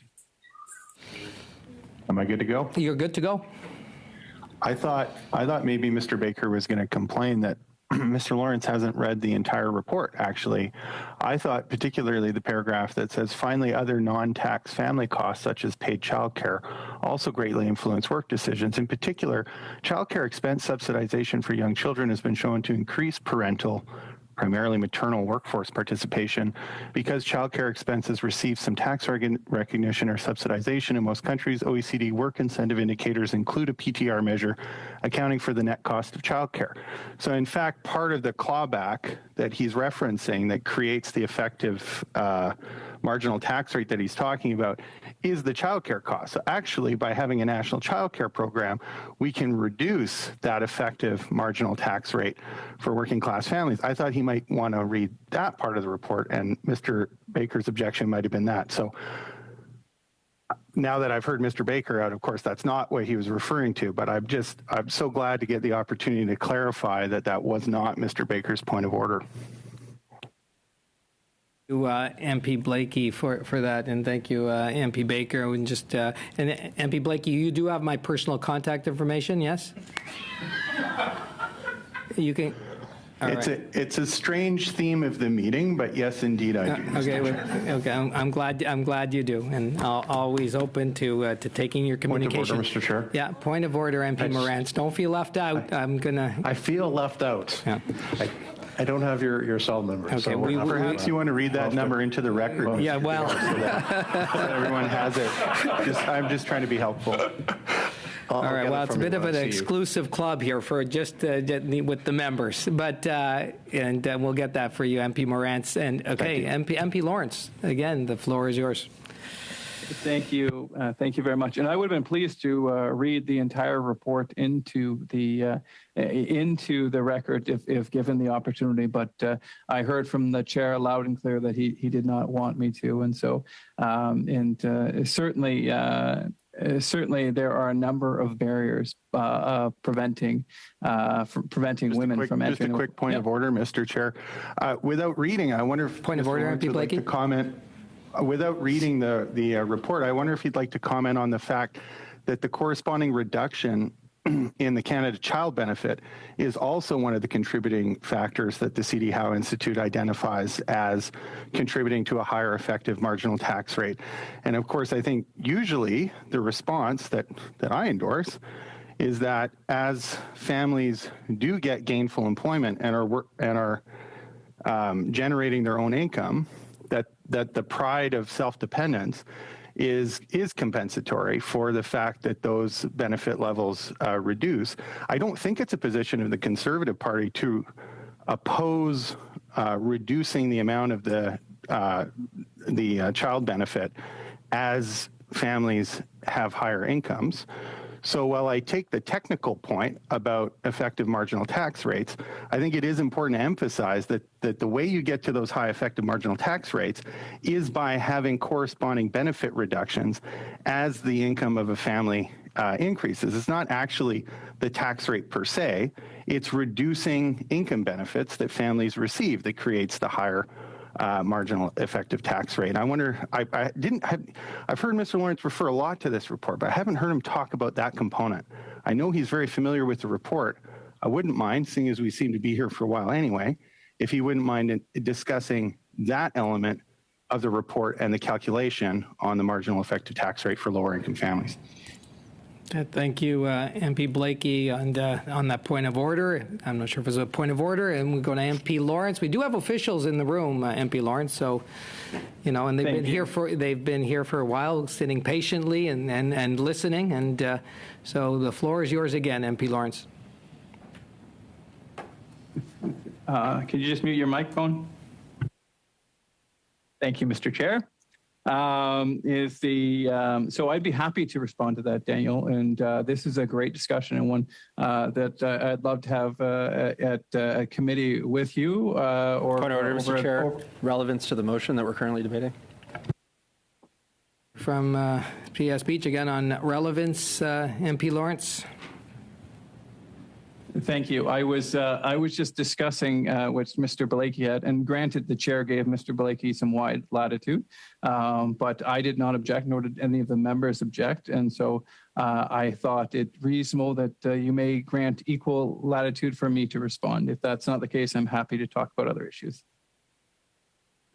Point of order, Chair, on that same point of order. Same point of order, MP Baker. Mr. Chair, you've given Mr. Lawrence and his colleagues a lot of latitude over the 27 hours that they've been filibustering this committee and blocking the bill from moving forward. So I do think that I think it's important for the record that Mr. Lawrence appreciate that that he's been given that latitude, and that it's important he speak to the motion at hand.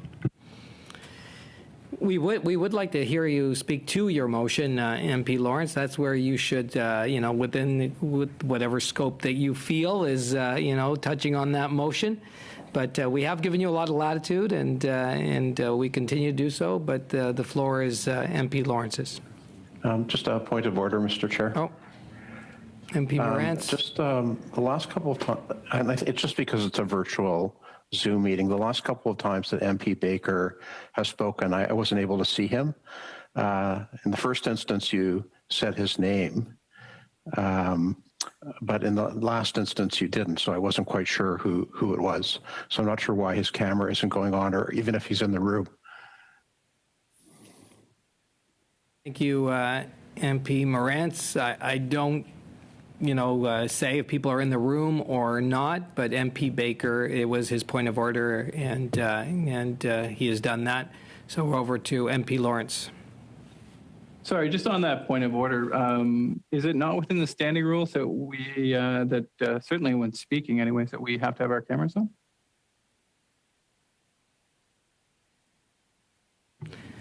Yeah, it was... So the cameras, they do their best to catch, MP Baker's got those, the Hollywood looks there. And of course we want him on camera all the time. So if the MP Baker, why don't you say something, we'll have you on camera. And because I know the members that are at home would love to see you.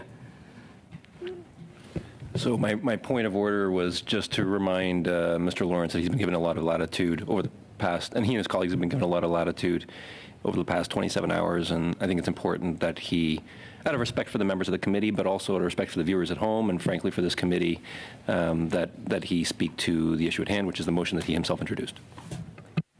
Thank you, MP Baker. And now MP Lawrence. Thank you. I'll just wait till you put yourself on mute there.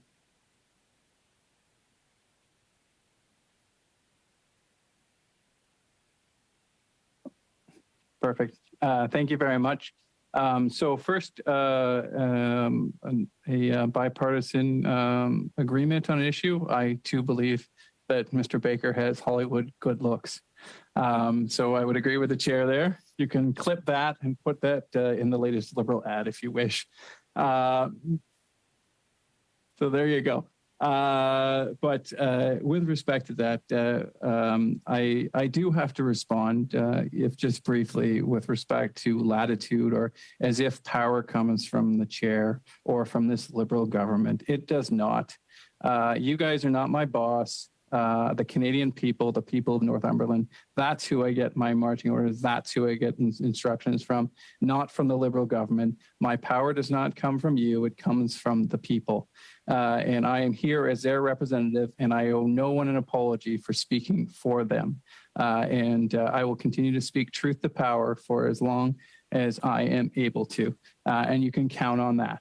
So we were talking about it, and I also would ask that the chair or the clerk cite anywhere in the rules that says that a speaker cannot read, revise, or look at a report when asking questions or giving testimony.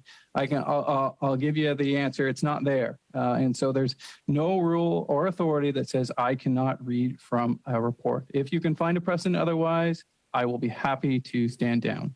Until then, I will cite the report. And so in the province of Alberta, the first parent's income, where first parent's income is $45,000, and the second parent. Mr. Chair? Yeah. So the power itself actually comes from the standing orders, which comes from the rules that are collectively made by members of Parliament on how we're going to agree to operate as a Parliament. And in those standing orders, it does say that when you're speaking to a motion, it has to be relevant.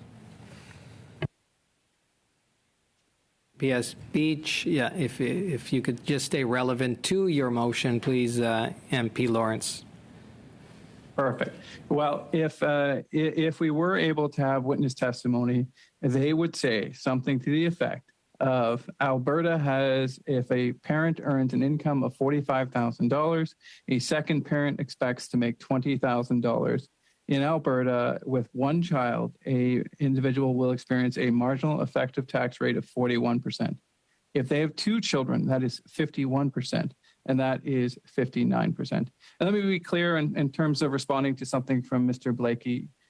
Conservatives are not calling for a reduction in the child care benefit. In fact, we were the parents of this idea, and we continue to support it. What we are against is that Canadians, especially low-income Canadians, are having to give up 50, 60, 70, even 80 cents on the dollar, right? And so there's a number of solutions to this. And I'm more than happy to talk to Mr. Blakey, who's a very intelligent, very thoughtful man, and he can clip that, and to have that discussion over him. But the first step in solving a problem is acknowledging there is a problem, and so it's one of my driving causes to get more and more Canadians, and particularly those who are on the left side of the spectrum, to acknowledge this is a problem, that a mom who wants to return to the workforce paying a margin or participation in an effective rate of 53% is a problem, right? And we can discuss and we can debate, and that's what Parliament's for.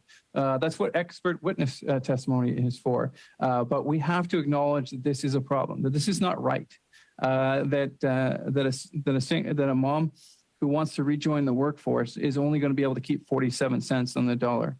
And there are yet other Canadians who might be keeping as little as 30 or 20 cents on the dollar. We have to acknowledge that this is a disincentive to work, that this is eroding and corroding Canada's work ethic, that Canadians no longer feel like hard work pays off. And I've heard that over and over and over again.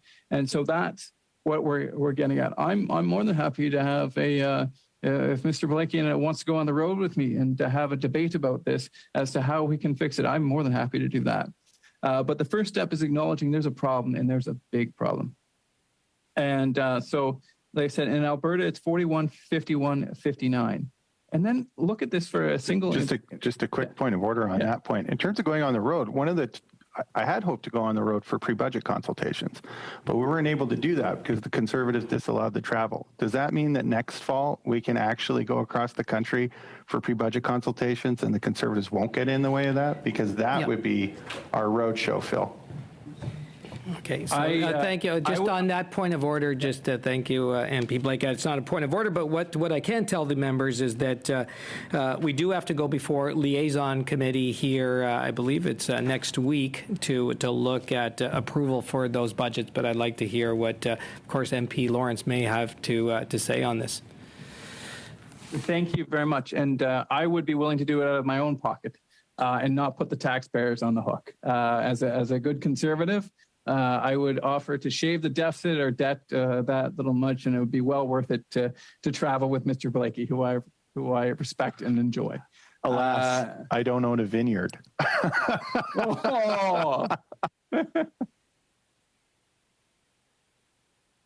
It's a small vineyard. I'll put that on the record there. And anyone who owns a vineyard, including expert witnesses' testimony, would know that this is a lost leader and nothing more than that. But thank you very much for that, Mr. Blakey.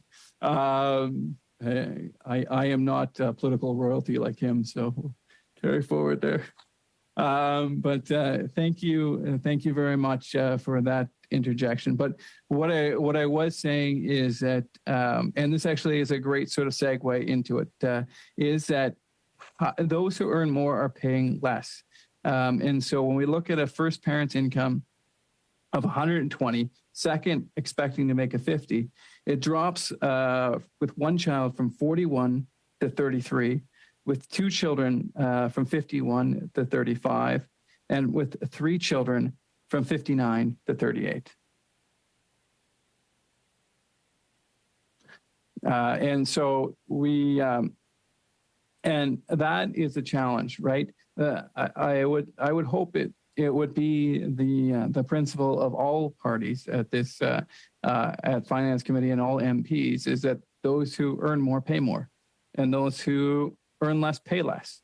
I think that's only good tax policy and only makes sense. And that's not the way that the marginal effective tax rate is working. And there are other solutions than simply reducing the benefit, as Mr. Blakey brought up. There are other ways we could work at that. There's reducing the rate of clawback. There's increasing exemptions. There are a number of ways that this could be approached. In particular, so those low-income earners are not penalized for going back to work, because if you're only keeping 60 cents on every dollar, and once you put in the other expenses that are, of course, associated with work, whether that be longer-term expenses like training or education, or shorter-term expenses like transportation, or even having to get a meal outside of your home, and the expenses that are involved in that, it can quickly erode any type of benefit, meaning it doesn't pay to work in Canada. And there are multiple principles of tax policy that are violated. One, of course, is the fact that we are disincentivizing work, which tax policy should seek never to do. Secondly, is that those with more should pay more, and those with less should pay less. In this scenario, we have those who are earning more paying less, and those who are earning less paying more. And so, like I said, I'm more than willing to discuss the solutions to this. But the first step is saying this is a substantial problem, and I believe a root cause to a number of issues with the Canadian economy. So when we look forward and we look at this $490 billion debacle of a budget, I did hear some frustration from my Liberal colleagues that we're not getting this package out the door quick enough. Well, we're also not saddling generations with additional debt and deficit quicker. And they said that the debt is now closing $1.3 trillion, with additional spending of $60 billion on the way. And with no plan to get back to a balanced budget, with an increasing debt to GDP ratio, this does not make financial sense. And so, excuse Conservatives if, as opposition members, we're not hammering the accelerator to drive over the cliff. We want to have financial sustainability. We want to have a pay-as-you-go system, meaning that if there's a priority that demands more money, great. Let's find the savings somewhere else from a priority that doesn't need that money. If everything is a priority, nothing's a priority is the reality of management. And there are tough decisions that have to be made. There's no doubt about that. But that's what these Liberals get paid for, to make those tough decisions. Instead, they just continue to saddle up Canadians with more and more and more debt and deficit as it continues to grow. And they just continue to look the other way. they did have at least a somewhat moment of reflection and thought in the fall economic statement when they, at least on paper, put a plan back to a balanced budget. Now, whether that would ever happen or not, I mean, clearly their track record would say otherwise. However, the challenge is that in this recent budget, they completely departed from that. The balanced budget that they forecasted has completely evaporated. It's gone. We don't know where it went to, but it's completely gone. And what changed in those 6 months? From what I saw, the economic forecast was similar in that most economists, private sector economists, were calling for a potential slowdown in the Canadian economy. So that was eminently seeable. The expenditures are eminently forecastable, if that's a word. And now we've gone to $60 billion in additional spending. It is just it's just absolutely wild how they can depart from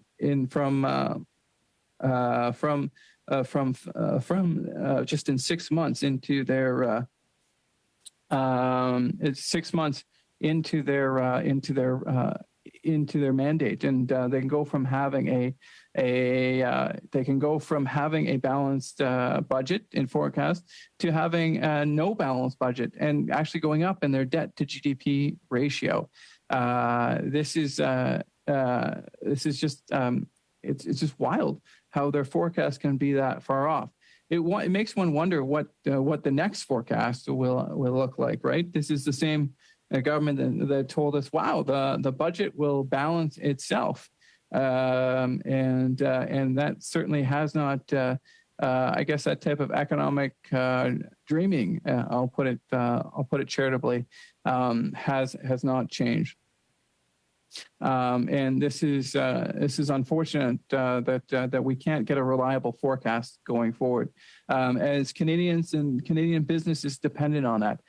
We need to know that when a government makes a forecast, and certainly there are unforeseen events, like no one would blame them for changing their forecast after COVID hit. But when the economy moves as pretty much predicted by most private sector economy, they thought the Canadian economy would slow down. The Canadian economy slowed down.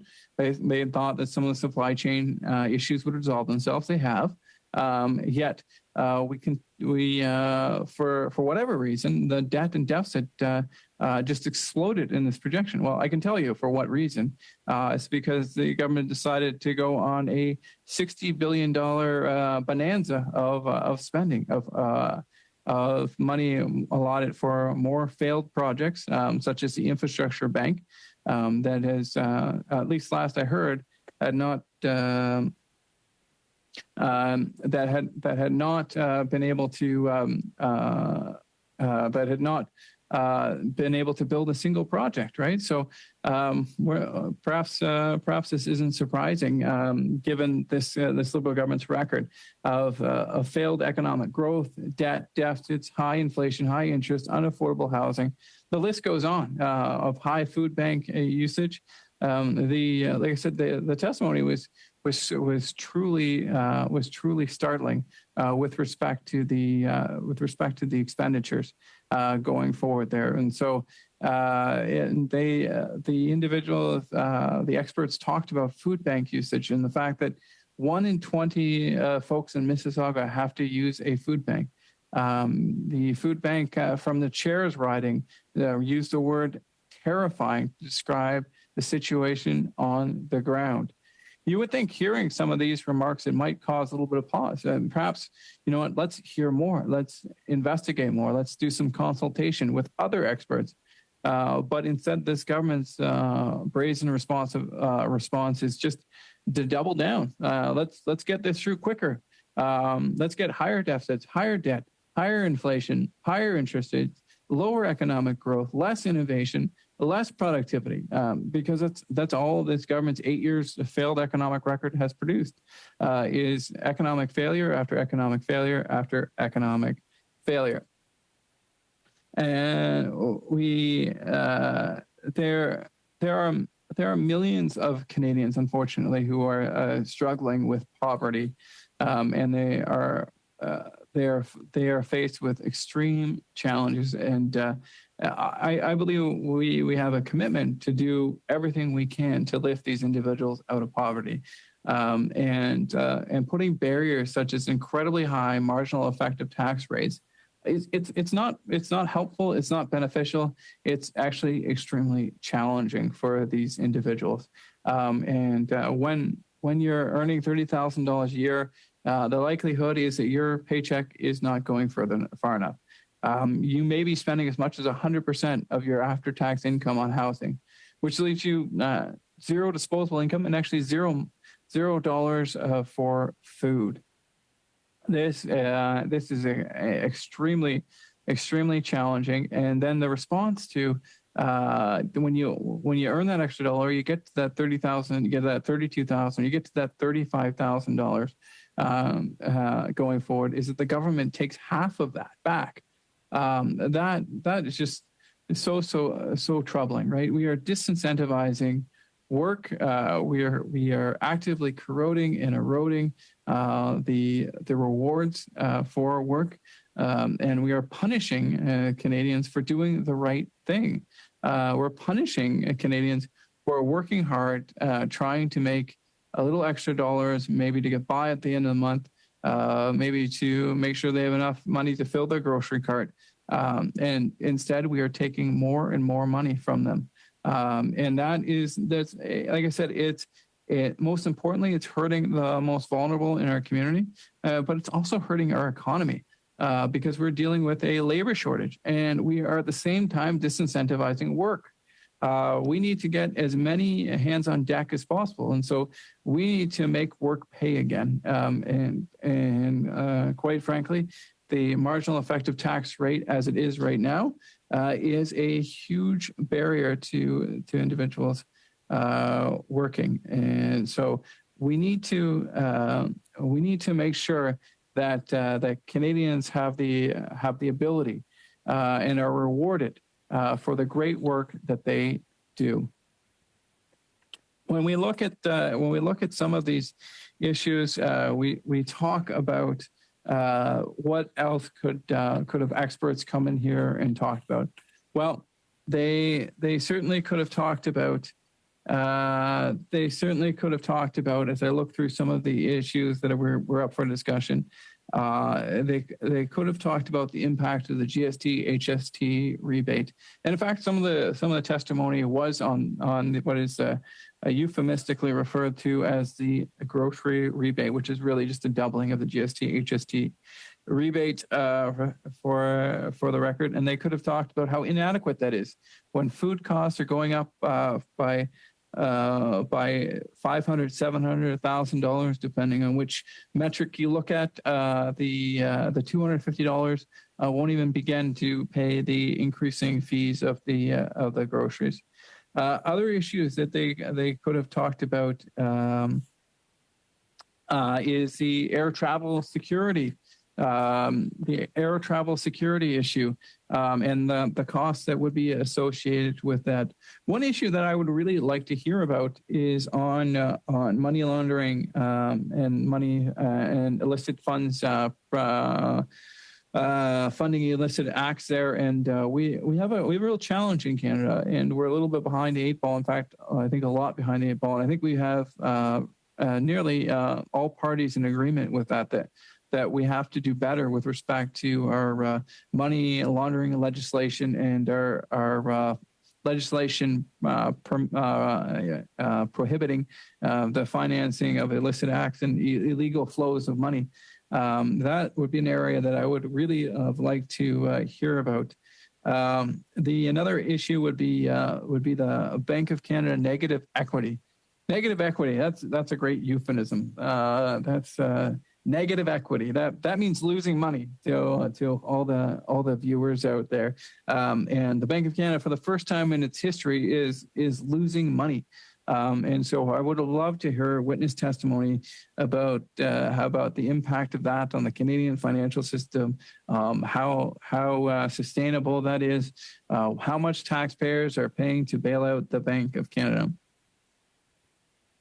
the Canadian Innovation Corporation Act. We would have loved to have heard more details about that. Details are extremely scant on that, and it would have been great to hear witness testimony about that. In an area of particular interest to me is with respect to economic sanctions. I have a private member's bill, which is C-281. That private member's bill deals with economic sanctions, particularly the Magnitsky sanctions. The bill seeks to give Parliament the ability to ask for a report if the government is unwilling to sanction individuals or groups of individuals with respect to the Magnitsky Act. We saw a flurry initially when the act was passed of the government utilizing the Magnitsky Act. However, there's been very few, and so my private member's bill would seek to make a committee able to have parliamentary oversight over the lack thereof sanctions, which I think would be incredibly interesting and transparent. And so would have loved to have heard like Bill Browder or some of the other experts with respect to the Magnitsky sanctions in order to get a better idea of what's going on. There was an interesting small part. Division 13 is the CRA data for CPP analysis. Now, this is evidently, I guess, just a sharing of information between department that requires legislatory oversight. But I would love to hear from some data experts, especially given the fact that the government has not done the best job of always stewarding the information. Of course, CRA had a number of near breaches, I guess you would say, where information could have been exposed that caused outages and shortages with respect to their website. And so I think this is an area that merits substantial studying. And so, I mean, all of these areas, to be clear, would be interesting to get some witness testimony on. I would love to hear more about the citizenship application. So this is obviously incredibly important, and my office has been gotten lots and lots of calls and emails and in-person visits about how the immigration system is failing Canadians. And failing newcomers as they come to our great country, and they increase our diversity, our work ethic, our intelligence by bringing incredibly intelligent, hardworking people from all over the world. And as they come to join our country and make Canada their home, unfortunately, they're increasingly having a negative experience with the immigration system, finding it very cumbersome and difficult to maneuver. And then we have a series of interswitching is a real interesting area of topic. And we did have one individual from Pulses, I believe, who talked a little bit about interswitching. And from everything I have seen, this seems like a smart thing to do. In fact, there was underneath the Harper government when interswitching was allowed. And then, unfortunately, the Trudeau government canceled that project, and now I guess they're bringing it back as a pilot project. So, but it would have been great to hear from both sides of the argument, both from railway and from the shippers, or the cargo shippers, as to the pluses and minuses. Just a quick point of order on that, Mr. Chair. Mr. Lawrence may not be aware, but we did, in fact, have CNCP and the Railway Association of Canada testify at committee when we were hearing from witnesses last week, which I know he followed very closely, given his concern to hear witness testimony on the bill. Thank you, MP Blakey, for that point of order. I think that is correct, but MP Lawrence, that they were before us as witnesses. 100%. I apologize. I misspoke. I meant additional testimony. My apologies, Mr. Blakey. Thank you for the correction, and would have liked to hear some additional testimony about interest switching. I know that this is a cause that's near and dear to the member's heart, and I think some additional testimony would have been great. I believe that I believe that there's some additional work that could be done on that section as well. Which would be interesting. Also, more discussion on the airlines and the air and the changes with respect to the complaint system, et cetera. I think would be extremely valuable. I'm sure that there were more individuals and more groups that would have been happy to come before us and to discuss the provisions of that act.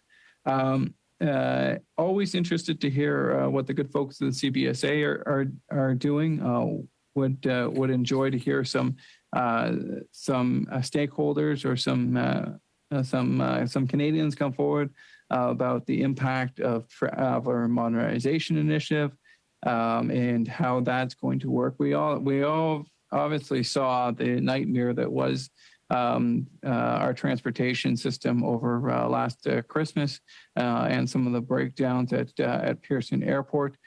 We saw significant wait times, and airports are often the first place that Canadians see when they come to a country. Some that might be all they see if they're just transiting in and out of our country. And so it's critical that we make a great first impression, because this person may eventually consider joining our country, maybe becoming a newcomer, or consider opening a business or making a capital investment. And what type of impression are we making when they have to wait in line for hours and hours and hours and hours while they get their bags off, or they transfer, or get a new flight because their flight's been canceled? To me, this isn't, like I said, this is an area where we make first impressions. And we don't know who might be coming through those doors. It might be a person who would revolutionize our artificial intelligence, and maybe they choose to come to Canada, right? Or maybe it's a person who goes on to be a champion for human rights, and so we should be rolling out the red carpet for people who want to come and either visit our land as a tourist or come here as a newcomer. We should make sure that every Canadian and every person who comes to Canada has a great experience when they walk out on Canadians' airports. And unfortunately, we certainly have not always had that. Then we see in Part 4, we have a number of different provisions with respect to the National Research Council, the Patent Act, and royal titles, and would have enjoyed some conversations about that area as well. Part 4, Division 32, is the Canada Growth Fund. Would like some more details from some of our experts, whether it will achieve its objectives. Because as I've said clearly on the record, I believe that the federal government has to stop inhibiting growth and start putting in policies that instead promote growth. And so would love to hear that going forward. Part 4, Division 36 is a Clean Fuels Regulation Fund. And so want to hear more about the carbon tax Part 2, specifically what it might cost. Of course, we heard from the parliamentary budget officer that it will cost Canadians thousands of dollars, and so I would love to have a greater discussion of that and going forward. The EI appeal board, perhaps that's some inside baseball chat, but I think having some expert testimony on that would be valuable as well. Would love to hear from maybe some university professors who have studied that and who have some thoughts on that as well. So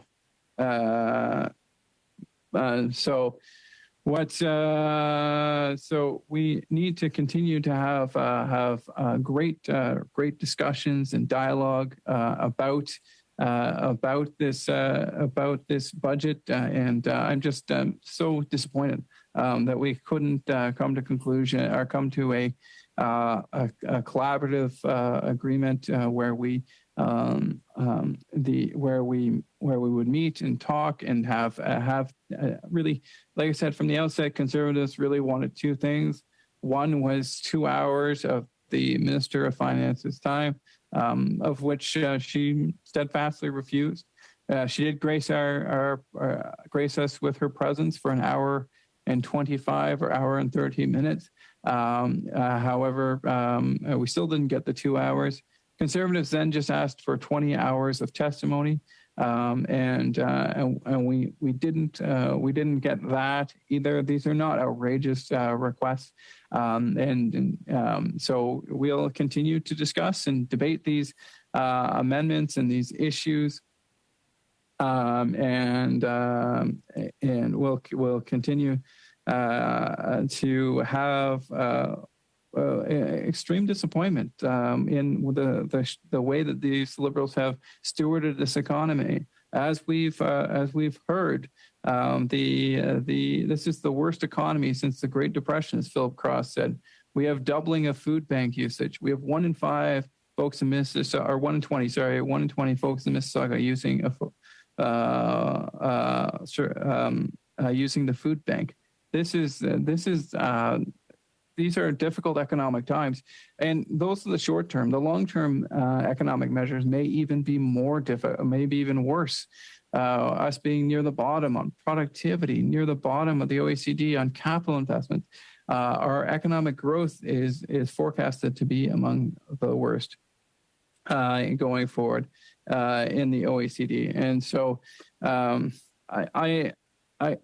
I appeal to you again, Chair. You know what? Maybe we could get unanimous consent to just move back a couple of days to allow for 10 hours of testimony, and that might be one meeting. Like I said, I'm very thankful to the clerks. They do make miracles happen, and you know what? I'm hopeful that those miracles will happen again, and.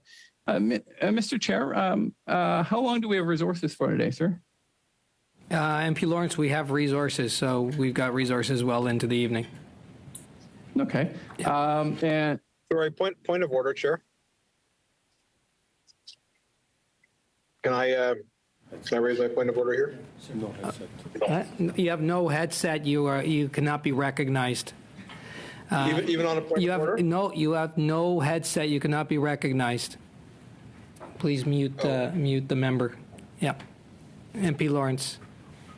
Thank you very much, Mr. Chair. Just because I do have a recognized headset on, perhaps I could speak for the member. And that member is a little bit shy at times, so perhaps it's good I speak for him. Is that even on a point of order, you must have a headset. Is that correct?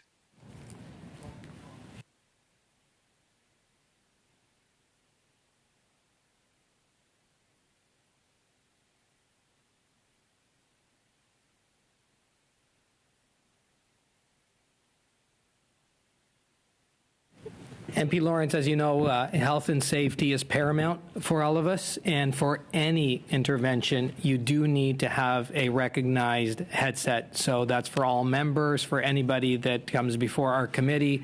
So this is a good opportunity to make sure that everybody is well aware. And Mr. Genius there, he should know that, but now he will know that he does need a headset. MP Lawrence. Thank you very much. Okay.